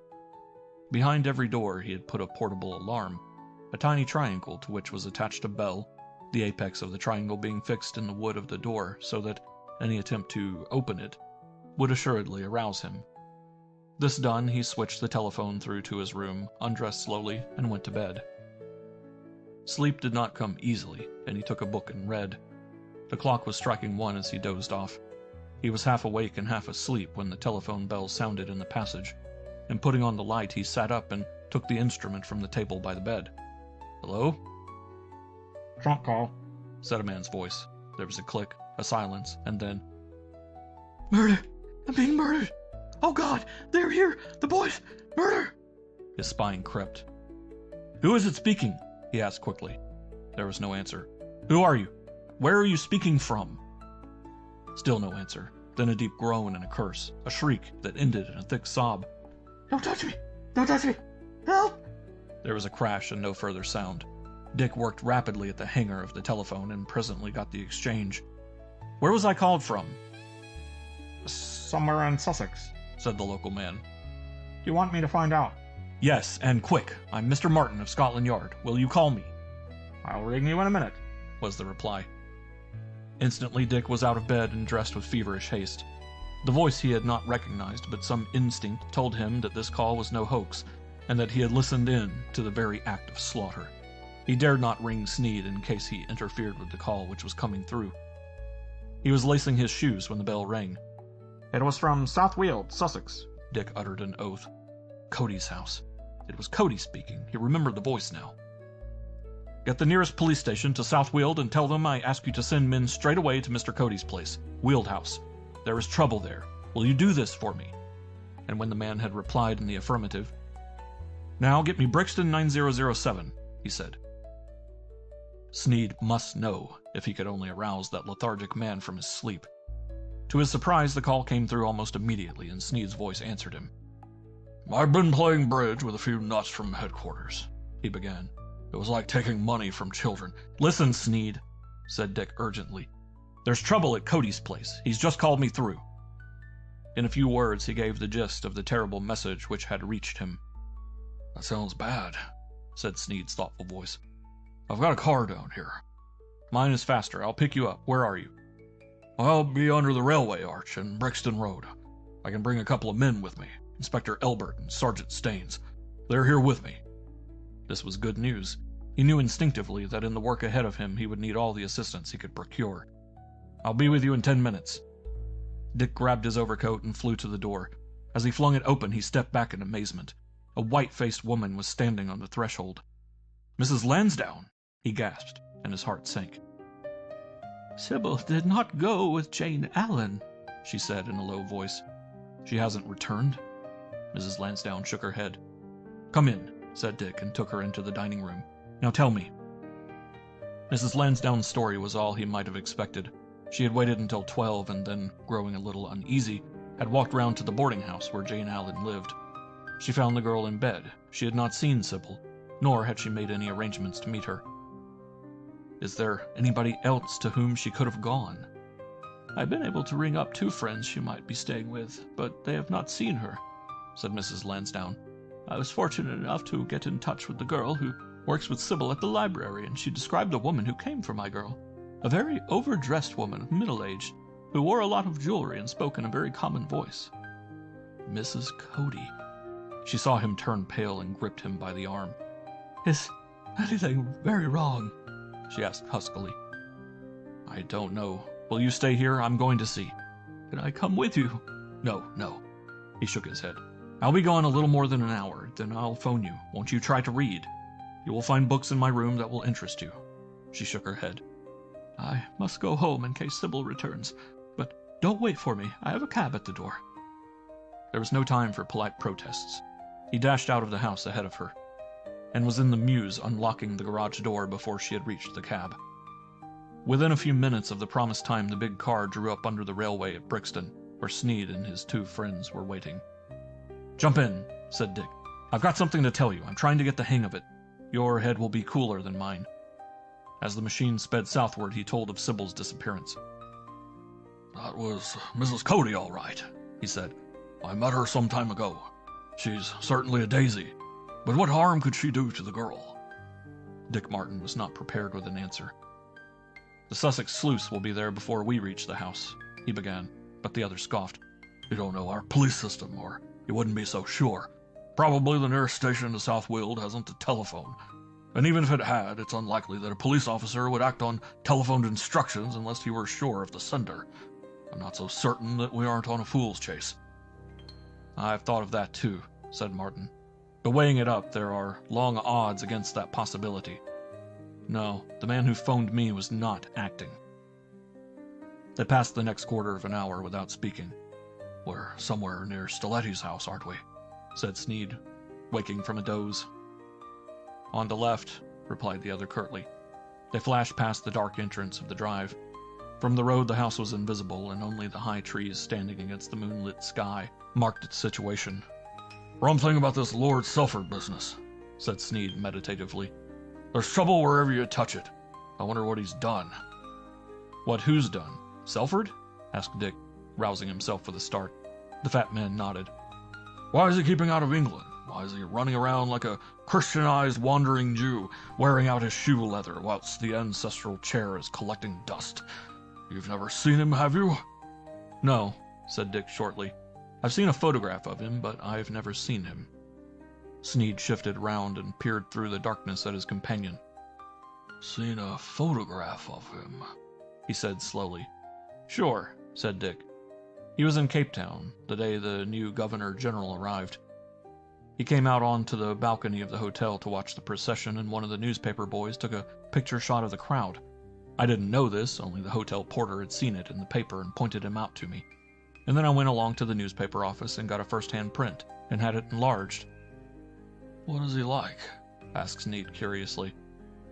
I'll tell you one of these days, was the unsatisfactory reply. And soon after they were speeding down the secondary road and through the tiny village of South Weald. There was no unusual stir, and at Sneed's suggestion they stopped at the little cottage where the village patrol lived and had his tiny lockup for the infrequent offenders who came his way. The man's wife opened an upper window when they knocked. No, sir. The constable is out tonight. He is up at Chapley Woods looking for poachers with Sir John's gamekeeper. Have you a telephone? There was one, and she had taken a message which would be given to her husband when he arrived home in the early hours of the morning. Dick restarted the car, and in a few minutes. Here we are, he said, and pulled up his car with a jerk before the gates of Weald House. He sounded his horn, but there was no sign of light or movement in the little lodge, which he afterwards learned was untenanted. Getting down, he tried the gates and found one was fastened by a slip catch. Throwing it open, he unbolted the second and, fastening both gates back, remounted his machine and went cautiously up the drive. The bulk of the house was visible for 50 yards before they came to it. No light showed, and there was no evidence of human activity. He rang the bell and waited, listening. Again he pressed the electric push, and supplemented this by banging on the heavy panel of the door. 3 minutes were lost this way, and then Sneed sent one of his friends to throw gravel at one of the upper windows. "There seems to be nobody up. I'll give them another few minutes," said Sneed, "and then we'll force a window." These, he discovered on inspection, were heavily shuttered, but flanking the porch were 2 narrow panes of ground glass. "You'll never get through there," said Sneed, perhaps conscious of his own bulk. "Won't I?" said Dick grimly. He went back to the car and returned with a screwdriver. Whilst the stout man watched admiringly, he removed the whole pane and drew it out. His one fear was that behind the glass was a shutter or bar, but apparently the narrowness of the window was regarded by Mr. Cody as a sufficient protection. Assisted by the 2 detectives, he slipped sideways, and feet foremost through an opening, which it seemed no human being could pass. His head was the most difficult part of his anatomy to squeeze through, but presently he was in the hall with no damage to himself save a slight laceration to one of his ears. The hall was in complete darkness. There came no sound but the slow, solemn ticking of a clock on a landing above. Then suddenly he sniffed. Dick Martin had an abnormal sense of smell, and now he scented something which turned him cold. Flashing his lamp on the door, he took off the chain, pulled back the bolts, and admitted his companions. "There's murder here," he said tersely. "Can you smell blood?" "Blood?" said startled Sneed. "Good God, no. Can you?" Martin nodded. He was searching the walls for the electric light switch, and after a while he found a board with 5, and these he turned over. 1 lamp lit in the hall and 1 on the landing above out of sight. Outside switches controlled the lights of this room. He pointed to the door. Suddenly he felt Sneed's hand grip his arm. "Look," muttered the inspector. He was glaring upstairs, and, following his eyes, Dick saw something which at first he did not understand. And then slowly he realized that he was looking at the shadow of a figure cast against the wall of the landing. It was obviously leaning over the unseen banisters, for the carved uprights and the broad rail showed clearly against the papered wall. The light he had lit on the landing above was evidently placed low, and behind the motionless figure, and thus it was that the shadow was clear and without distortion. Slipping an automatic from his pocket, he ran up the stairs sideways, looking back over his shoulder, and Sneed saw him halt on the landing, look for a moment, and then... "Come up, Sneed." The inspector followed, reached the first landing, and turned to look into a white face that was staring down at him with unseeing eyes. The face of a stout woman, who was half leaning, half lying across the banisters, both her hands clenched, and on her face a look of unimaginable horror. End of Chapter 20. Chapter 21. "Good," said Sneed, unnecessarily, as they went slowly up the 5 stairs that brought them to the top landing.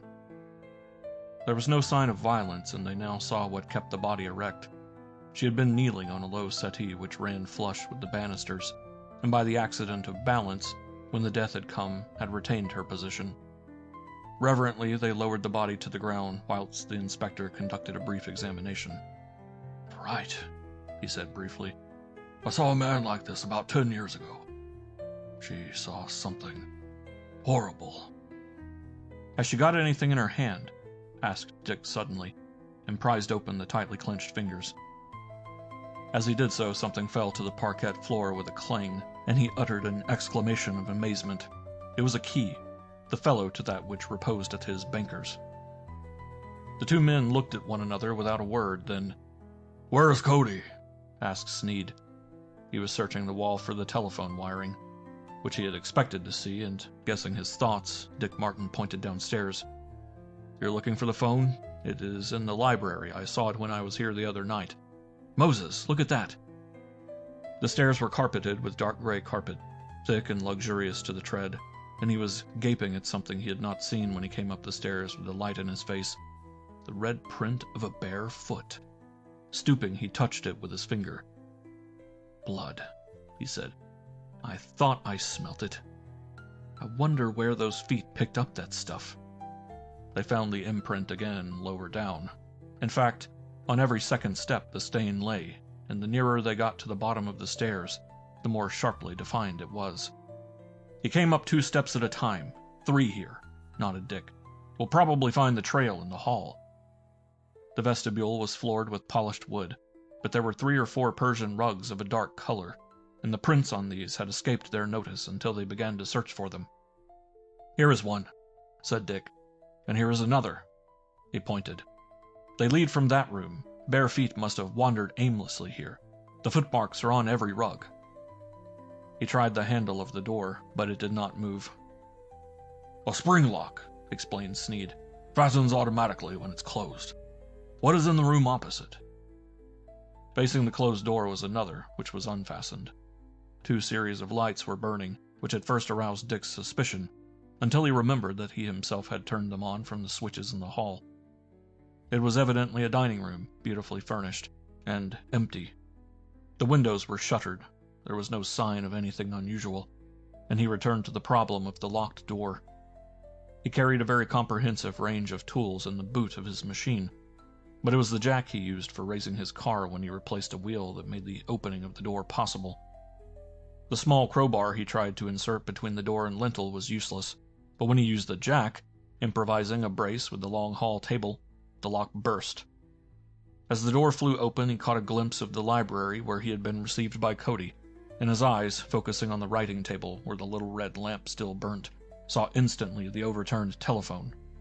He took 2 steps into the room, followed by Sneed, when the lights went out, not only in the room but in the hall.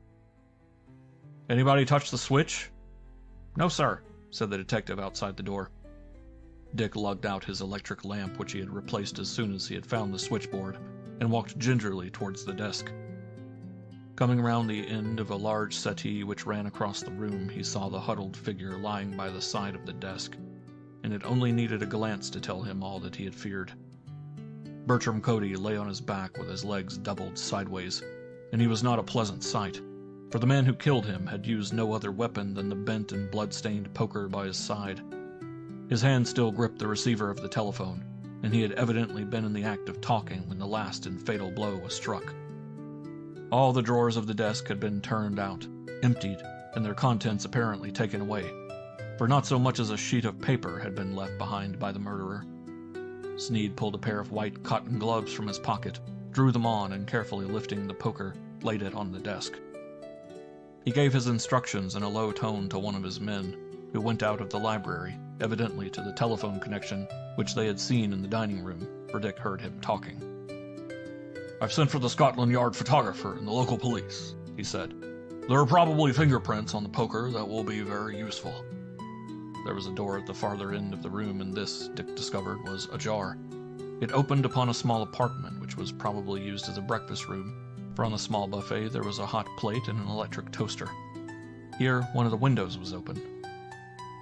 "It was Cody who phoned, of course," said Dick, pulling his lip thoughtfully.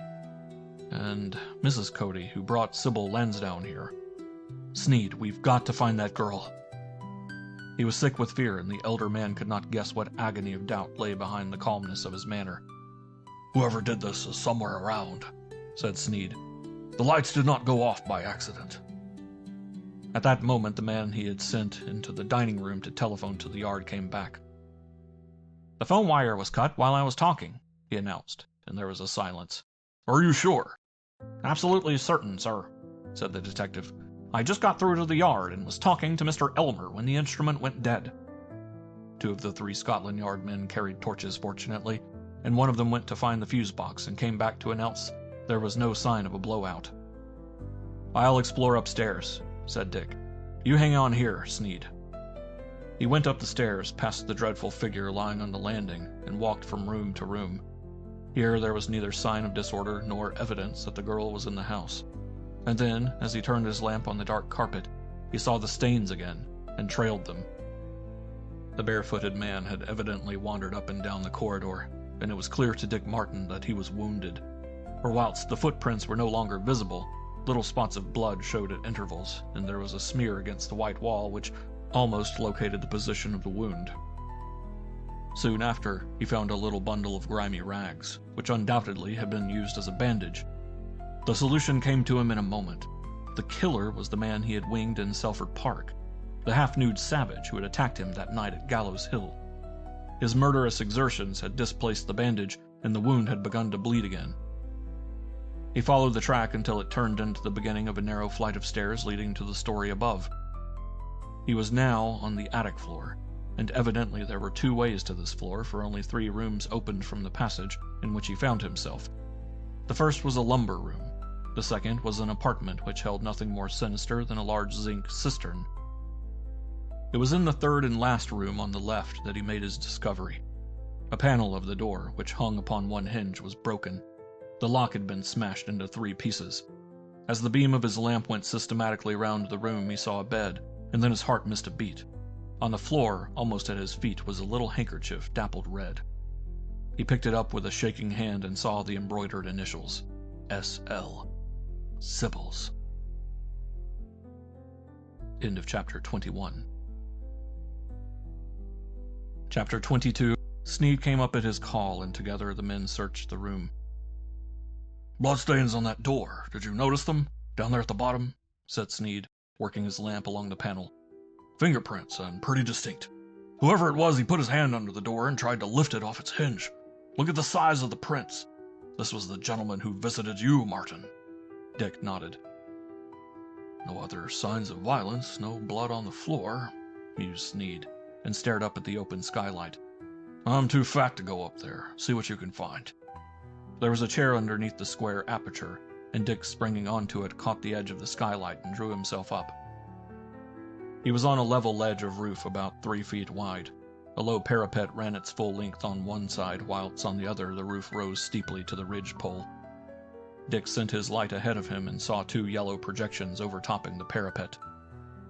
"A builder's ladder," he said, and made his way towards it. It was easy to see why the ladder had escaped attention when he made his first superficial survey of the house. At this point, the outside wall of the house was thrown back at a right angle, and it was in this angle that the ladder had been planted, none too securely. "She must have had some sort of outside help," he said, returning to his companion to report his find. "It couldn't have been the servants, because there are no servants in the house." "Help me up," said the inspector. It seemed almost impossible to lift that huge man through the skylight, but in truth he was as strong as an ox, and to Dick's relief the only assistance he needed was approval of his agility. "What about friend Caller?" suggested Sneed, breathing noisily. He was peering down at the leaden roof, and suddenly, "Here are your blood spots," he said, "and here they are again on the ladder. That smear is distinct enough." Dick Martin turned cold with dread, and the hope that had suddenly revived in his heart vanished. "I'll hold the ladder. Get down and see what you can find," said Sneed, and braced himself against the parapet, gripping the top supports, while Dick descended to the dark ground, stopping now and again to examine the supports. He found himself in what was evidently the beginning of a kitchen garden. It was hopeless to look for traces of feet upon the graveled pathway, which followed a straight course through beds of growing vegetables to a small orchard. "Hold the ladder!" shouted Sneed. "I'll come down." In spite of his anxiety, Martin could not repress a smile at the courage of the big man. He gripped the ladder whilst Sneed came down with a surprising agility, and together they made a brief reconnaissance of the ground. "They couldn't have gone towards the house, because that hedge shuts it off. There's only one exit, and that is through the orchard." Inspector Sneed scratched his head in perplexity. "We can't do any harm following the path to its end." They had passed the first vegetable bed and had reached the beginning of the second. "I think it wouldn't be a bad idea," began Sneed. Bang, bang. From the darkness ahead of them leapt 2 pencils of flame. Something whizzed past them with the noise of an angry wasp. "Lights out and lie down," hissed the stout inspector, and in the fraction of a second they were lying side by side on the path. And then from ahead of them broke a furious staccato fusillade of fire. The whine of the bullets seemed continuous. The smack and rustle of them as they passed through the foliage or struck against some solid billet was almost continuous. As suddenly as the shooting began, it ceased. The 2 men listened intently. There was no sound, until there came to Dick's ears a faint swish, swish, as if the coat of their unknown assailant were brushing the edge of a bush. The pistol he held in his hand stiffly before him spat twice in the direction whence the noise had come. There was no other indication of human presence, no cry or proof of accelerated movement. "What have they got there?" whispered Sneed, who was breathing heavily. "A regiment of soldiers or something?" "One man with 2 automatic pistols," was the answer in the same tone. "I couldn't count 'em, but I guess 20 shots were fired." A few more minutes passed, and then, We can get up now, I think. I think not, said Dick. Dick was already crawling forward on his hands and knees. It was a painful proceeding. His neck ached. The sharp gravel cut through the knees of his trousers, and his knuckles were bleeding, for it is not easy to crawl with a large caliber automatic in one's hand. In this fashion he came to the place where the gravel path ended and the earth track between the trees began. He listened for a long time, then stood up. "It's all right," he said. Hardly were the words out of his mouth when a pistol exploded almost in his face. End of chapter 22. Chapter 23.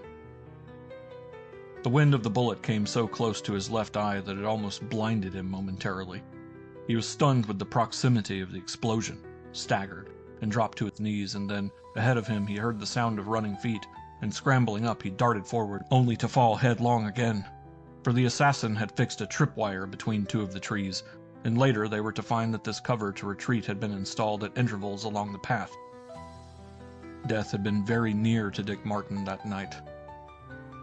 Could he have got away? Dick nodded. "Yes," he said shortly. "There's a side road runs parallel with the orchard for about 200 yards. I made a fairly thorough examination of the house before my first visit. I particularly wanted to know the layout of the grounds in case there was trouble, and I took the precaution of examining a plan of the estate before I left town." He went back to the house, baffled and fretful. Where was Sybil Lansdowne? He told himself a dozen times that the girl could be in no immediate danger without his knowing. Why he should know he could not for the life of him tell, but he was satisfied in his mind that his instinct was not leading him into error. When they reached the house, all the lights were burning and one of the officers had a report to make. There was, he said, an outside transformer, a steel box on the farther side of the lawn, and the iron door of this was found to be open. "That is where the current was disconnected," he explained. "The telephone wire was easy. It was cut outside the house." With the aid of the lights, they were able to make a very complete examination of the house, but there was no clue of any kind, and whilst they were inspecting Mrs. Cody's bedroom, the local police arrived. Apparently Scotland Yard had heard enough of the interrupted conversation before the wire was cut to communicate with the Sussex police, and a special force of detectives had been packed off from Chichester by car. Sneed waited until the officers had distributed themselves through the house, and went on with the work which their arrival had interrupted. He was trying a bunch of keys on a small box of Indian workmanship. Found this under the bed, he said, laconically. Queer how a certain class of people keep things under their beds, and another class keep them under their pillows. That fits, I think.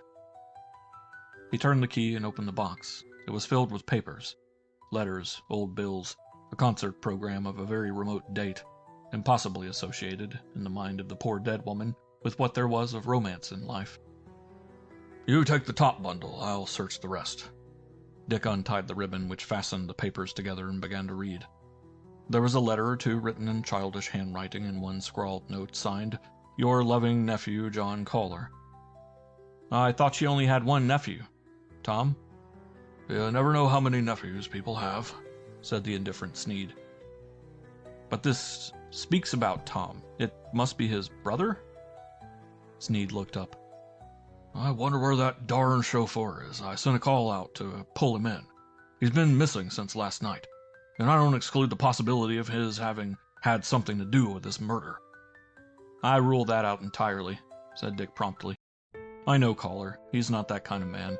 I wouldn't trust him with any goods, valuable and portable, but the habitual criminal is not a murderer." Sneed grunted a half agreement and went on reading. Presently, almost at the bottom of the bundle Dick had under examination, he found a note written in a clerky hand. "Dear Mrs. Caller," it ran, "I've just seen Stiletti and he tells me that his lordship is very ill indeed. I wish you would send me the latest news for reasons which you well know and which need not be mentioned. Yours faithfully, H. Bertram." He calls himself Bertram, but the handwriting is Cody's, said Sneed, puzzled. Bertram, I seem to know that name. Dick was looking past the letter into vacancy. "Then they were all acquainted," he said slowly. "Cody, Mrs. Cody, Stiletti, and the late Lord Selford. When Cody said he knew nothing of the Selfords, he was lying. You knew that anyway, said the other. Dick turned over letter after letter, but no further information reached him except a copy of a marriage certificate. This, however, he did not find till the box had been completely turned out. He said. They married about 8 months after the late Lord Selford's death by special license. Stiletti was a witness, and William Brown. Now who the devil is William Brown?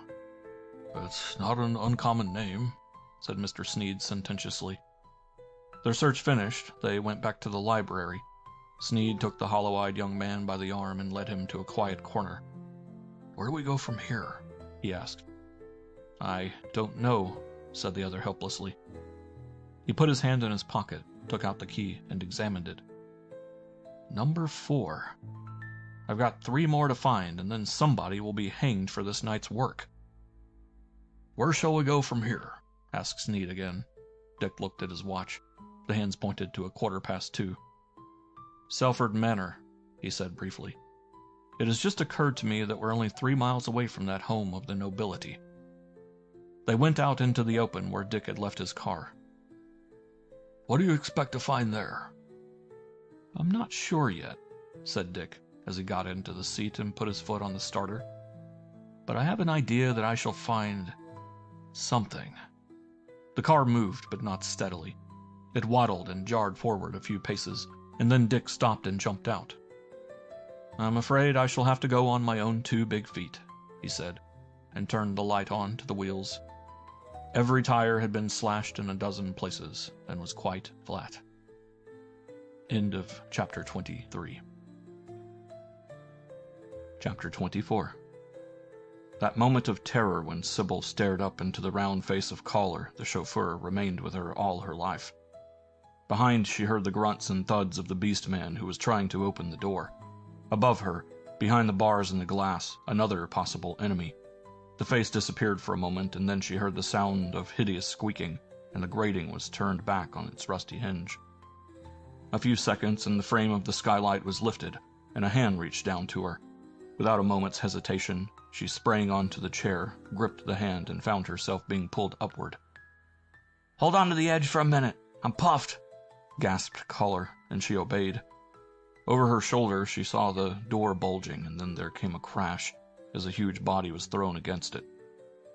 "Up with you," said the chauffeur, and stretching down, gripped her beneath the arms and pulled her far enough up to enable her, by her own exertions, to reach the flat, lead-covered roof. Caller looked round anxiously. As he gazed at the door, he saw a panel shiver. Holding the girl by the arm, he drew her along the roof. An old lantern, illuminated by a candle, was all the light there was to guide them, but she saw the end of the ladder and, without a word of instruction, swung herself over and, remembering a trick of her childhood, slid down. It was not dignified, but it was rapid. She had hardly reached the ground before she was joined by Caller. He looked back anxiously at the parapet. The moon was momentarily obscured by clouds, but there was enough light to see the silhouette of the giant man, as he, too, came to the ladder.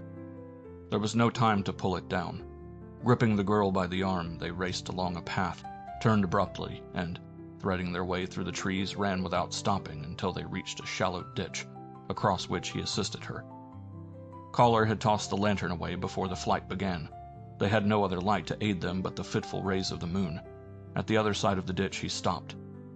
"Don't make a noise," he whispered. She could hear nothing, but he seemed uncertain. "If I could only get at my car," he muttered. "Come on." They labored through a field of growing corn until they came to a gate which was open. Now they were on a road and facing a very high old wall. "That's Selford Park," explained Caller, and the girl started. Selford Park? She had no idea they were anywhere near that dreadful place, and she shivered. "There's a gap in the wall farther along. I think that'll be the best place to take you. If he gets on our track, we shan't be able to shake him off." "Who is he?" she asked, and then, "What happened? I heard somebody scream." "So did I," said Caller in a low voice. "I thought it was you. That's why I got the ladder and came up to see what was happening. I've been up there before, but I know that old skylight like a book." He did not explain that he was by nature curious and suspicious, and that he had his own views as to Cody's sincerity in certain matters, and had indulged in a little private investigation of his own. As it happened, his theory that Cody was a swell mobsman, Mr. Collar invariably theorized on a magnificent scale, was miles away from the truth. But he had made many surreptitious visits into the forbidden portions of the house, without succeeding, however, in confirming his natural prejudices against the man who was his master. "Something's happening. I know that," he said, as they walked along the road. "I've seen him once before. That naked man. At least he's not naked. He's got an old pair of breeches on, but he don't wear any shirt." "Who is he?" she asked in a horrified whisper. "I don't know. A sort of giant. A bit mad, I think. I only saw him at a distance once, and he scared the life out of me. I've got an idea, but that won't interest you. Here's the hole in the wall."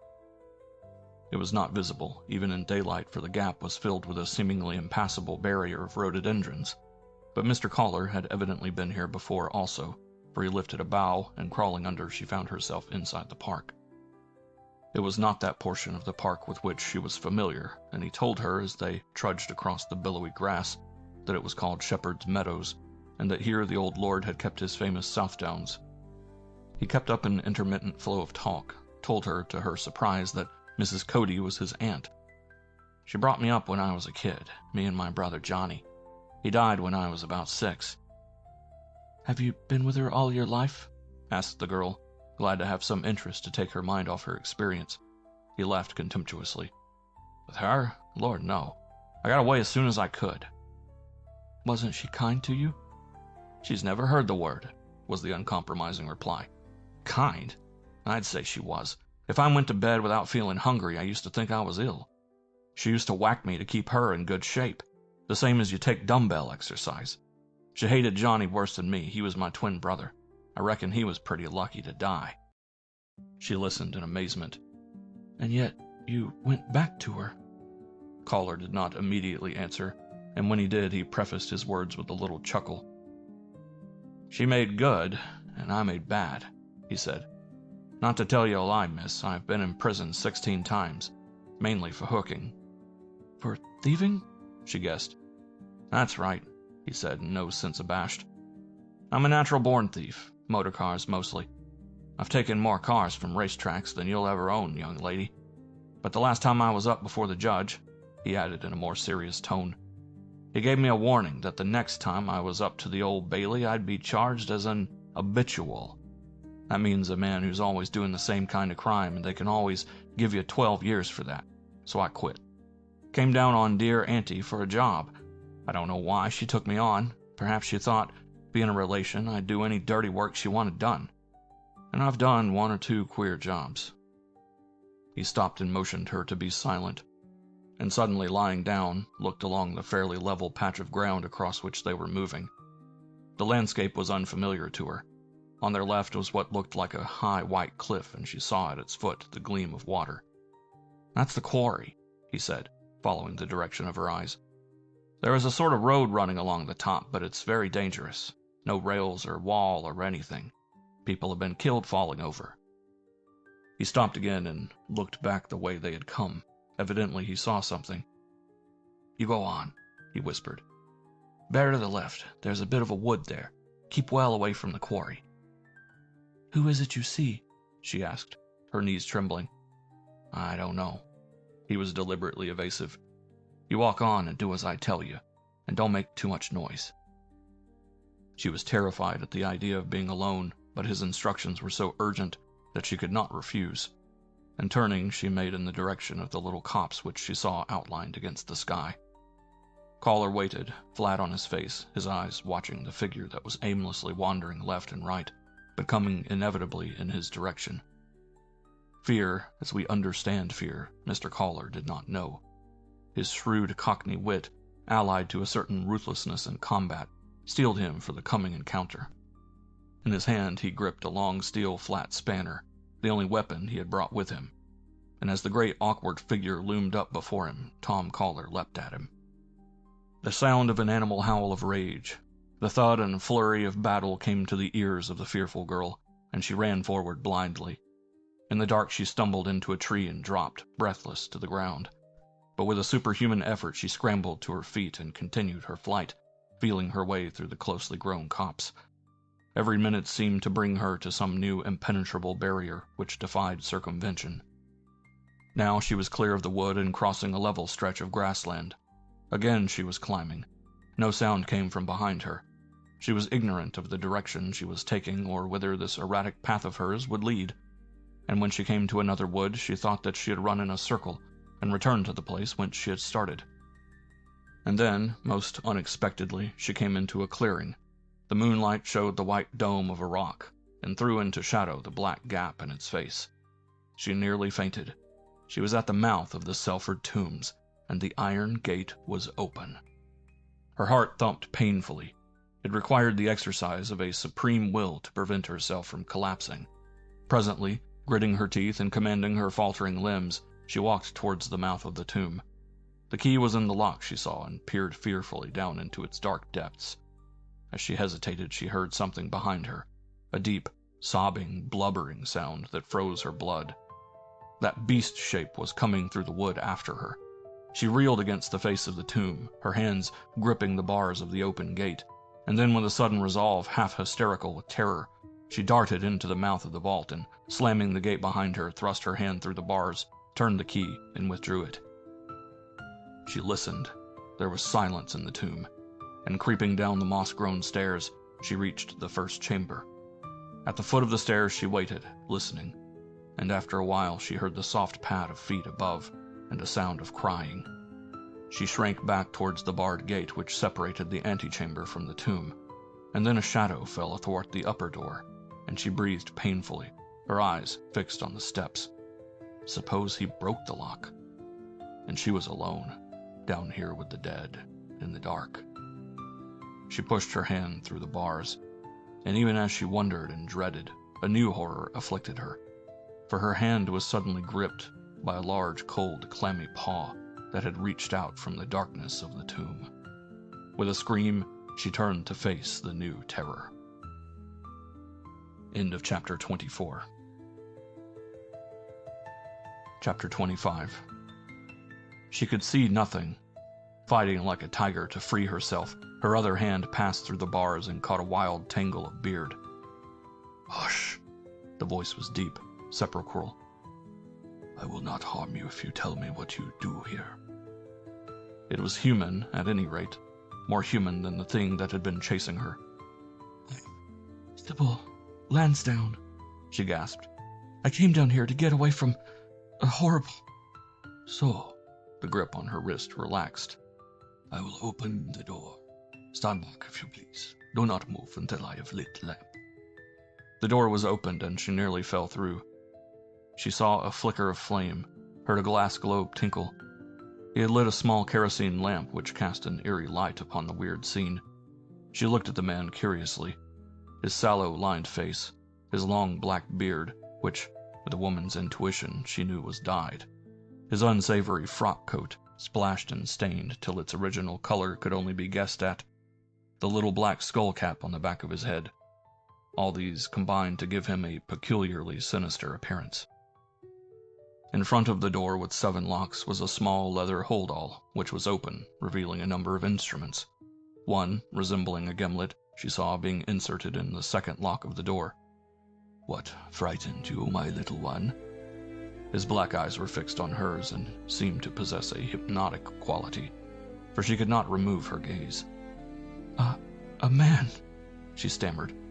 He lit a cigarette very slowly, indeed with something of a ritual, and blew a cloud of smoke to the vaulted ceiling. "At 3 o'clock in the morning?" He arched his eyebrows. "Surely the young miss who wanders about the country in the middle of the night is not to be frightened by a man. Sit down on the floor. You are too tall for me. Women who are taller than me dominate, and I cannot suffer domination. You have come to spy on me, yes? I heard you close the gate and creep down the stairs. I am in a quandary. What am I to do with a young lady who spies upon me? You realize, of course, that I am seriously compromised, and that if I tell you I am an antiquarian and interested in these strange and ancient mysteries, you will laugh in your sleeve and not believe me. Nor will your employers. What was your name?" She had to wet her dry lips before she replied. She saw his eyes narrow. Sybil Lansdowne, he said, almost sharply.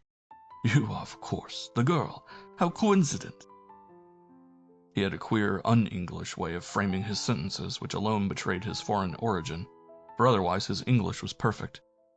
She had obeyed his command and was sitting on the stone-flagged floor. She had never thought of hesitating or even questioning his commands, and it did not seem strange to her that she should accept his orders without any attempt to resist his wishes.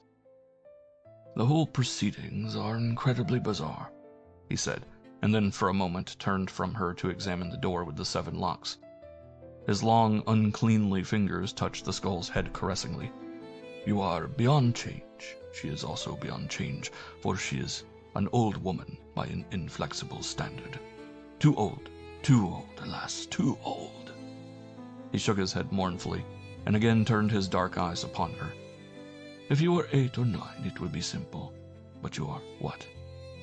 22, she said, and his lips clicked impatiently. Nothing can be done except... His eyes strayed along the narrow cell-like doors, behind which the dead and forgotten Selfords lay in their niches, and cold fear gripped her heart with icy fingers. You are a woman, but to me women are that. He snapped his fingers. They are weak material for experiment. They do not react normally. Sometimes they die, and years of experiment go for nothing. She saw him purse his wet lips thoughtfully as he walked past her and tried one of the heavy oaken doors, peering through the rusty grating. The whole situation is incredibly bizarre and embarrassing. The man you saw outside, was he extraordinary of appearance? She nodded dumbly. That, of course, would be a way, he said as if he were speaking to himself. On the other hand, he is so clumsy, which is natural. They cannot altogether be trained out of clumsiness, because fineness of execution requires delicate mental adjustments. Could a locomotive thread a needle? No. How much easier would it be for a sewing machine to pull a train? He fumbled in the pocket of his waistcoat, which scarcely met over his trousers, failed to find what he wanted, and dived his hand into the breast pocket of his frock coat. Ah, here she is. It was a small green file he held in his hand, and when he shook it, she heard the rattle of tablets, as she guessed. He drew the cork from the neck of the file with his teeth and shook 2 little red pellets onto his hand. Swallow these, he said. She held out her palm obediently. Incredibly bizarre and unfortunate, muttered Stiletti, as he went to the second of the tomb doors and pushed a key in the lock. If all the doors in this miserable house opened so readily, what happiness and trouble would be saved, eh? He looked at her sharply. You have not done as I told you, he said. She was sitting, the 2 red pellets like evil eyes gleaming up from the white palm. Quick, do not hesitate, he said commandingly.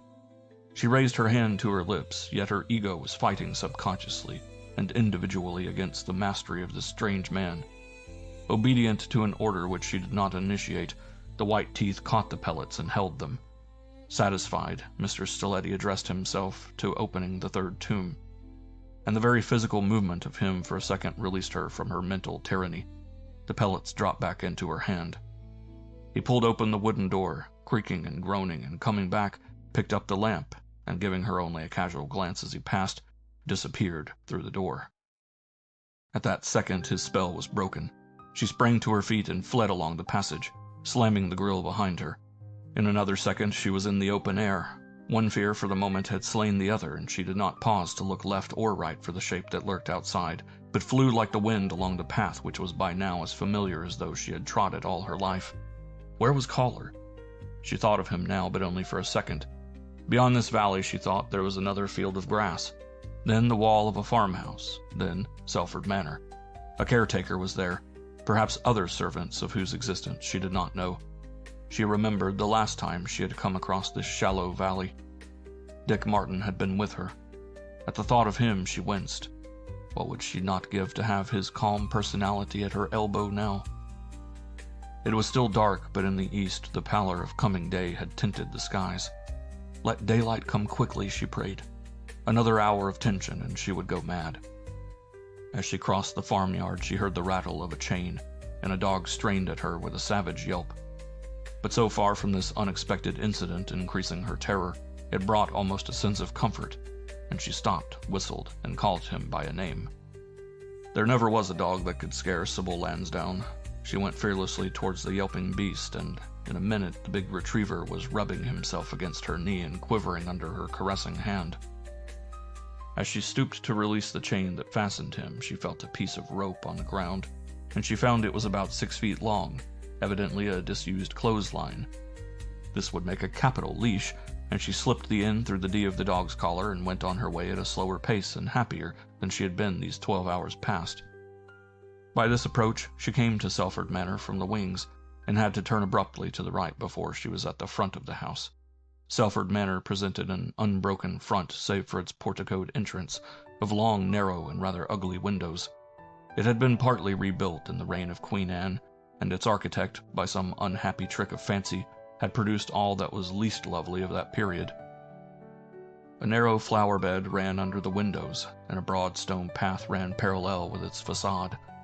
Along this she walked, and she did not attempt to move noiselessly. Suddenly she heard the dog growl and felt the leash grow taut. She stopped and looked round, but there was nothing suspicious in sight. It might have been a fox, she thought, slipping from one of the bush clumps which dotted the park, but he was pointing straight ahead. Until now the windows had been blank and lifeless, but a few paces on she saw a gleam of light, and moved on tiptoe towards the window, which was the third from the entrance door. She looked into a room paneled from ceiling to floor. A candle burnt on the big oak table, which was its principal, indeed its only, article of furniture. At first she saw nothing, and then a movement near the wide open fireplace caught her eye, and only in time did she check the scream which rose to her lips. A man was coming out of the shadow of the fireplace, a big, lion-headed man with a long yellow beard and hair that fell in waves over his shoulders. He wore a pair of ragged canvas shorts that hardly reached to his bare knees, but for the rest the body was bare. The muscles rippled under the fair skin. They stood up in his arms like huge ropes. She looked, and for some queer reason was not afraid. Unaware that he was observed, the strange creature crept stealthily from his place of concealment and, taking up the candle in his thin hand, blew it out. In that moment she had a glimpse of the vacant face and the wide staring blue eyes that gazed unseeingly into space. She held the dog tight by the muzzle to prevent his betraying her presence, and turning, went back the way she had come until she reached the edge of the farmyard. Should she arouse the caretaker, or should she go on to the nearest village, taking the dog with her for protection? She felt the cord in her hand tighten, and with a savage snarl the retriever leapt at something she could not see. And then she heard the sound of footsteps coming from the direction of the drive, and she found her voice at last. "Who is there?" she demanded huskily. "Don't come any nearer." "Thank God," said a voice, and she nearly swooned with relief, for the man who came out of the night was Dick Martin. End of Chapter 25. Chapter 26. It seemed to Captain Sneed that there was little excuse for his sometime subordinate taking the girl in his arms, unless he was properly engaged to her. For Mr. Sneed was a stickler for the proprieties, and though during his life he had appeared a score of times in the role of rescuer, he had never felt it necessary either to embrace, he called it cuddle vulgarly, or to hold the hand of the rescued. "Don't tell me now," said Dick. "We'll get you some food. Poor child, you must be famished." "Wait." His hand was gripping the long steel bell pull when she caught it. "There's somebody in there," she said rapidly and almost incoherently. "A strange man. I saw him through the window." Disjointedly she described what she had seen, and he did not betray his concern. "Some tramp," he suggested when she had finished. "Were any of the windows open?" She shook her head. She was disappointed that he took her news so calmly.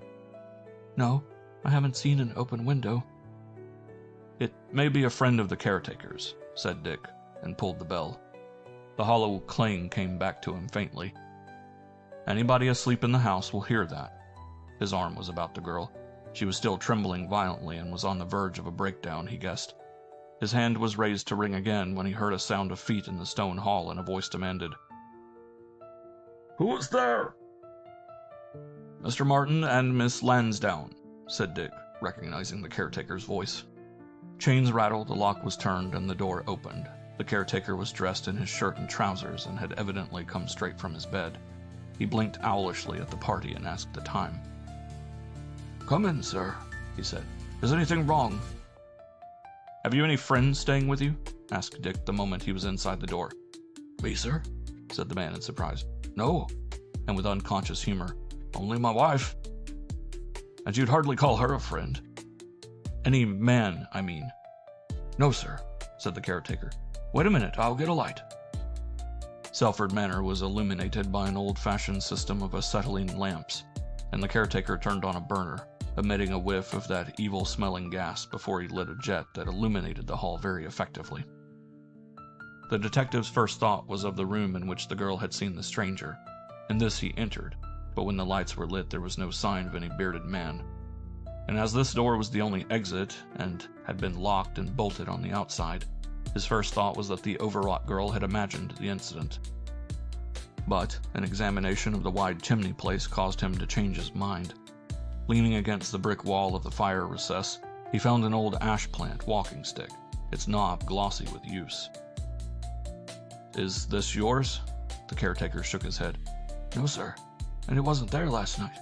I swept up this room before I went to bed. I do one room a week, and I've been rather busy today in the garden and hadn't time until after tea." "I suppose this house is full of secret passages?" asked Dick, ironically. He had a detective's proper contempt for these inventions of romantic novelists. To his surprise, the man replied in the affirmative. "There's a Jesuit room somewhere in the house, according to all I've heard," he said. "I've never seen it myself. The old housekeeper told me about it, but I don't think she'd seen it either." Dick went along the walls, tapping each panel, but they seemed solid enough. He threw the light of his lamp up the chimney. It was fairly narrow considering the age of the house, and there were iron rungs placed at intervals, up which the chimney sweeps of old times had climbed to perform their duties. He examined the wall of the fireplace carefully. There was no sign of recent scratching, and it seemed impossible that the intruder could have escaped in that direction. Carrying the stick to the light, he examined the ferrule. There was earth on it, new and moist. "What do you make of it?" asked Sneed. Dick was scowling at the fireplace. "I'm blessed if I know what to make of it." He was anxious to be alone with the girl, to hear from her the story of her escape, and, cutting short his investigations, he took her into the room in which they had been received on their first night, and settled her before the fire which the caretaker had lighted. Although the night was by no means chilly, Sybil was cold and shivering, and he saw that she was nearer to collapse than he had at first supposed. Not until the caretaker came back from the kitchen with a steaming bowl of coffee and toasted bread did he attempt to question her about the night's adventures. She ate and drank ravenously, for now she realized that she had eaten nothing since the previous day's luncheon. The two men, sitting one on each side of her on the settee which had been pulled up to the fire, listened without comment until she had finished her story.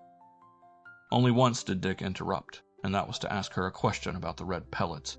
She had thrown them away in her flight, however. "That doesn't matter. We shall find the bottle when we take Stiletti," said Sneed impatiently. "Go on, Miss Lansdowne." At last she finished. "It sounds to you like the ravings of a madwoman," she said ruefully. "I don't know why Mr. Cody kept me. Did anything happen to him?" she asked quickly. Dick did not answer at once. "I heard somebody scream. It was terrible," she shuddered. "Was it anything to do with Mr. Cody?" "Possibly." Dick evaded the question. "You say that Caller is still in the park. You saw somebody following you. Did you hear any sound of a struggle?" She nodded, and he walked to the window and pulled back the curtains. The dawn was here, and to search the grounds would be a simple matter in daylight. As he looked, two bright lights came into view. It was a motor car coming up the long drive. "Did you send for more police?" he asked Sneed over his shoulder. "No," said Sneed in surprise. "There is no phone attached to this old-fashioned mansion, and I could not have sent if I wanted. Seems to me I know the sound of that flivver." They walked out to the portico as the dust-covered car came to a standstill before the door, and Mr. Havelock jumped out. "Is everything all right?" he asked anxiously. "Is Miss Lansdowne here?" "Yes. How did you know?" "Is she safe?" insisted the lawyer. "Quite safe. Come in. Dick was mystified as the tall man followed him into the hall. "Why did you come?" he asked. For answer, Havelock searched his waistcoat pocket, and taking out a folded sheet of paper, handed it to the detective. It was a letter bearing the embossed crest of the Ritz-Carlton, and was written in a hand with which he was by now familiar. "Dear Havelock, I cannot explain all I have to tell in this letter, but I beg of you to go immediately to Selford Manor. Somewhere in the neighborhood is my cousin, Sybil Lansdowne, and she is in deadly peril. So is everybody associated with her. So also are you. For God's sake, get the girl to the house and keep her there until I arrive. I cannot possibly get to you until the early hours of tomorrow morning. Again, I implore you not to allow Miss Lansdowne or her friends to leave Selford Park until I arrive. Selford." My front doorbell rang about 1 o'clock in the morning, and rang so persistently that I got out of bed to discover who was the caller. I found this in my letterbox, but no messenger. At first I thought it was a hoax, and I was going back to bed when Selford rang me up and asked me if I had the message. When I said yes, he implored me to do as he asked, and before I could question him, he had hung up on me. Dick examined the writing. It was in the same hand as all the letters he had seen. "And then," Havelock went on, "I have the good sense to call up Mrs. Lansdowne and learn for the first time of her daughter's disappearance." "Did you communicate with Scotland Yard?" No, I didn't," confessed Havelock irritably. "I suppose I should have done, but when I found that our excellent friend Mr. Martin had gone out in search of the young lady, I suppose that he would have taken every precaution to secure assistance. She is here, you say?" Dick opened the door and ushered in the unexpected caller. It was daylight now, to the girl's intense relief, and with every familiar face she felt herself growing in courage.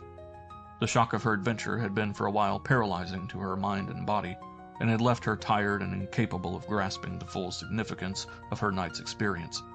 It was light enough to search the grounds, Dick decided, and, refusing Sneed's assistance, he went alone through the farmyard towards the tombs. 10 minutes' walk brought him to the iron grill. It was locked, and obviously there was nothing to be gained by searching the vaults, for Stiletti would have made his getaway immediately after the girl's escape. The only thing to be done now was to go back by the way the girl had come and which she had described well enough to allow him to follow. A quarter of an hour's walk brought him to the place where, as nearly as he could guess, Tom Collar had stayed behind to meet his attacker. He quartered the ground carefully.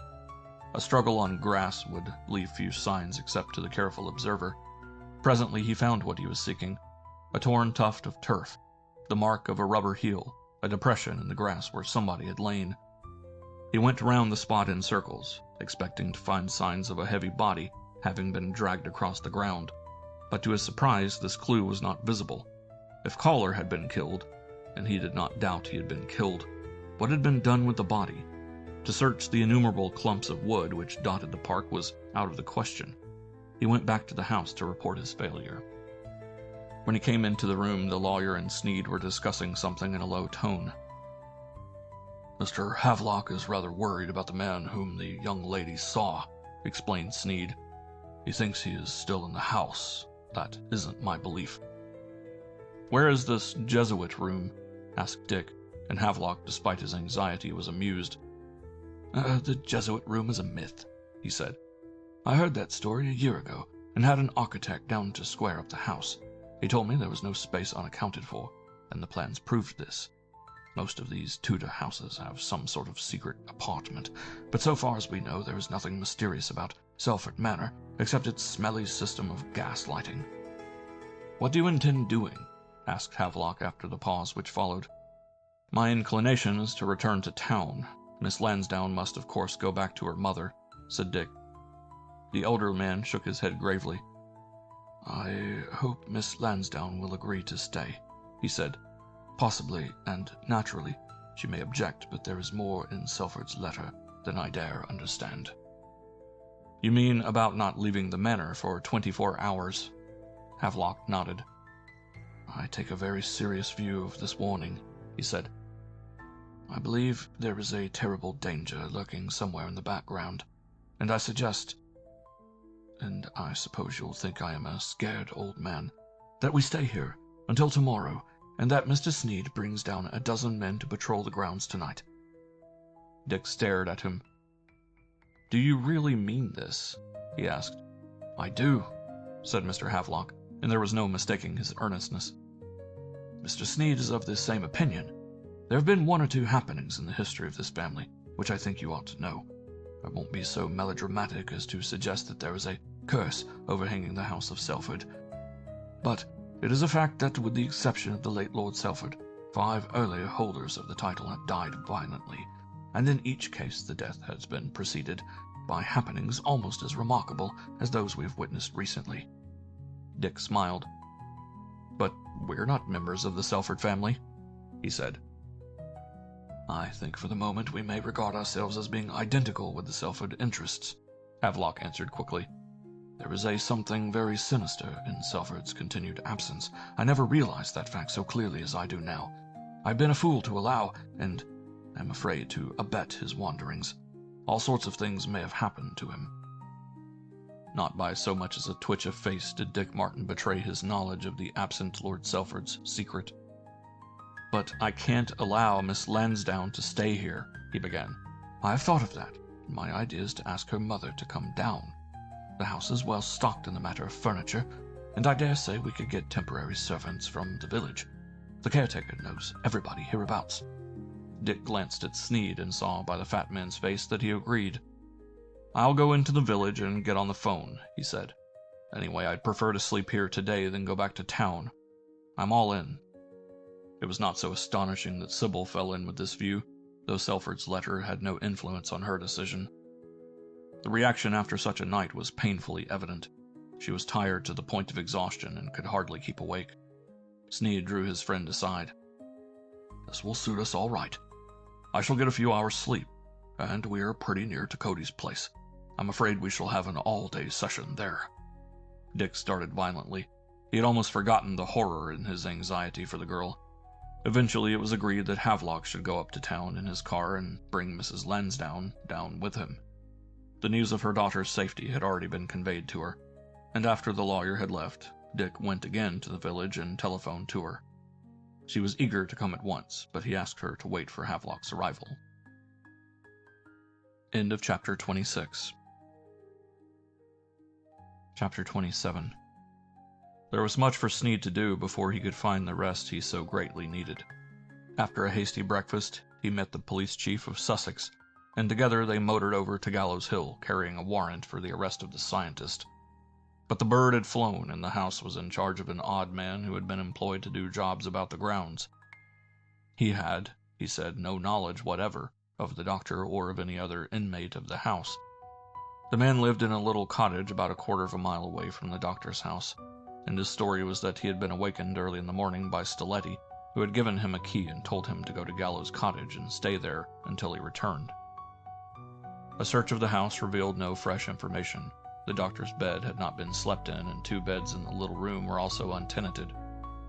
"It would be a very difficult charge to prove anyway," said the Sussex officer as they left the house, "unless you found the pellets in his possession. You could hardly charge him with administering dangerous drugs. Even then, you'd have to prove they were dangerous. They may have been a sedative. You say that the young lady met this man in peculiar circumstances, and while she was in a very nervous state."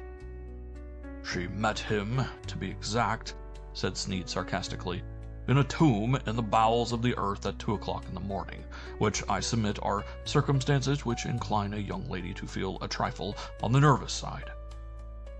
"And the Selford tomb? You didn't tell me that," said the Sussex man resentfully.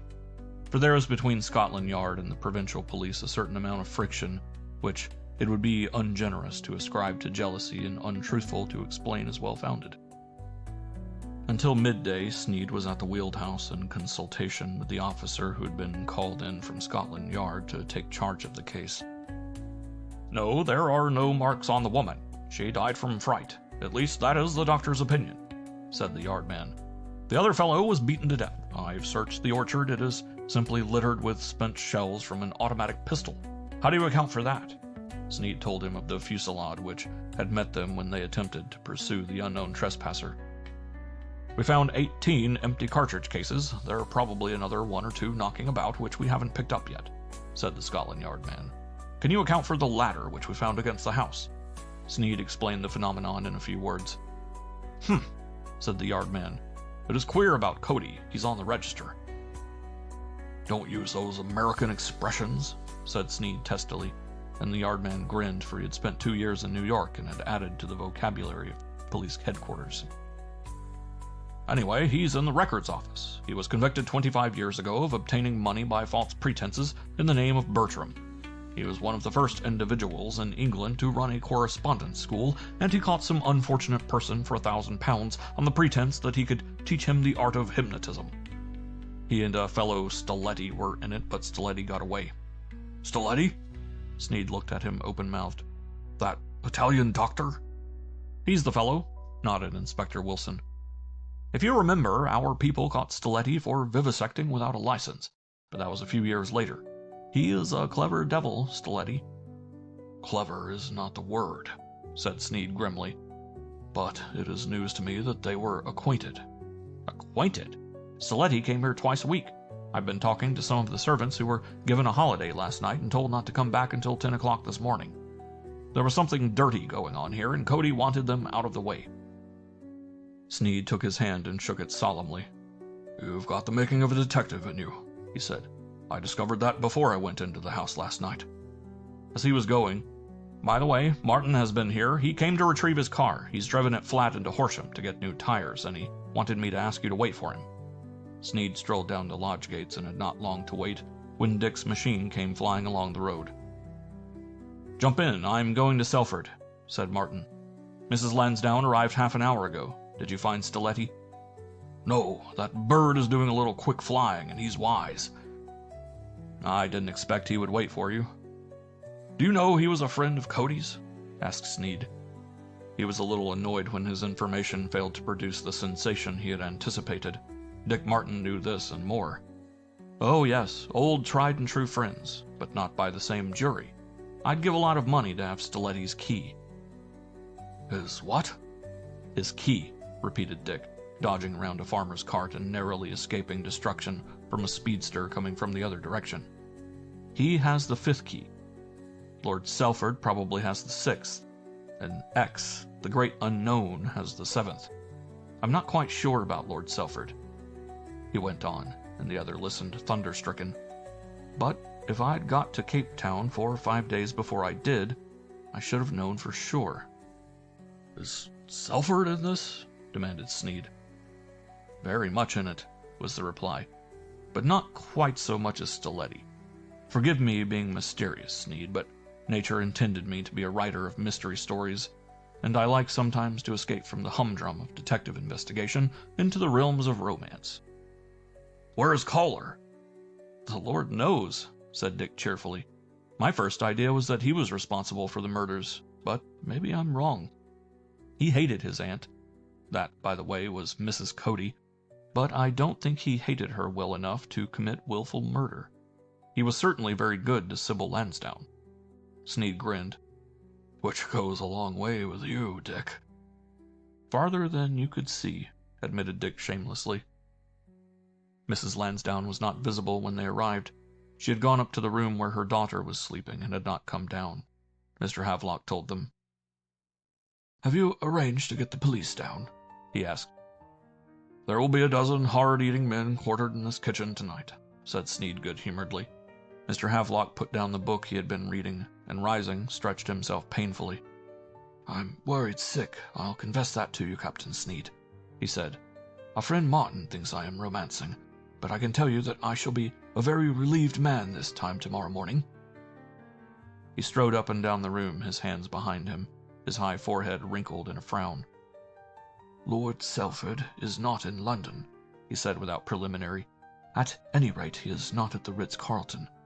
They've not seen him and know nothing about him. Has he ever stayed at the Ritz-Carlton? Asked Dick quickly. No, that is the extraordinary thing about it. I asked that very question. It was on an impulse that I stopped as I was passing this morning. You will remember that I've had several letters from him on Ritz-Carlton paper. Dick nodded. But he has never stayed there. I could have told you that, he said. Have you ever sent money to him there? Yes, said the lawyer immediately. About 2 years ago he rang me up on the telephone. I recognized his voice the moment he spoke. He said he was going to Scotland to fish, and asked me if I would send him some American money, a very considerable sum, to the hotel. How much? $20,000, said Havelock. I didn't like it. Did you ask him to see you? I didn't ask him, I begged him. In fact, he confessed, I threatened to resign my trusteeship unless he came in to see me, or allowed me to see him. Just about then I was getting a little nervous. What did he say? Mr. Havelock shrugged his broad shoulders. He laughed. He has a peculiar, weak, giggling sort of laugh that I remember ever since he was a boy. It is inimitable, and it is the one sure proof to me that the doubts I had privately entertained had no foundation. Did you send the money? I had to, said Mr. Havelock in a tone of despair. After all, I was merely a servant of the estate, and he moved so rapidly as to allow of no delaying in dispatching. It was then I began to think of sending somebody to pick him up. That is the police term, isn't it? Dick thought for a while. Tell me one thing. When he called you up last night, did he tell you where he was speaking from? I knew, was the reply. It was from a call office. The operator invariably tells you when a call office is coming through. The strange thing is that only a few days ago he was reported at Damascus. We've been working out the times, and we've concluded that by flying to Constantinople and catching the Oriental Express, he could have reached London half an hour before he telephoned to me. The conversation was interrupted by the arrival of Mrs. Lansdowne, who had come from her daughter. Sybil's mother looked worn, but there was happiness in the tired eyes, which told of the relief she had experienced after the most terrible night of strain and anxiety. I don't understand what it is all about, she said, but thank God my little girl is safe. Have you found the chauffeur? Caller? No, he has not been seen since Sybil left him.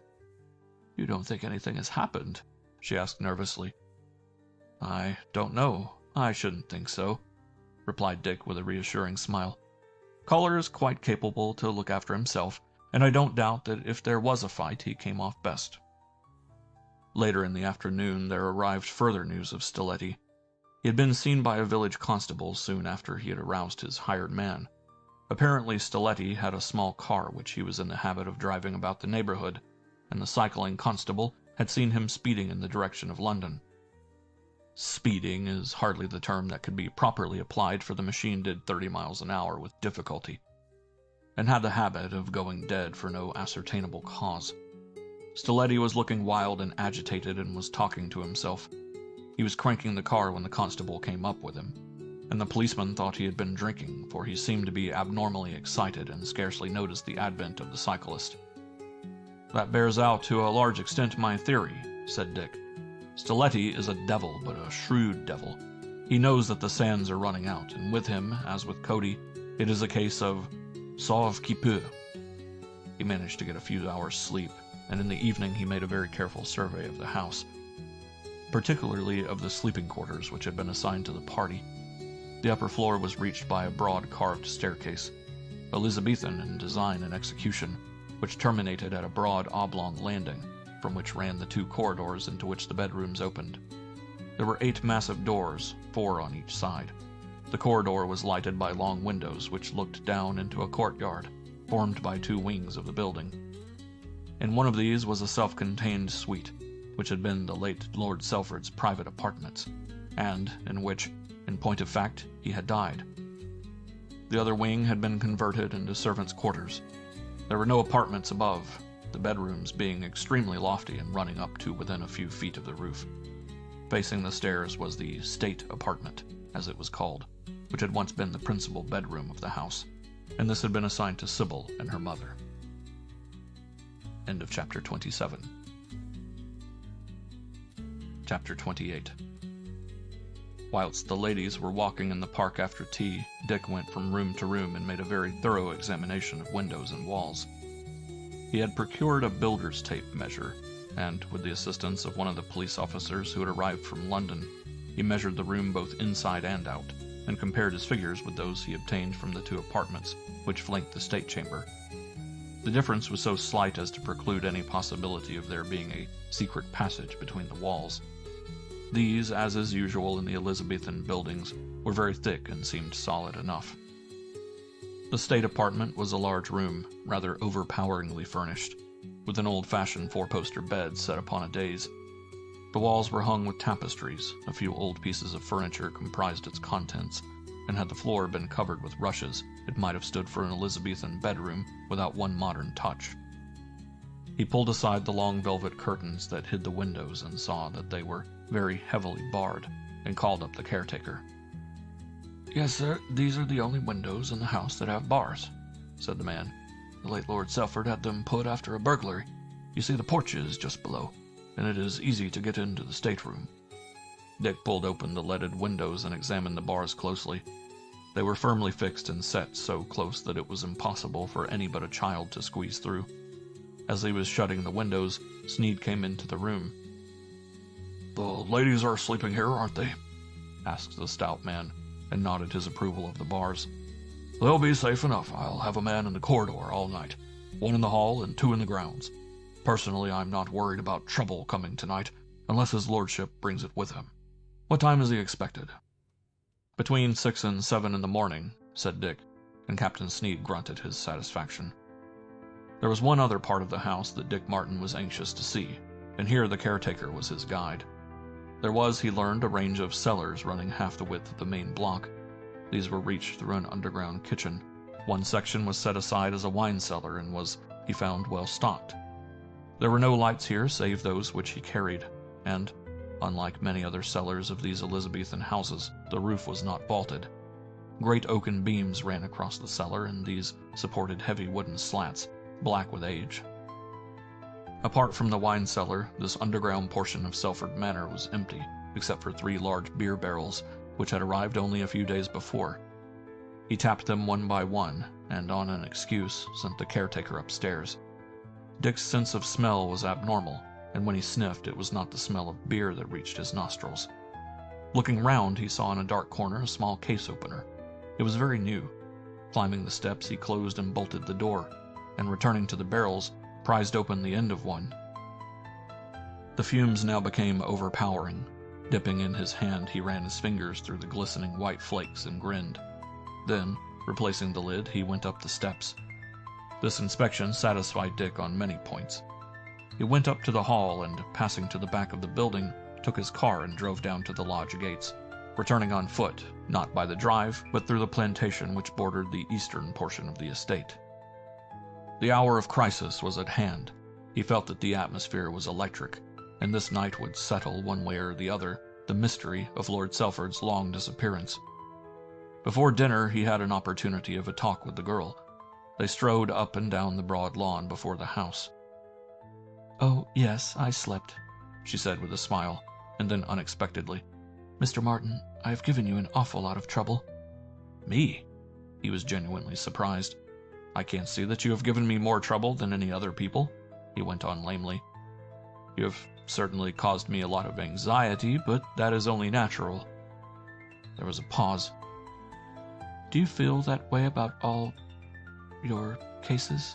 she asked, not looking at him. "This isn't a case, Sybil," he said a little huskily.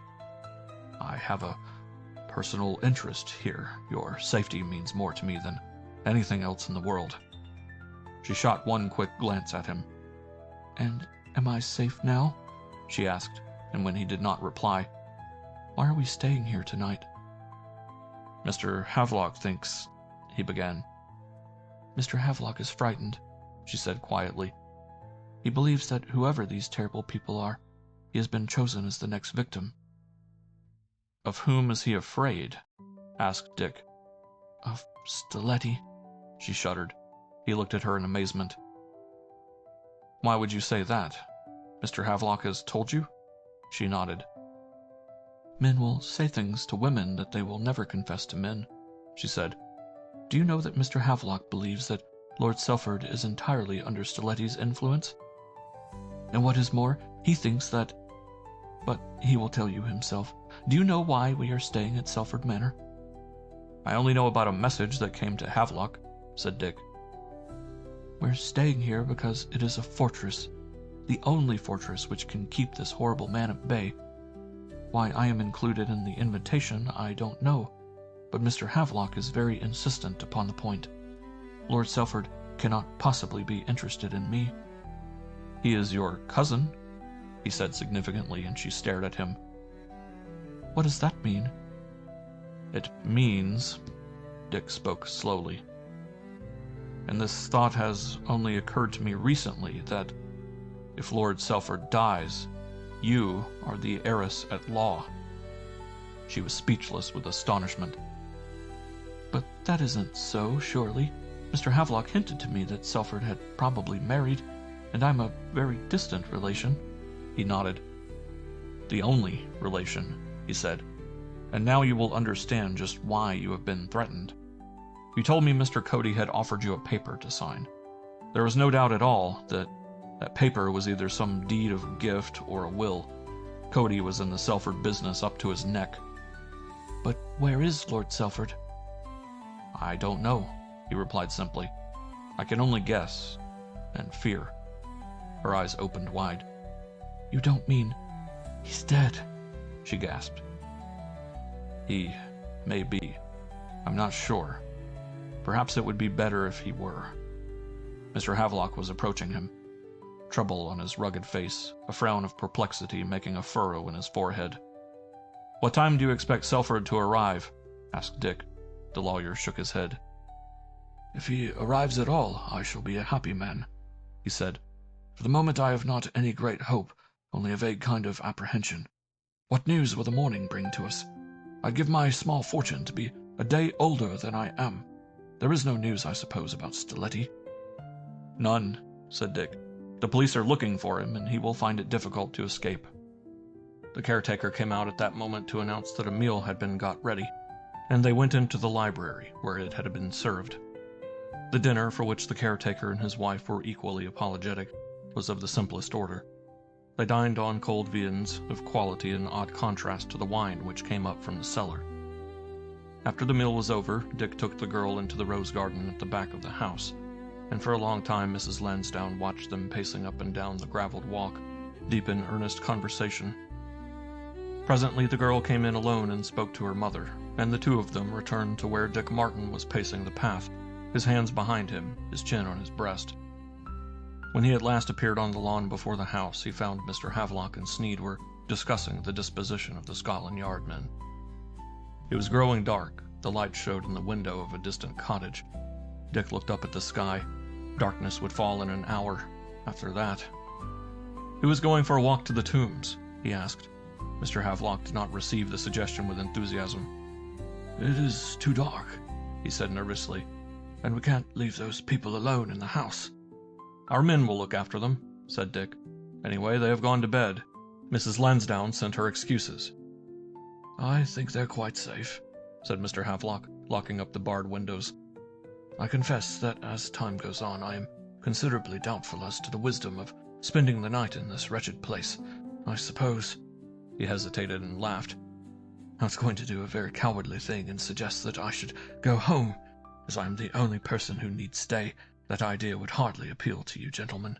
The truth is, he said frankly, I'm nervous, horribly nervous. I feel as if there is some fearful shadow lurking in every bush, a ghastly shape behind every clump of trees. We'll not go to the tombs, said Dick, but we will go as far as the valley. There are one or two things I would like to ask you. The topography here is not very familiar to me, and you may help me. The three men went through the farmyard, and Dick stopped only to pat the chained watchdog who had served Sybil Lansdowne so well.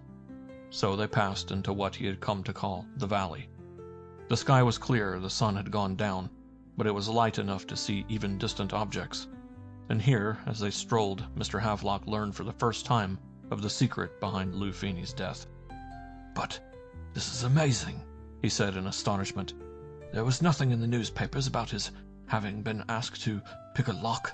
Of course it was the lock of the Selford tomb. The information that doesn't come out at inquest would fill Miss Lansdowne's library, said Sneed. Maybe it will all come someday. They walked on in silence for a long time. Evidently Mr. Havelock was cogitating this news. I wish I had known before, he said eventually. I might have been able to give you a great deal of assistance. I suppose he didn't tell you who was his employer. Dick shook his head. No, but we can guess. Stiletti? Asked Havelock quickly. I should imagine so. I can't think of anybody else. They stopped at the place where the struggle had occurred between Tom Caller and the awful thing, and Dick turned slowly round and round until his eyes had roved the full circle of the view. "What is that place?" He pointed to a white scar showing above a grassy ridge. "Those are the Selford quarries," said the lawyer. "They are not worked today and represent a liability. We have had to close the road above them." Dick thought for a moment. "You don't feel like coming on to the tombs?" he asked, concealing a smile. "I certainly do not," cried Mr. Havelock with energy. "There's nothing in the world I wish to do less than go poking round that ghastly place at this hour of the night. Shall we return?" They walked back to the house. Here the 2 Scotland Yard men who were on guard outside the house reported that Mrs. Lansdowne had asked to open the window of her room and had asked if she could be called at 6 in the morning. "Let us go inside," said Havelock. "We shall disturb them with our voices." They went back to the dining hall, and Havelock ordered up a quart of rare champagne. The hand that raised the glass to his lips trembled a little. The strain, he admitted, was beginning to tell upon him. "Whatever happens, I am through with the Selford state, from tonight," he said. "And if this wretched young man does turn up, and I very much doubt whether he will keep this appointment, I shall hand him over my trust with the greatest relief." "In which room are you sleeping?" asked Dick. "I've chosen one of the wing rooms that faces up the corridor. It is part of the suite which the late Lord Selford occupied, and is by far the most comfortable. Though I'm not so sure it is the safest because I'm rather isolated. I wanted to suggest that you have a man in the corridor." "Well, I've already arranged that," said Sneed, putting down his glass and smacking his lips with relish. "That's good wine. I don't think I have tasted anything better." "Could you drink another bottle?" said Mr. Havelock hopefully, and Sneed chuckled. "You want an excuse to open another bottle, Mr. Havelock," he accused, "and I'll give it to you." Under the influence of the second bottle of wine, the lawyer became more his normal self. "The matter is still a tangle to me," he said. "What Cody had to do with Selford, or in what manner this wretched Italian—" "Greek," said Sneed quietly. "He calls himself Italian, but he's of Greek origin. I've established that fact. As to their connection, I'll tell you something." He folded his arms on the table and leaned across. "You remember sending Lord Selford to school?" he said slowly. "To a private school, yes." Mr. Havelock was patently astonished at the question. "Do you remember the name of the schoolmaster?" Havelock frowned. "I think I do," he said slowly. "Mr. Bertram." "He used to be Bertram, but later he took the name of Cody," said Sneed, and the other man's jaw dropped. "Cody," he said incredulously. "Do you mean to say that Cody and Bertram, Selford's tutor, are one and the same person?" It was Dick who answered. "And now let me ask you a question, Mr. Havelock. When this boy was quite young, had he a nurse?" "Why, of course," replied Havelock. "Do you remember her name?" Again the lawyer searched his memory. "I can't be sure, but I have an idea it was Crowther or some such name." "Caller?" suggested Dick. "Yes, I think it was." The lawyer thought a while. "I'm certain it was. The name is familiar to me. I've heard of some other person called Caller. Of course, Cody's chauffeur." "She was Caller's aunt," said Dick. "Originally she was a nurse in the employ of the late Lord Selford, and she had charge of the boy. Does it strike you as significant that Cody should marry this uneducated and uncouth woman?" There was a deep silence. "How did you find this out?" "By an examination of Cody's papers. Whoever murdered that wretched man carried away all the documents that were in his desk. But they omitted to search a box in which Mrs. Cody kept her private treasures. Probably they thought that she was not the type of woman who would keep any private correspondence. But the letters we found leave no doubt at all that she was Lord Selford's nurse, and that Cody was his tutor. You've never seen Cody?" Havelock shook his head. "Are you also aware," said Dick slowly, "that Stiletti was, on 2 occasions, called in to Selford Manor in his capacity as a medical man to treat Lord Selford for alcoholism?" "You amaze me." gasped the lawyer. Selford's doctor was Sir John Fenton. I never knew that he had a local man. When did you learn all this? Dick looked at Sneed, who took out his pocket case, selected a paper, and passed it across to the lawyer. It was the paper Dick had found in the box. But in what way do these affect the present Lord Selford and his wanderings? Asked Havelock in a tone of wonder. The thing is inexplicable. The more information I get on the subject, the more obscure the whole affair seems to be. Lord Selford will tell us that in the morning, said Dick briskly, and looked at his watch. And now I think we'll go to bed. I am a very tired man. Sneed dragged himself from the table and flopped into a deep chair before the fire, which had been lighted in their absence. This is my pitch, and it is going to take a good man to get me out of it. End of chapter 28. Chapter 29. It was 10:30 when Dick and the lawyer went upstairs to their rooms, and after he had seen Mr. Havelock safely in his suite and had heard the key turned, he went into his own apartment, shut and locked the door, and lit a candle. He waited 10 minutes, and then, noiselessly unlocking the door, he stepped out into the corridor. The detective on duty saluted him silently as he took out a key and relocked the door from the outside. Then he passed down the stairs and into the hall where Sneed was waiting for him. Without a word, Dick unfastened the door of the room in which Sybil had seen the strange apparition, and they went in together. The blinds here had been drawn by the caretaker. One of these, at the farther end of the room, Dick raised and pulled back the curtain. "Wait in the hall, Sneed, and don't so much as cough until I shout. We may have to wait till daylight, but it's an even break that the man with the beard will come back." Noiselessly he passed through the dark night, and, climbing up to one of the raised flower beds, he took up a position where he could see the interior of the room. His theory might very well be absurd. On the other hand, it might prove to be the keystone of the solution he had constructed. Time passed slowly, but he did not move, his face against the window pane, his eyes staring into the darkness of the room. Far away in the still night he heard a church clock strike midnight, and, after an eternity, the half-hour. He began to think that his night was to be wasted when suddenly, near the fireplace, there appeared on the floor a long, thin line of light. Holding his breath, he waited. The line broadened, and then by the faint illumination provided, he saw the big hearthstone turn on a pivot, and a head appeared above the floor level. It was a dreadful face he saw. The staring eyes, the straggling, ragged beard, the huge naked arm that rested for a second on the edge of the floor, were monstrously unreal.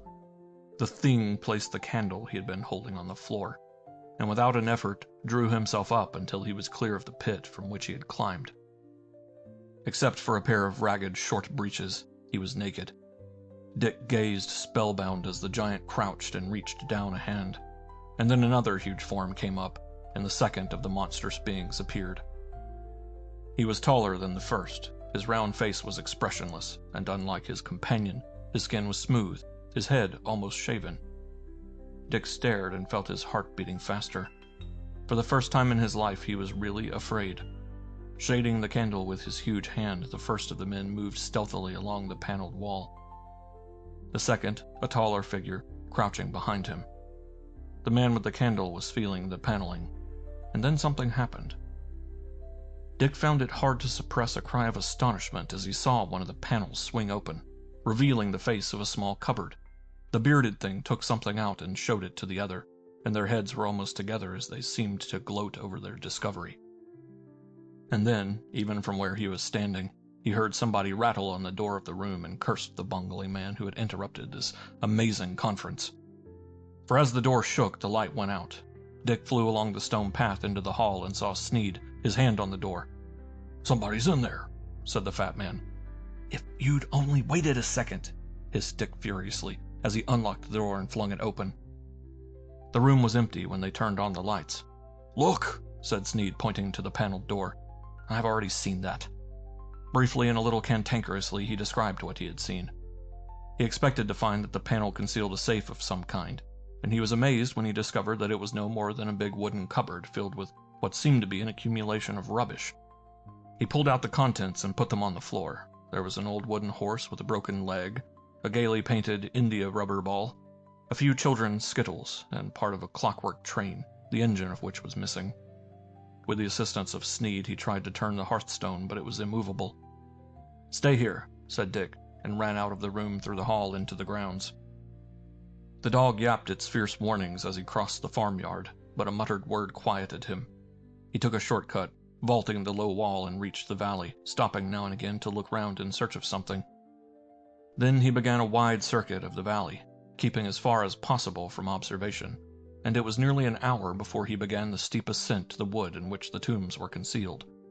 Dick moved cautiously, choosing every footfall, listening at every step. But it was not until he was nearly clear of the wood that he heard the sound of crooning voices. There was a familiar lilt to the tune, a memory that took him back nearly 30 years. It was the sound of children singing. Nearer and nearer he crept, slipping from tree to tree, his senses taut. The sweat was running down his face. He had to take out his handkerchief and wipe his eyes before he could see. He passed from one tree to another until at last he reached the cover of a giant elm, and from there he looked out upon the moonlit clearing. The gate of the tomb was wide open, but this he did not see for some time. All his attention was concentrated upon the three men who, hand in hand, were moving round in a circle, two treble voices and a deep, unmusical bass, singing as they solemnly walked. "Poor Jenny is a weeping, poor Jenny is a weeping." His heart almost stopped beating at the sight. It was like a bad dream, and yet there was something so pathetic in the sight that he felt the tears rising to his eyes. The two half-naked figures he recognized instantly. The third little man he could not immediately place till he turned his unshaven face towards the moon. It was Tom Caller. Then of a sudden the song ceased, and they squatted down on the ground and passed something from hand to hand. Presently Dick saw what it was: a clockwork locomotive. The two half-nude men chuckled over it delightedly, uttering childish, unintelligible sounds, whilst Tom Calder stared straight ahead, his face set, his eyes open wide, till it seemed to the watcher that he was the most terrible of the three. The interruption which came was startling in its unexpectedness. A soft whistle came from the woods so close at hand that Dick jumped round. Its effect upon the group was extraordinary. The two giants came up to their feet, cringing away from the sound, and when Dick looked again, Tom Caller had disappeared. Again the whistle, and the two great shapes crouched down, and even from that distance Dick saw that they were trembling violently. The sound of a breaking twig, and a man stepped into the clearing. It was Stiletti. In one hand he held a whirling dog whip. In the other, the moon gleamed on something bright and sinister. "Ah, so my little children, I have found you, and what strange circumstances. Extraordinary and bizarre, is it not? Come, Beppo." The lash curled above their heads as the bigger man crouched lower to the earth. "Come, you!" He said something in Greek, which Dick could not understand, and immediately the two huge shapes shuffled after him and passed into the wood.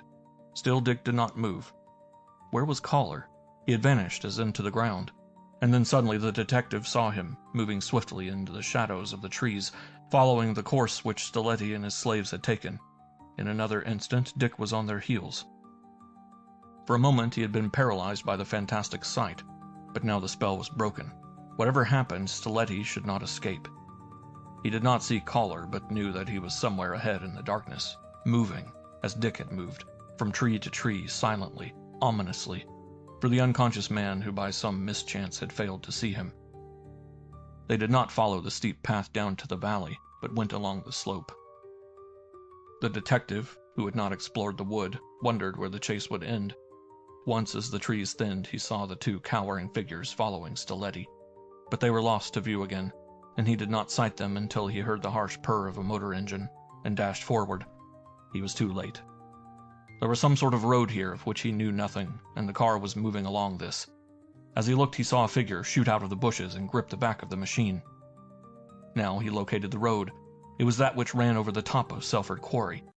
He saw the white gash of the chalk cliff in the moonlight as he flew along in pursuit of the car. The road was bad, he guessed, and they could not make any great speed, and Dick Martin was something of a runner. The rough roadway began to climb, and this gave him an additional advantage. For heavily laden, more heavily than Stiletti at the wheel imagined, the machine slowed perceptibly, and he was gaining hand over hand, when he saw the man that was hanging on the back suddenly pull himself over the hood. What followed he could only guess. There was a scream from Stiletti, and suddenly the car lurched violently to the left and broke through a clump of bushes. For a second there was silence, and then a horrible crash. Dick ran to the edge of the quarry and saw the car tumbling over and over, down the almost precipitous slope. Down, down, down it went, into the deep, still pool in which the moon was reflected. End of chapter 29. Chapter 30. Dick looked around for a safe way to the bottom, and presently was clambering down a projecting shoulder of the hill. He reached the edge of the lake as a figure came wading ashore, blubbering and sobbing in grief and fury. Dick seized him by the shoulder and swung him round. "Caller," he said. My God, he's dead," sobbed the chauffeur. "Both of them, and that swine. I ought to have killed him first." "Where are they?" The man pointed with a shaking hand to a small triangular object in the center of the lake. "The car turned over. I tried to pull him out," he wailed. "If only I'd killed him that night I found what he'd done. Do something, Mr. Martin." He gripped Dick frenziedly. "Save him. I don't care what happens to me. Perhaps we could get the car turned over." Without a word, Dick threw off his coat and waded into the shallow water, followed by the half-demented caller. At the first attempt, he realized that the task was impossible. In turning, the machine had wedged itself under a projecting rock. He dived down and sought to pull clear of the huge creature his hand touched. And all the time, Tom Caller was sobbing his fury and anguish. "If only I'd killed him when I found out. That night I'd listened at the window when Cody was there. I killed him tonight. You can take me for it if you like, Martin. I smashed in his head with a spanner." "Who killed Cody?" "My brother killed him. God, I'm glad of it. He killed him because Stiletti told him to." "Your brother?" said Dick, hardly believing the evidence of his ears. "My brother, the big fella," sobbed the man. "Stiletti experimented on him first before he took the other boy." It needed all Dick's strength to drag to safety this man, half mad with sorrow and remorse. Leaving him at the edge of the lake, Martin began to work his way back to the valley. No assistance he could procure could rescue the 3 men who were pinned down beneath the car, but he must make some attempt. As he mounted the slope towards the farm, he heard a police whistle blow shrilly, and almost immediately there came a strange red glow from behind the trees. Dick threw away the coat he was carrying and sprinted, but before he could reach the farmyard wall, he saw the red flames leaping up to the sky. Again the police whistle shrilled, and now as he turned the corner of the farm buildings, Dick Martin saw. Selford Manor was ablaze from one end to the other. Red and white tongues of flame were leaping from each window. The lawn was as bright as though day had dawned. Mr. Havelock, an overcoat over his pajamas, was running up and down frenziedly. "Save the women!" he raved. "Can't you force those bars and get them out?" Captain Sneed stood apathetically by. He was more than apathetic, he was callous. He was smoking his big pipe with a solemn indifference. "The women, I tell you!" screamed Havelock, waving his hands to the barred windows of the stateroom from which the flames were now roaring. Dick's hand fell on his arm. "You needn't worry, Mr. Havelock," he said quietly. "Neither Mrs. Lansdowne nor her daughter is in the house." The lawyer stared round at him. "Not in the house?" he gasped. "I sent them to London much earlier in the evening. In fact, when we were searching the valley a few hours ago," said Dick, and nodded to his companion. Mr. Sneed took his pipe from his mouth, knocked out the ashes, and became instantly a competent police official. "Your name is Arthur Elwood Havelock, and I am Chief Inspector John Sneed of Scotland Yard. I shall take you into custody on a charge of murder, and incitement to murder, and I caution you that what you now say may be taken down and used in evidence against you at your trial." Havelock opened his mouth to speak, but only a hoarse groan escaped him. And then, as another detective caught him by the arm, he collapsed in an unconscious heap on the ground. They carried him down to the porter's lodge and began their search. About his neck was a thin steel chain, and to this were attached what Dick expected to see, 2 keys of peculiar design. Under the stimulus of a glass of brandy, Mr. Havelock had recovered, and he was a very indignant man. "This is the most monstrous charge that has ever been concocted," he said violently. "For the life of me, I can't understand what you mean by such a disgraceful—" "Spare us your eloquence, Mr. Havelock," said Dick coldly. It will save you a lot of trouble when I tell you that I have known, from the day I saw a certain photograph in Cape Town, that my chase of Lord Selford was a fake organized by you to allay suspicion. Probably somebody else had been inquiring as to the whereabouts of Selford, and you thought it would be an excellent proof of your bona fides if you sent a fully fledged detective to hunt him down. And having arrived at this decision, you, with the connivance of Cody, sent his chauffeur, Tom Collar, to act as hare to my hounds. I happen to know that Collar was your messenger because he incautiously showed himself on the balcony of a Cape Town hotel and was snapped by a press photographer. I recognized him at once, and from that moment I have been privately engaged in discovering the mystery of Lord Selford's fate. The lawyer swallowed hard, and then in a quivering voice, "I'll admit that I've acted very foolishly in regard to Selford. He was of a weak intellect, and I placed him in the care of a doctor." "You gave him to Stiletti for his damnable experiments," said Dick sternly.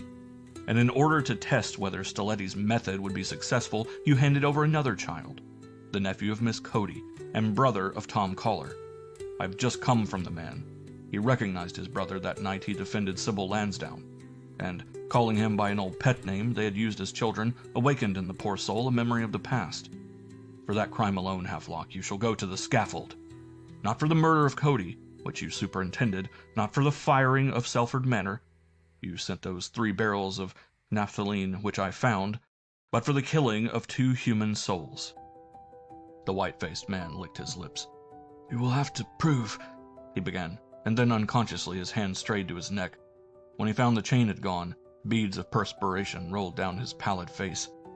He made 2 attempts to say something, and again dropped into the arms of the attendant detectives. End of Chapter 30. Chapter 31. 7 keys, said Dick, as in the early light of morning they walked towards the tombs. Cody had 1. Silva, the gardener, had 1. Mrs. Cody had another. Havelock, being the chief conspirator, had 2. By the way, have they got Stiletti out of the lake? He has the 6th, and if I am not mistaken, you will find the 7th hanging round the neck of Collar's brother. They had to wait an hour in the wood until the rescue party had done their work. The sun was rising as they put 2 dripping wet keys into Dick's hand. "And these make 7, he said. Down to the tomb they went. The door of one of the little chapels was wide open, and Dick stopped to flash his lamp inside. He threw the light on a square hole in one corner of the grim apartment. There is a subterranean passage that leads under the hill and terminates beneath the fireplace of what used to be, in poor little Selford's days, the playroom of the manor. It is probably the only part of the house that the poor fellow remembered. The 3 men had been hiding here since the night Stiletti made his last attempt on the tomb. He had Selford with him, but in the haste of his escape he left his victim behind." "Why did Selford visit the room?" asked Sneed in surprise. "The poor creature wanted his toys, that is all. These 2 half-mad creatures were mentally children. They had only children's amusements and children's fears. That was the hold Stiletti had on them." The 2 men stood in silence before the grim door of the big tomb while Dick fitted and turned key after key. The 7th lock snicked back, and as he pulled, the heavy door swung slowly open. He was the first into the chamber and made for the stone casket. Lifting the heavy lid carefully, he set it down. Within the casket was a small steel box, and this he took out. A careful survey of the cell revealed nothing further, and they brought the box into the bright sunlight, locked the tomb, and walked back past the still smoking ruins of Selford Manor to the lodge. Havelock had been removed to Horsham, and already the local police were on the spot and were making inquiries into the tragedy of the lake. The steel box took some time to open, but presently the lid was forced back, and Dick removed a roll which proved to be a school exercise book, every page of which was filled with close writing. "This is in Cody's hand. He was evidently the scribe," said Sneed when he examined the book. "Read it, Martin." Dick settled down in a chair and began the curious story of the door with 7 locks. End of Chapter 31.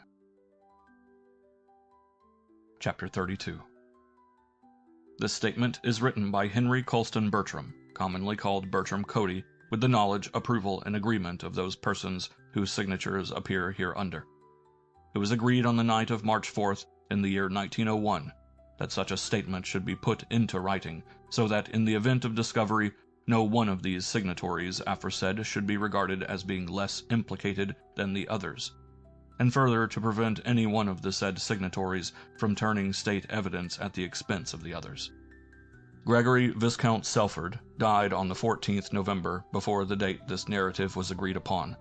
He was a man of extraordinary character, and it was his intention, as he confided to his lawyer, Mr. Arthur Havelock, that his property should be converted into gold and should be laid in the tomb which was occupied by the founder of the Selford family, and in which Lord Selford designed that he should also be buried.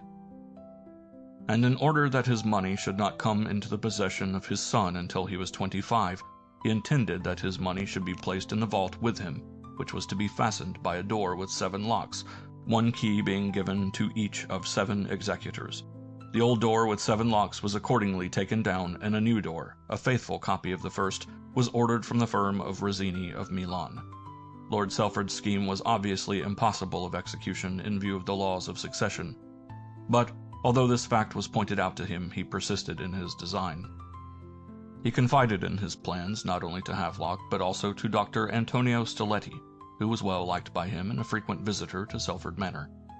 3 weeks before Lord Selford's death, when he was suffering from an attack of delirium tremens, and in a very nervous state, Mr. Havelock went to him and told him that he was on the verge of bankruptcy, that he had used some of his client's money, including Lord Selford's, and asked his lordship if he would save him from a prosecution. The sum involved was not a very large one, £27,000, but Lord Selford was not the kind of man who would forgive such a breach of trust. He fell into a rage, threatening Havelock that he would institute a prosecution, and, as a result of his fury, he suffered a stroke and was carried to bed unconscious. Dr. Stiletti was immediately called in, and, with the help of Elizabeth Caller, the nurse of Lord Selford's young son, he recovered sufficiently to repeat, in the presence of Dr. Stiletti, the accusation he had made against Havelock, the situation becoming further complicated by the fact that Silva, a Portuguese gardener, was in the room, having been called in with the idea of assisting the doctor to restrain his patient in his violence. Immediately afterwards, Lord Selford had a collapse, from which he did not recover, and he died on November 14th, there being present at his death Dr. Stiletti, Mrs. Caller, and Havelock.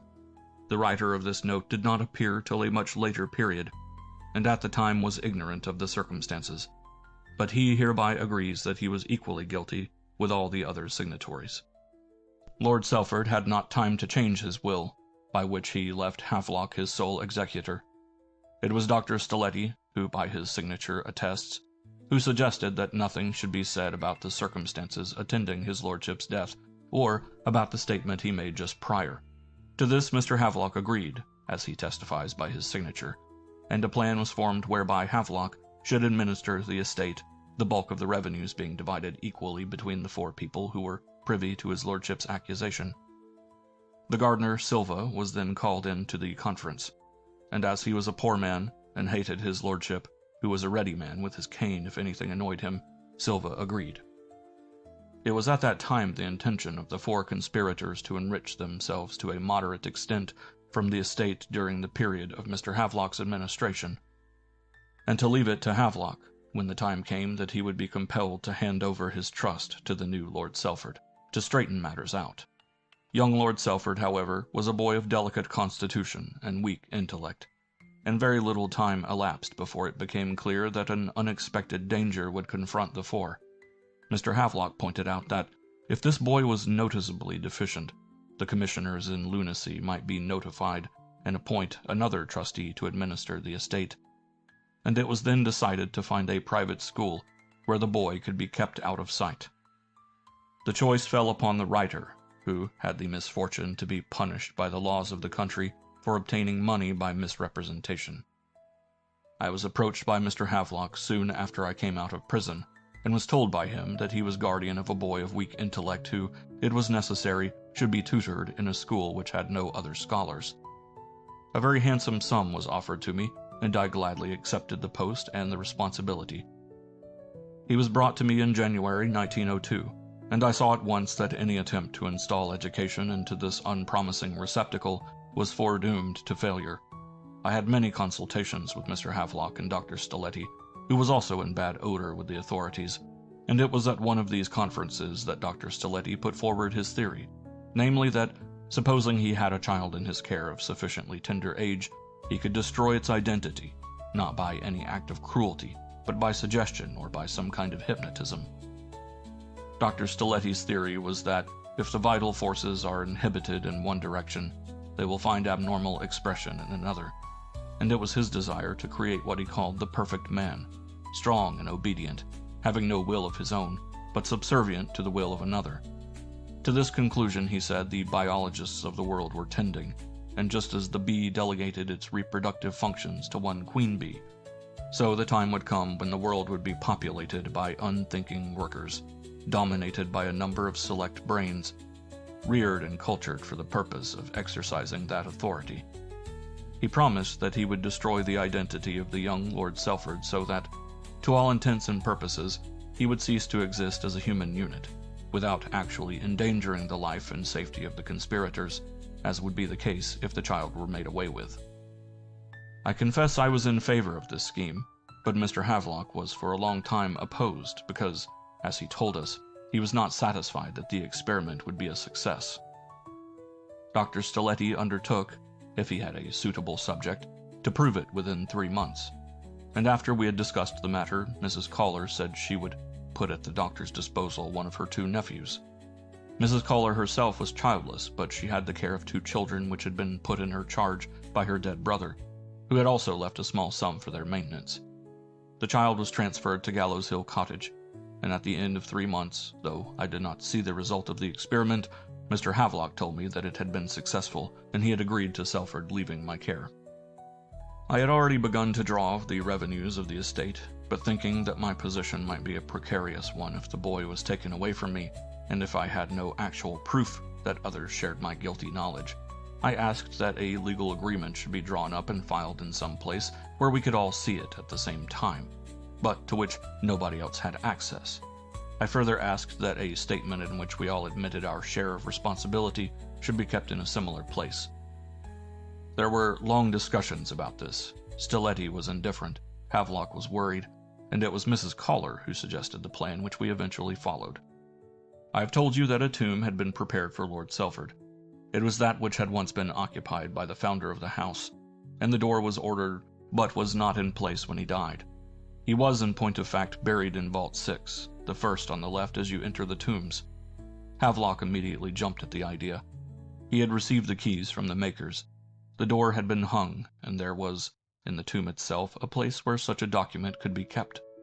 We agreed eventually that it should take the shape which now appears.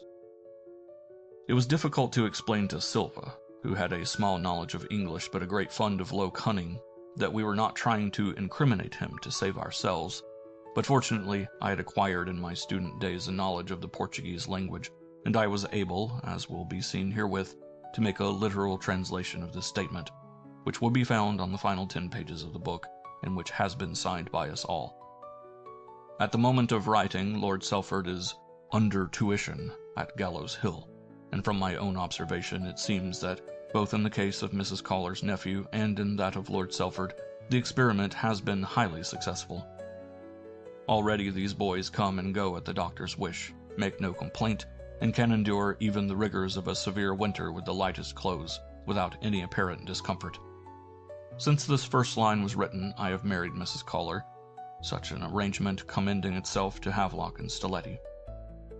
The next few words were half obliterated by a savage black line that had been drawn through them, but Dick managed to decipher. Although I had other plans for my future, I agreed. It is extremely unlikely that our scheme will ever be detected. The Selfords are without relatives, the nearest heir to the property being a distant cousin, but he is a rich man, and is unlikely to inquire too closely into the whereabouts of his lordship.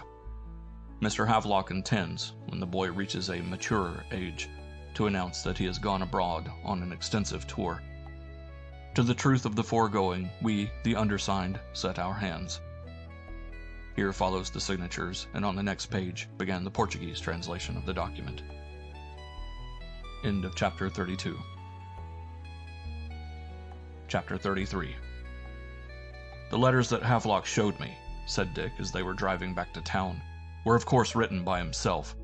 I discovered that the day he showed me a message that he had said he had received that morning from Cairo. It was written in green ink, and he had 2 specks of green ink on the tip of his finger. I knew before that he was deeply involved in this case. How did Collar know that the big man was his brother? Asked Sneed. That puzzles me. Dick thought the matter over. He may have guessed for a long time, he said. He's not a bad fellow, Collar, and I'm not going to repeat the story he told me about the scientific use of a spanner. At present, the locals think that it was caused by the car and its fall, and I see no reason in the world why I should undeceive them. Is your young lady's father a very rich man? Asked Sneed innocently, but quailed before Dick Martin's eye. Will you get it out of your head that Miss Sybil Lansdowne is my young lady in any respect whatever? Although her father was very rich at the time that document was written, he was a poor man when he died. The girl will be rich now, though, said Sneed. Yes, replied Dick shortly. He had an uncomfortable feeling that the change in Sybil Lansdowne's fortunes made a very considerable difference to him. He had enough money to be acquitted of any charge of fortune hunting, but, as he argued, a girl with the immense wealth of the Selfords at her command might well hesitate to limit the possibilities of her future by... Anyway, I haven't spoken a word to her about that, he said, unconsciously answering his own thoughts. But Inspector Sneed was sleeping peacefully in a corner of the car and did not reply. Dick went home and walked straight into his bedroom and pulled open the drawer of the bureau where, one grisly night, a silent figure had crouched. They've got him, Lou, he said quietly, and closed the door. For, strange though it may sound, Dick's heart was hottest against Stiletti for this one crime. He dressed himself with unusual care, rejecting this cravat and selecting that, changing his shoes twice, and went back, not once, but half a dozen times to his dressing table, there to manipulate a hairbrush with delicate care. And at last, feeling a little hot and uncomfortable, he took a cab and was deposited at the door of 107 Coram Street. Passing up the stairs, he pressed the bell of the apartment, and almost immediately it was opened by Sybil, and the look of relief in her face when she saw him was a great reward. "Thank God you're safe," she said in a low voice. "I know that something dreadful has happened. I've only seen what was in the early editions. Mr. Havelock is arrested. How terrible!" He nodded. "Mother isn't here," she said, and dropped her eyes. She thought perhaps you would come and that you would like..." She did not finish her sentence. "And that I should like to see you alone?" "I think I should, Sybil," he said quietly. "Do you know you're a very rich woman?" She looked at him incredulously. "Lord Selford is dead. You are an heiress at law," he stated briefly, and then, "Is it going to make a big difference?" "How?" she asked. He was almost tongue-tied. "Is it going to make you think any differently in the way you think of me?" "How do I think of you now?" she asked with a return to her old manner. He pushed his fingers through his finely brushed hair. I don't know," he admitted lamely, and then a bright idea occurred to him. "Would you like me to tell you what I think of you?" For answer, she took him by the arm, led him into the sitting room, and, closing the door, pushed him gently into a chair. "I should, very much," she breathed, and sat on the arm of the chair expectantly. End of chapter 33. End of The Door with 7 Locks by Edgar Wallace. We hope you enjoyed tonight's Sleep audiobook. If you liked this audiobook and want to listen to more, please check out our channel at Sleep Audiobooks. And if you prefer to listen to each story individually, they will also be uploaded to our secondary channel at Sleep Chapters. You can access our entire catalog of bedtime story audiobooks through our web app,